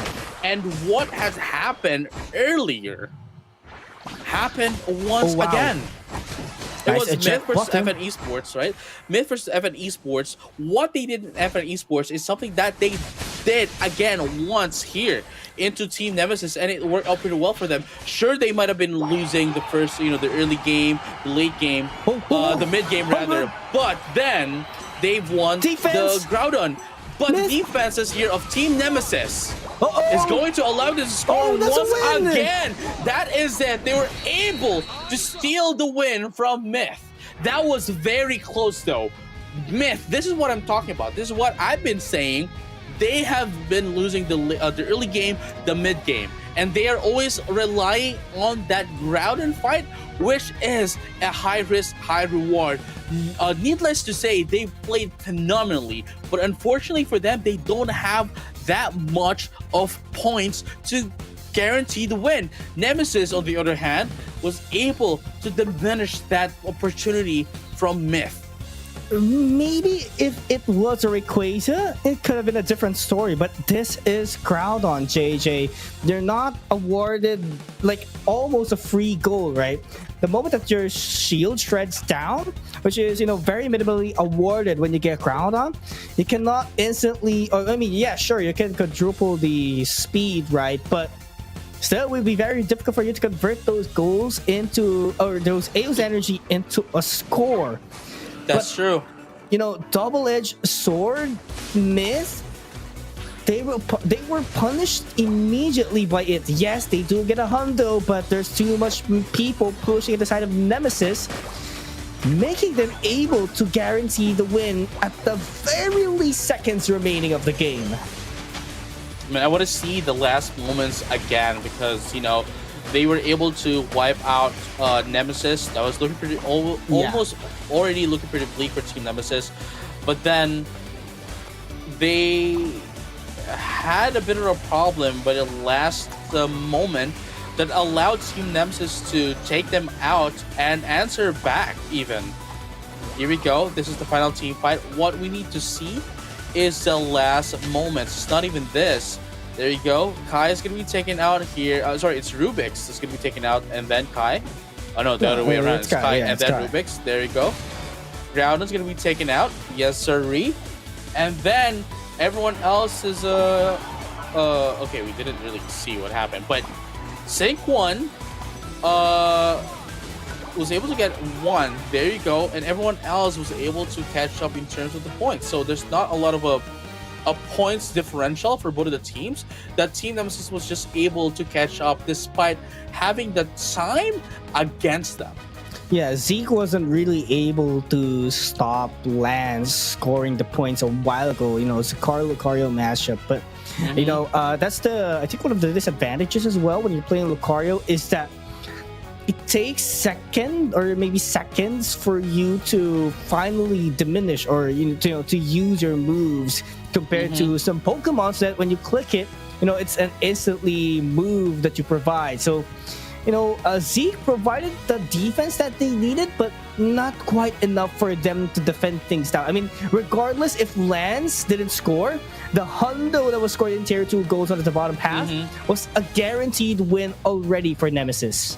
That is true. And I mean, again, what they're trying to do has been, well, it worked thus far earlier against FN Esports, but then they have been, we call this, Team Nemesis has been waiting for them. They've been studying them, and they know that this is going to be the strategy, and they've just answered them after the fact. And now, going into game number 2, I'm pretty sure, especially knowing Team Nemesis, they're not going to let this happen. And if they're going to be controlling the early game, they will be controlling it up until the Groudon comes on. So, Team Made in Thailand needs to make some changes here.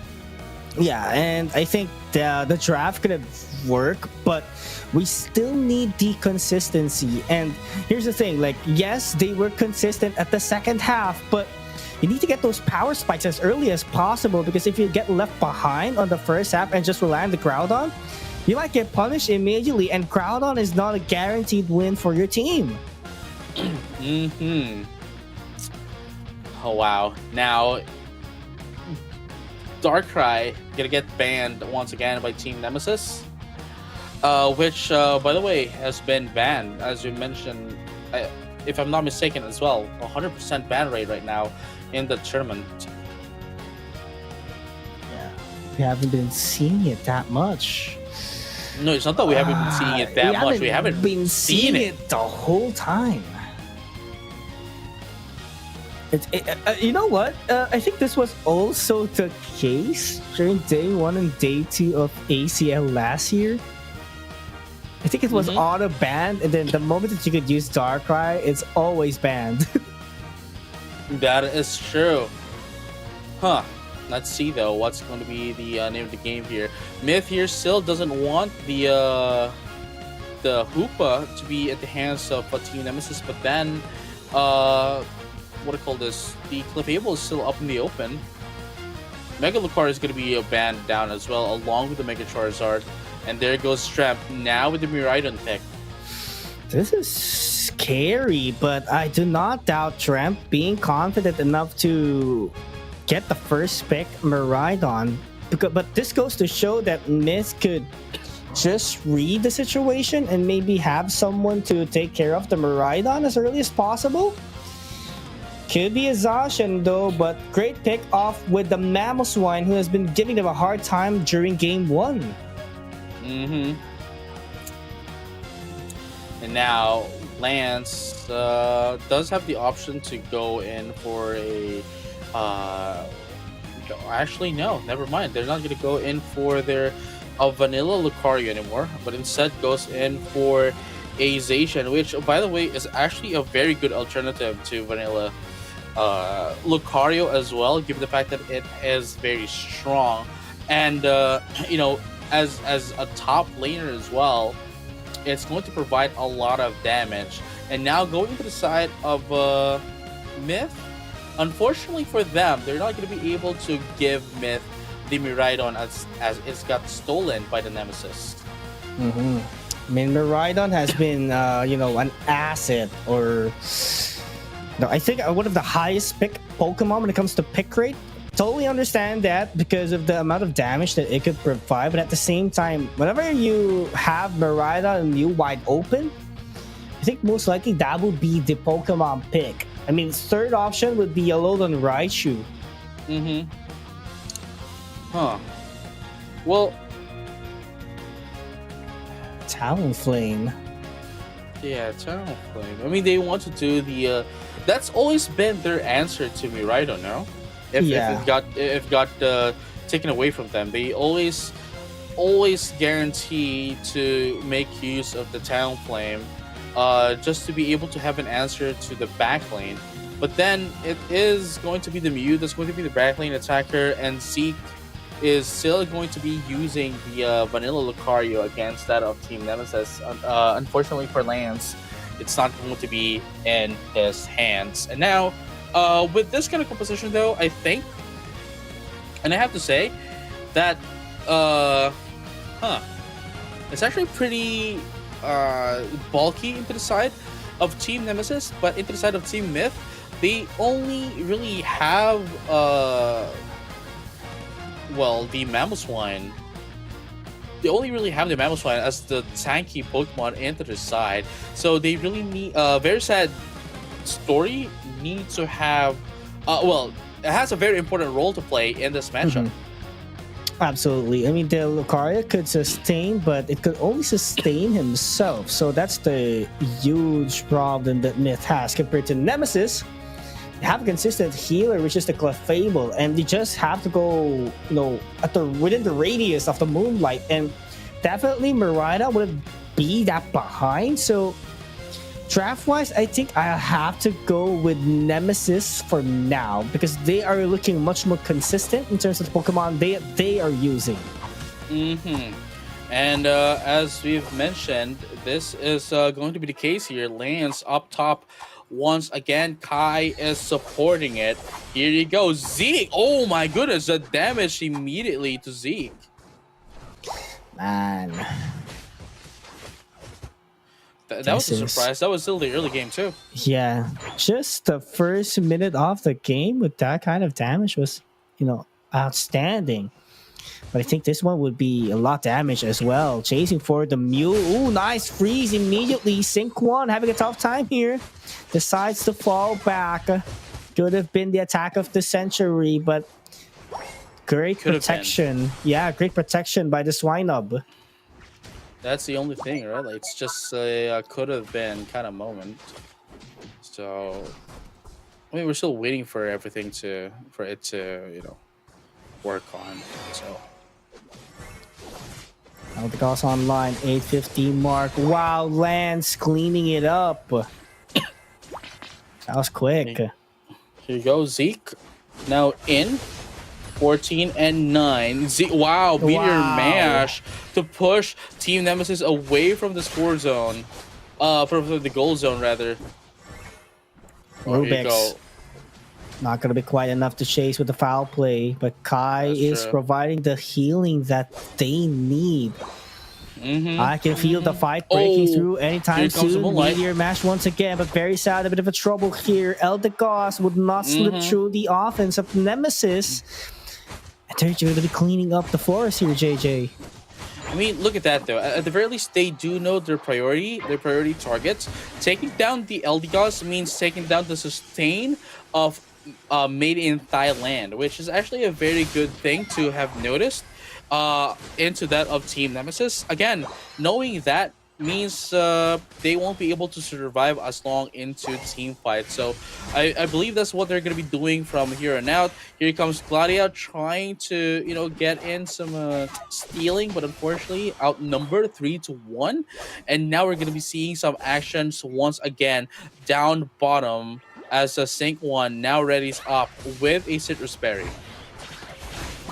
There it goes. Follow me. Thailand, follow me. Kai, nice cancellation. Sync 1 with Emerald 2-step.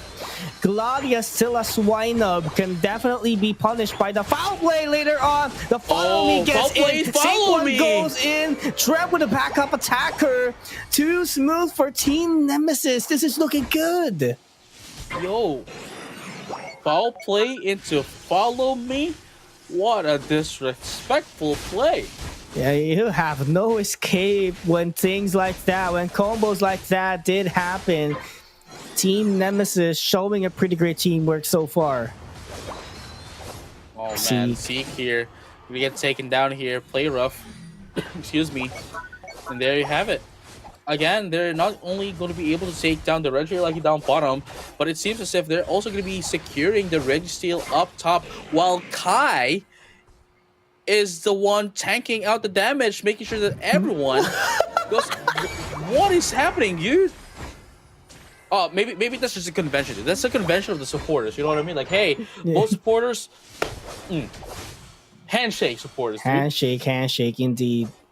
Nothing much to do there, but Nemesis is just cleaning up the forest, getting every resources that Made in Thailand could have had. Man, they're just getting the free knockouts here. Made in Thailand is going too deep and giving away free XPs and knockouts to Nemesis. Yeah, and right now it is going to be Nemesis at 170, 110 HP lead. Mega TV doesn't want to go down. Doesn't want to go back. Okay, Zeke chasing down the KO will be successful, rewarded by a huge chunk of XP. Down. Kai is down as well, a bit too deep for Nemesis. But can Myth convert the scores here at bottom? Tramp and Rubik's. They're defending. Yeah, Pile of Swine though, now at level 8. Almost getting that, what do you call this? Mammoth Mash. Unite move.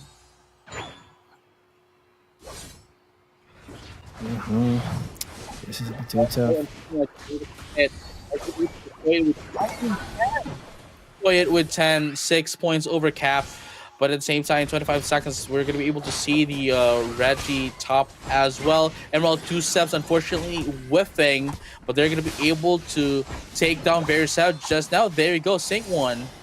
With the help of Tramp, going to be able to take down Very Sad. Gladia, follow me by Kai.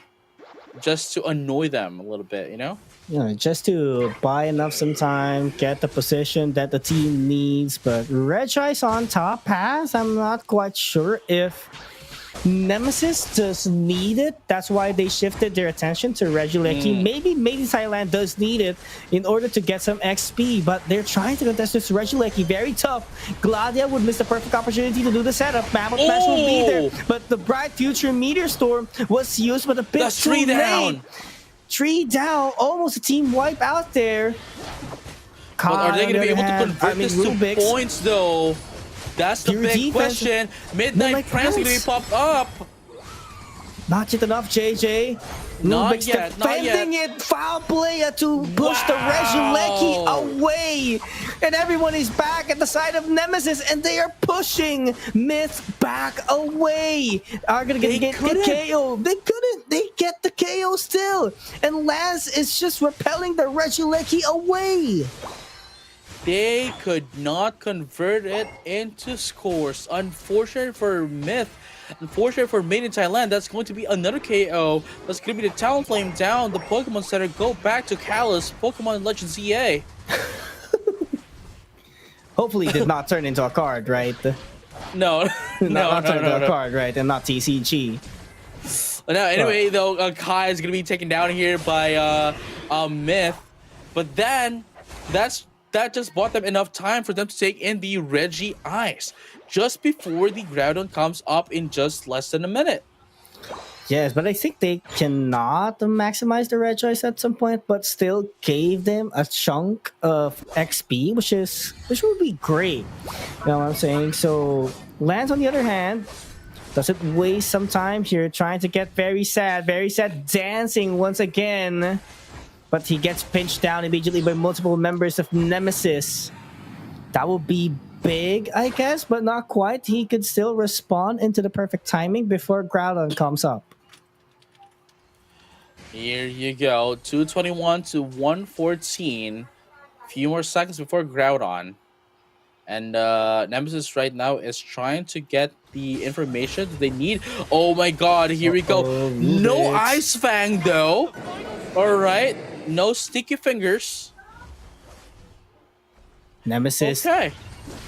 Nemesis is taking down Groudon already. Gladia the got fall caught play. up. There's no follow-up. Mammoth Smash used just to survive. Lance running away for his life. There goes the Ignite move coming in from Kai. But at the bottom line at the back, Talonflame not doing anything right after the fly. Can he provide more damage? Not quite. Right Future Meteor Storm is just dealing all the damage. Strep is doing it all for the team. Together with the support the team Nemesis is offering him. There goes the 4KO. Can they make it? Not quite. Eldegoss on the other side of the map trying to dish out the damage. Very sad. Cannot do everything, but they have to be very careful. He might get the last hit. Oh, there you go. Team Nemesis secures it. But they still have 100. There's 100 points up. 236. Myth right now has the lead. They need to be able to convert this into points if they do want to win. Rubik's has 20 though. Can they make it? That's 40. Pushing them back into the lead. Wow. There's another 50 plus in towards the Clefable. Kai does the work. But this is not a comfortable seating yet coming in from Nemesis. There's true. Still members left from Made in Thailand. Can they sneak in a goal or not? But Nemesis wants to force things down already. They get another KO. Zeke taken down. They want to push the bottom path, but too many members from Nemesis, or rather Made in Thailand, is defending things down. Oh, here we go. Lance wants to go in and uses their energy to push in and do more damage. Gets in another one, 449 to 236. Gonna be able to get in some 4KO. Only Mega Team is gonna be up left here, and they're gonna be able to widen the gap that they already have, securing the game 2-0 against that of Made in Thailand. Congratulations, Team Nemesis. They're going to be the second team that will be proceeding to the grand finals along with a rival. Now, for Made in Thailand, they are going to be meeting with Onyx Rise going down to the battle for third. Unfortunately, we're not going to be able to see them. Yeah, and this is just a phenomenal day number 2. Yes, Made in Thailand is consistent getting into round number 2 and getting that battle for third, but we have a new set of finalists here, JJ, which are Team Nemesis and Rival Esports. It just goes to show by less than 24 hours, these teams have elevated their skill level going deeper into the tournament. Oh man, this is going to be the first time. I'm pretty sure they are stoked right now to have reached the grand finals again. It's 15 points guaranteed regardless of their position right now, compared to what happened yesterday, day number 1, right? Mm-hmm. It's this is a better positioning. Wow. Nemesis, completely different form from yesterday up to this point. Made in Thailand as well, let's not dismiss them. They are on a whole other level, but again and again, we have to reiterate this. They rely more on final stretch, which is a very dangerous one. But game number 2 was, I would say, better, I guess. Even though it was not consistent compared to game number 1, it feels like they have to dismiss that Talonflame, I guess, because once Talonflame lands after the fly, there's nothing much that he could do already compared to a Leafeon. Could just walk around. Then once the Razor Leaf is up already and cool down, Aerial Ace is up already, you could definitely dish out more damage once again. That is for sure. But with that being said, it is going to be once again Team Nemesis proceeding forward to the grand finals for today. And for those who have just tuned in, or for those who are new to the tournament for this year's ACL Asia Champions League 2026, we are going to have 5 days of single eliminations where everyone is going to be the same teams fighting off against each other, and depending on their placements for each day, they will be receiving respective points, and depending on their points, they will be receiving respective placements for our day number 6 of the Asia Champions League C League, where everyone else is going to be playing King of the Hill. So if you are at the top placement, you're already guaranteed at the Grand Finals Championship, and at the same time considered guaranteed to go to Japan as well. So points really do matter here. Absolutely. But of course, before we head on over to our grand finals matchup for day number 2, of course, we will be taking a break. And after that, that will be Team Nemesis going up against Rival Esports here in Pokemon Unite Asia Champions League 2026 C League. Don't go away. We'll be right back.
What?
hello, Pokemon trainers, and welcome back to Pokemon Unite Asia Champions League 2026 Southeast Asia League. My name is PUACL, still with JJ Kun, and we're headed towards our grand finals for day number 2 in our mini pocket tournament circuit basis, group stage.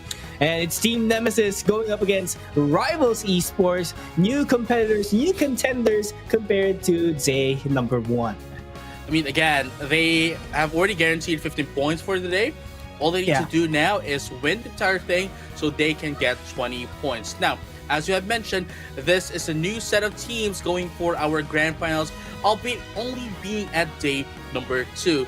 Onyx Rise is down at the second battle for a third, but at the same time, we're just waiting for the results for it to happen so that we can announce it to you as well. But with that being said, let us focus now first into Team Nemesis and, of course, Team Rival Esports. Yeah, absolutely. Team Nemesis is, providing a lot of shock into the whole Asia. Not just in Asia, but to the whole world who's watching the live stream because of the amount of conversion that they did from day number 1, which they were blew out immediately by Onyx, to a very solid team chemistry during here in day number 2. Oh yeah, that's true. And now, man, it's just really gonna be exciting because again, what they've told us before, at least Team Nemesis, they were kind of tense yesterday, but this time they are now ready and up and going, and I think this is going to be the time for them to go in and finally show us what they got. We'll see what these teams have got now.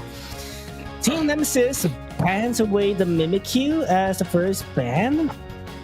So I think they want to avoid that very agile Trick Room Mimikyu that could do a lot of damage and at the same time, do a lot of damage, has a lot of sustain, so pretty much understandable they want to delete that into the map, especially when they're going to be running a Miraidon later on for Drem.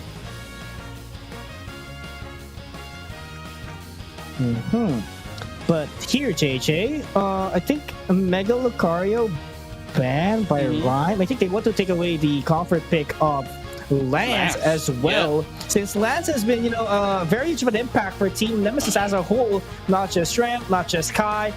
Maybe Kai has the highest impact in this one together with Rubix, but the amount of execution that they do as a whole would be very big, so they just have to take away the comfort Pokemons as much as possible, and they're going to be targeting that Mega Lucario and the Leafeon as well with Sync 1.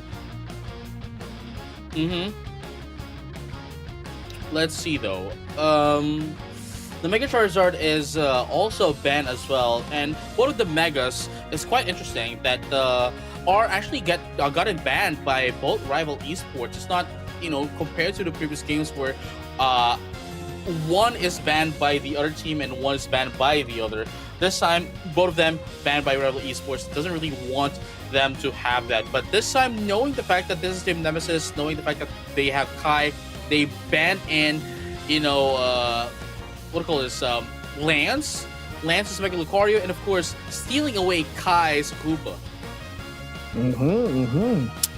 But the Rubix, once again, with the Mamoswine, we've seen the efficiency of this one, JJ, and it's really hard to compete against it. So, seeing this combo once again with Team Nemesis, and they're looking pretty solid when they use this, there's no doubt that they are taking this one very serious. But let's not deny as well, Rival Esports Yang is so much good in that Hoopa as well, and with the Latias, this is looking dangerous as well to Team Nemesis. It's just a solid attacker that we're looking at that's missing here for Rival.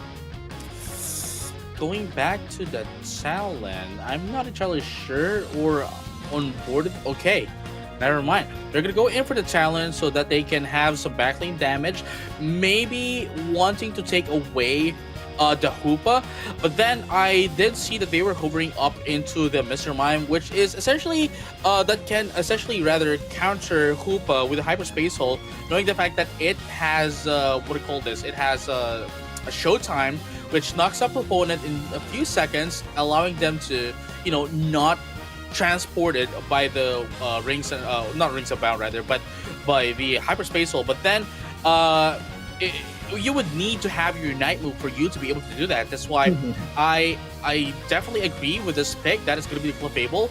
But now going to the rival esport, I'd say they have a pretty good what do you call this?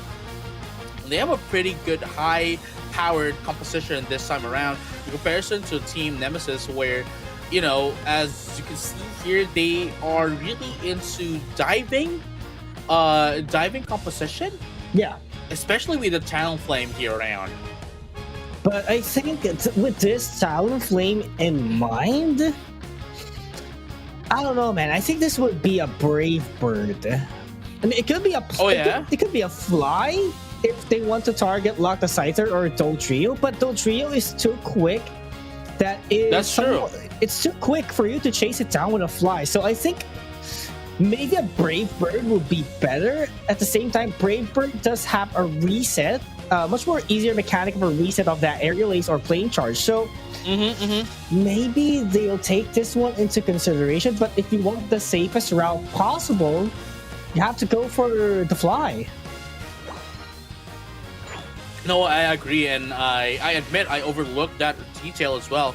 With this kind of competition coming in from that rival esports, it's actually much better to go in for Brave Bird Aerial Ace rather than Fly, given the fact that, hey, they are too mobile, you know what I mean?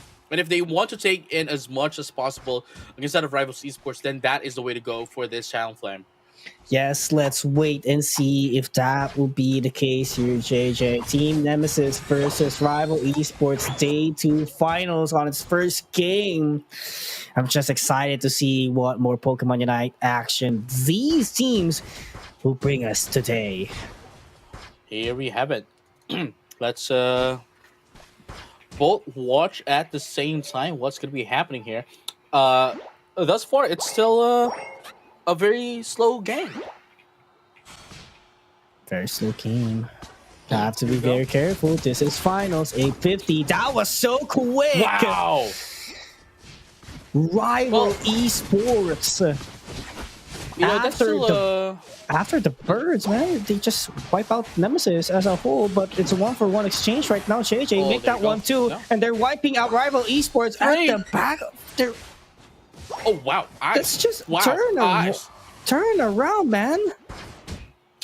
Hey, that's 3-for-1. I think that goes to Nemesis, dude. Wow. I am out of words. It looked like it was Rival Esports controlling it, but Nemesis, on the other hand, controlled it somewhat.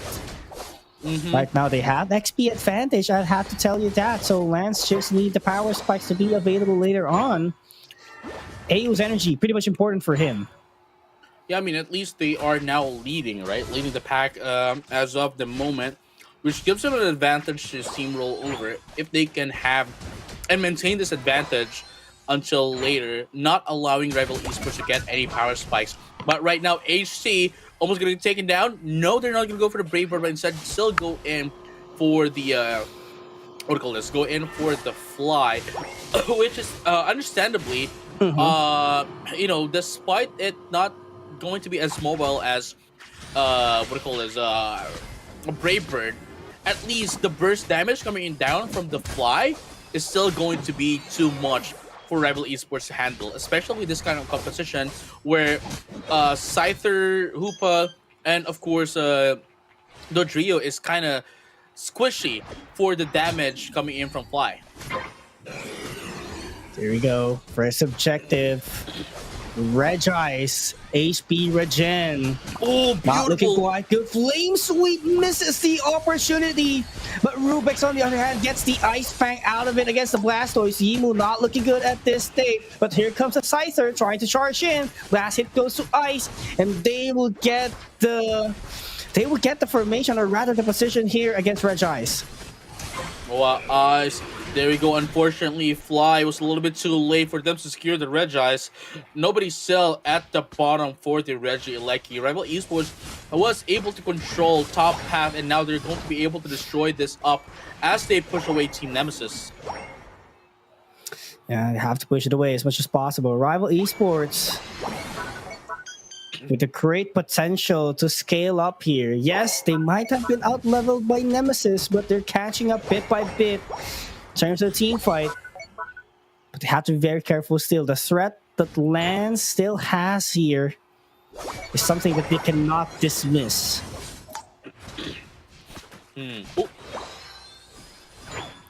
Right now, Rival Esports is rivaling Team Nemesis, you know. Again, still game 1.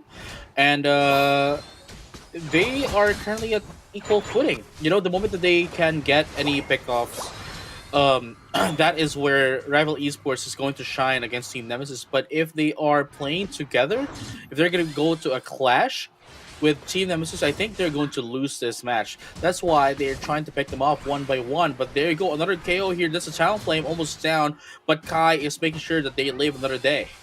Of course, they have to, you know, prolong the fight, avoid being knocked out, just so that they don't award XPs to Rival Esports. But they're grouping up pretty solid here. They want to make sure that Kai is not on his comfort zone. I think the reason that Tramp is a threat here as well, because of the presence that Rival Esports is giving them. Oh yeah, and now look at this. The biggest problem of Team Nemesis right now is that Rival Esports is always making sure that they are spread out. They're not together, and that is where Rival Esports is going to be stronger than Team Nemesis. But right now, Team Nemesis only has Talonflame away from them. I think they can do this. Rings and buffs going to be popped up. Everybody's going to be jumping there as well, because Green Illusion Death's going to be popped up. That's going to be taken down too. They'll make the 3 right now. Kai are going to be able to take away. Yes, they will be able to run away Eyes. Unfortunately, not going to be able to do the final hit. But that also means Rival Esports is able to push away Team Nemesis and secures the Reggie top for themselves. At least that was 2 KOs for Rival Esports. Looking great on that, but you know, Team Nemesis, after controlling the first minutes of the game, a little bit too behind right now. They have to be very careful. Ice Fang not going to be successful into their favor, and HT is trying to get the last hit, and he does get it. Bright Future Meteor Storm just to send them out, but still the push commences for Rival Esports. They are confident. They have the Regieleki with them. They just have to do the Hydro Pump later HT. on. There's just no room for Nemesis JJ to breathe on that one. Yeah, I mean, that's the kind of thing that they are currently feeling on, you know, Team Nemesis. And again, Rival Esports, they acknowledge this, and they want to make sure that this is going to be the thing that would happen again and again. They are making sure that Team Nemesis is not together, because together they know for a fact that they will lose team fights. But individually, you see what happened. You see the result. Rival Esports was able to go on top of Team Nemesis. I mean, look at Scyther and Rodrigo right now, currently at level 13. That's going to be tough, especially that Tramp is only at level 11. These 2 Pokemons could just shred him down, run behind him, despite having this Mamoswine and Clefable that could protect it. So it's not looking good for Nemesis, at least for the last final stretch here. But if they do get a beautiful timing and a last hit, could still turn the tides here. They just have to set their priority target. But the Rings and Bound remains a threat here, JJ. Anyone could respond as soon as possible. That is true. Now, here we go. Groudon is now up. Final stretch. You're going to play the game. 48. Sneaky Beaky up top. Oh, Charge Beam. Looking to do a lot of damage. But, of course, with the help of the... with the help of the Hoopa, of course, they're going to be able to replenish their health. Here we go, popping in their Unite moves right now. The Dream going to be able to take down 1. No, perhaps that's going to be 2 down to the side of Nemesis. They'll make that 3-for-1 trade. That is going to be Rubik's down as well. And Sync 1 going to be the only one left. Oh, Flame Sweep's going to be popped up. But to one extent, it's going to be 2 KO. Yes. But they need to still wait for 12 seconds to get this Groudon. Never mind, they're not going to be able to get that. There you go. 3 versus 1 is not going to be a game you want to be playing as a Talonflame. Rival Esports easily make quick work of the Talonflame Sync 1 and now has 303 points against Team Nemesis 149. Yes, and Rival Esports doesn't even have to score. They just need to defend at this point. But they don't want the risk. They want to make sure that it is a sure win for them. That's a Hondo on the bottom path. Just have to defend this one, JJ. No need to overextend. They have the advantage. They have an attacking prowess, so definitely they would win the next team fight. Yeah, they sure would. And Rival Esports played very amazingly this game. There's going to be another 100 points, another 100 points, another 80 points as well. There you have it. Even if Team Nemesis does have 500 points altogether, it's not going to be enough to catch up to 719 points. That's going to be game number 1 of our finals at day 2. Rival Esports on match point, JJ. Beautiful draft, beautiful execution, and you gotta respect them for targeting bans the Pokemons that Nemesis is used to using, taking away the Hoopa and using it for their own benefit, banning the Lucario, banning the Leafeon. It was just a phenomenal draft overall and execution for Rival Esports. That is true. Again, at first I said, right, like I would have to... Draft-wise, I'd say Nemesis does have the better draft, but like, unfortunately, with how the execution part goes in, Rivals Esports knew their objectives, knew what they need to do, knew that they needed to break down Team Nemesis away from each other so that they won't be able to, get Kai's healing. And of course, again, if they are going to be going up against them all together, they know for a fact that they are going to be the one dismantled. But Rivals Esports acknowledges this and knows, sees this from a mile away and found an answer as well against that of Team Nemesis. So props to them for winning game number 1. Again, they are just 1 win away from getting 20 points for today's single elimination. Yeah, and I think as well the factor of Fly is setback. Somewhat of a setback when you're trying to be on a critical situation because you have to wait. Again, you said you have to wait 12 seconds for you to use it again. Just like that's like a lot of things can happen in 12 seconds, especially on final stretch. So what comes next after you use Fly? You maybe have a Flame Charge or the Aerial Ace, but what's next? Like that's going to be very detrimental for your team because yeah, you do have the basic attack, but you need to get in close. And with a composition like Scyther and Dodrio, yes, both of you are speedsters, but whoever does you're not going to be able to get in in a Scyther. The Scyther is going to go in on you. Yeah, right. And whoever does the first move definitely gets the knockout against you. And man, that is what happened on game number 1. And just like what happened earlier, I'm pretty sure Team Nemesis still have something up their sleeves. I mean, they didn't win 2 games in a row for nothing. I mean, they were able to get into the grand final stage, so pretty sure they will be changing up, adjusting their playstyle, going up against the same Rival Esports. Yeah, I'm pretty excited. What would be the changes here of Nemesis? Because Rival Esports, they've been target banning Lance and Sync 1 and getting the best possible supporter that Kai could use in the game. So you gotta respect that for doing that. And I do believe that they would be doing it as well for game number 2. So Team Nemesis, they have to bring out more of their pockets. They have to bring out more of their weapons in order for them to get this game too. Yeah, the pressure is in the court of of Team Nemesis. Again, for the main reason of what you've mentioned, this is the first time, right? This is the first battle of the game, it's a draft phase, where, as you have mentioned, as we have pointed out, they have shut down Nemesis's draft. Not only have they banned out Pokemon from the side of Team Nemesis, but also stolen away what they can against them. And just like that, they will be banning it once again, just like what we have been talking about, JJ. Same bans. But Nemesis, on the other hand, takes away the Blastoise, takes away the Latias as well.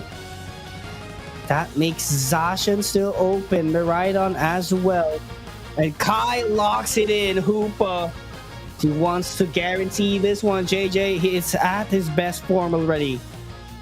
Yeah, but then again, it's not just Kai that needs to have some damage. They need to be able to get Lance out as well. Sync 1 is too, but then we have to remember Rhyme has Miraidon. And we saw how Rhyme uses Miraidon. So it's gonna be really hard for them. Gonna be really hard. Defender, I think Mamoswine is still a great option here. Leafeon taken out. If they want to run a speedster, Dodrio is one thing that they could use. I'm not sure for Absol though, but Psyduck, I mean, Psyduck is pretty much consistent supporter. Despite of all of the nerfs that Psyduck receive, it still works on your favor. I mean, alright, it's Psyduck can still stop you, a bit of a crowd control, I guess. But then, in the case of Rival Esports, do you think it's really going to work as one might expect? I'm not sure, JJ. That is the big question, right? Yeah. Like, I mean, yeah, we all know for a fact that Psyduck is still a strong Pokemon. Nonetheless, despite the nerfs, it's still a great attacker. It's still a great Pokemon to have. Especially in a high level Pokemon Unite kind of game. I mean, if we're playing it in a solo queuing, maybe not. But like in a high level play like this, sure. But with how mobile Rival Esports is as of the moment, especially that they have the Buzzwole, they do have the Scyther. At the same time, they have backlane attackers. That is the the Miraidon and the Suicune. It's really going to be difficult for the Psyduck to make some moves against that of Rival Esports. But then again, we're just singling out the Psyduck. We have to remember that Sync 1 and Lancier with the Zacian and of course the Dodrio still needs to go in Rival Esports to be able to do some damage with of course the support of the Mew from behind. I think pretty much Nemesis was trying to do here is just to limit the capacity of what Rival Esports could do, especially with that Scyther that will be present later on. I think that's the main purpose of the Psyduck here, because most likely the Psyduck will be using Disable, and yeah, it does have a lot of cooldown. That's 8 seconds, but the amount of stun or hindrance that it could provide for like 0.2 seconds, I think with the composition of Nemesis, I think it would be enough for them to snowball it with damages that they have with Dodrio and Zacian. I mean, again, the main idea here is that they need to be able to secure that Rival Esports needs to be together so that Disable would go from one Pokemon to another. Yeah, that's the thing. But the question is, I think they could manage to group it up, especially with the capacity of the Dodrio, the triple trample, and we'll just have to see, man. It will be a big challenge for Nemesis, but this might work for them. And at the same time, it's not just that. They need a follow-up as well, which was seemingly absent from game number 1. Every time there is a setup, there should always be a follow-up, which is not present in Team Nemesis in game number 1. So they need to be able to make sure they have follow-ups in this game if they do want to get those 20 points. Yeah, and you're speaking about follow-ups. The best follow-up that Nemesis could do here is going to be Lance with his Zacian, because Liu is more of a poking attacker type. The consistency might be there, but it's really different compared to a Miraidon. So just have to see about that. If this is Trent we're talking about, one of the best attackers, not just in the region, but in this tournament as well. Here you go, though. Rival Esports still has the advantage, you know, going up. Team Nemesis does have the point lead, but then that's just a point lead. What about the team fights, you know?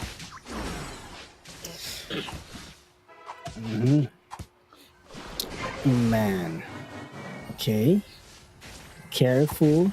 Nemesis being careful here. The tempo is really different now, JJ. I mean, I do get it. You have to play this one very safe. You have to get the objectives as much as possible, but still early. But if this continues up to 7-minute mark, I do feel like Team Nemesis would somehow get the upper hand. That is, if it stays stable just as this one. But 720 onwards, that's where the fight breaks through, just like this one. Hey, look, man. Everything is diverse in this game. It's dynamic, and we're not going to be able to see a stabilized things happening. And just like that, you see, Nemesis almost got sticking out, but you know, thanks for the hyperspace hole, going to be able to get in and refresh. And as we've mentioned, Kai is very amazing in using Hoopa, especially at the right timing, especially on team fights as well. They know where to place it, know when to place it, and just make sure everyone gets the refresh that they need to help down the team fight. But right now, though, Team Nemesis is going to be able to get in this Reggie Ilecki, forcing down Rival Esports, destroying the first score goal so that the Reggie Ilecki goes to the second tier score goal instead. Great decision making as well. Team Nemesis, their priority is going to be pushing down the gold zones here, scoring more, outscoring as much as possible so that they don't get punished immediately on the late game, even if Rival Esports gets the crowd on. Wait, are they going to immediately destroy the second tier score goal? I think so. Yes, wow. They did. They did. Wow, that is such a huge room to breathe on. Yeah, and I think it's actually great as well, especially on the latter part of the game, because if they maintain that tier 1 gold zone available for them, they could make 100 points later on, or even overcap it on its maximum potential. That is true. I totally agree. I mean, again, just removing the second tier score goal in any lane this early, by the way, this early, is going to provide you so much leeway, especially when you still have your first tier score goal in either of your lanes. In this case, the top path for Team Nemesis. And right now, Team Nemesis, all they need to do now is get in their resources. What's happening? Why are you following this weekend? Get in their resources, get their levels up. And at the same time, you know, that's why there's plans as well, you know, positioning themselves at where the first score goal of Rival Esports is, because there is the not the Bumblebee, the Baltoys at the side lanes. Yeah, I mean, you know, the side Pokemons are pretty much important here as well, but the leeway, the space, the breathing room, man, it's just too different. And again, they could use it to their advantage later on. I mean, look at this. They're going to be gunning in for the Reggie Ilecki again before going down. Look at this. Once you get in Reggie Ilecki, ring some bells and then pop up. Wants to get this, get themselves some breathing room. Now TP down and secure the Reggie Rock as well. But unfortunately, Sonic is going to be taken down. Endless Ice Spice is going to be popped up. Mystical Mirage to take them out, into phasing them out. And look at that. They're going to be... Rival Esports actually going to be taking in the Reggie Rock. Is going to be 2 down into the side of Team Nemesis. Bright Future Meteor Storm is going to be able to take down lands. Kai is going to be taken out as well along with it. Unfortunate for them. That was a very good strategy that Team Nemesis did. Oh, but wow. Unfortunately for them, see, Rivals Esports did not take the bait. Yeah, I mean, I love the idea. Execution was on point, but they didn't manage to finish it. So they just have to be very careful now to not underestimate the capacity of Rival Esports. They can flip things up. And overall, that was a fight that, Team Nemesis wanted to get, but Rival Esports does know how to overestimate things. No, yeah, I mean it's like again, I totally agree with you. I like the idea, I like the execution. Unfortunately for them, they forgot to calculate the fact that Rival Esports may not take the bait, and that's where things went wrong. And especially that I'd like to believe the Rings Unbound was used a little bit too early. Yeah, I think it was used a little bit too early.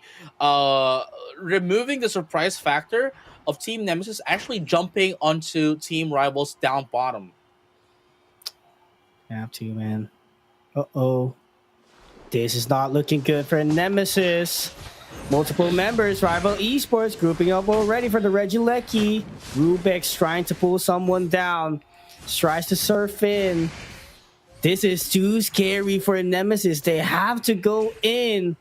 But at the same time, the agileness of Rival Esports is scary to think of that the Scyther could just actually eliminate everyone else on the backline. Rubik's going in for surf. Regi's down bottom. Oh my goodness. Rival Esports. Despite them not having the lead in terms of points, we all know, and I think we both agree as well, that they still have control of the game. Absolutely. Despite the lead. All right, final stretch here. This is nerve-wracking for Team Nemesis. They have every available resources that they can, but Rival Esports always does want the team fight. Oh my goodness, here we go. They are now getting disassembled once again. Team Nemesis has been removed from play. That's going to be 2 down. That's Lance as well down into the side of Team Nemesis. Rival Esports was able to make quick work of them. Now Kai doing some poking here. Never mind. Unfortunately, they're not going to be able to poke them down. And at least was able to use the not the Ultra Swole Swarm, but rather the Hyperspace Hold to go back and position themselves into defending their score goals. Yeah, they have to defend, but the good part here is that they have the tier 1 goals available for later for Team Nemesis. But the thing is, can they have an opportunity to score things down? I don't think so. You have to be careful here. If they do score ahead of time, Rival Esports could just score back against them. Oh no, nobody is at the top path. Nobody is up left for Team Nemesis. But at the very least, they don't need to go back manually because they do have the hyperspace hole. Okay, they got the information. They got the go signal. Now they're going to go in, get some scores, jumping in. Oh, there you have it. Another 92 points for Rival Esports. Another 100 points. And maybe yet another 100 points once again for Rival Esports. That's the only thing that they're waiting for. The go signal that, hey, is Team Nemesis all there? Yes, they are. And now they can go in. That's another 300 points for the side of Rival Esports at the very last moment. I'd have to give the MVP on that final stretch team fight to Yemu, JJ. That was a magnificent grab in order to dismantle the position of Nemesis. They made sure they get the Psyduck. That's the priority target, because if they're gonna get caught up by the trap of the Psyduck, definitely a hard time for Rival Esports. So with confidence, just get the smackdown out of it. Just get the Psyduck. Invest everything. Psyduck taken down. No problem already for Rival Esports. It's just complete domination. And look at that. Ice at 81k damage. Rhyme at 55. Yemu at 36k. And at the same time, like Ice here, 43k damage taken as well. Not only the support, but also the tank. Man. Rival Esports elevated once again.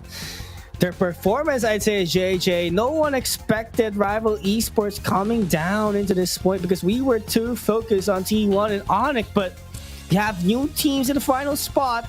Rival Esports making sure to introduce themselves once again at the scene.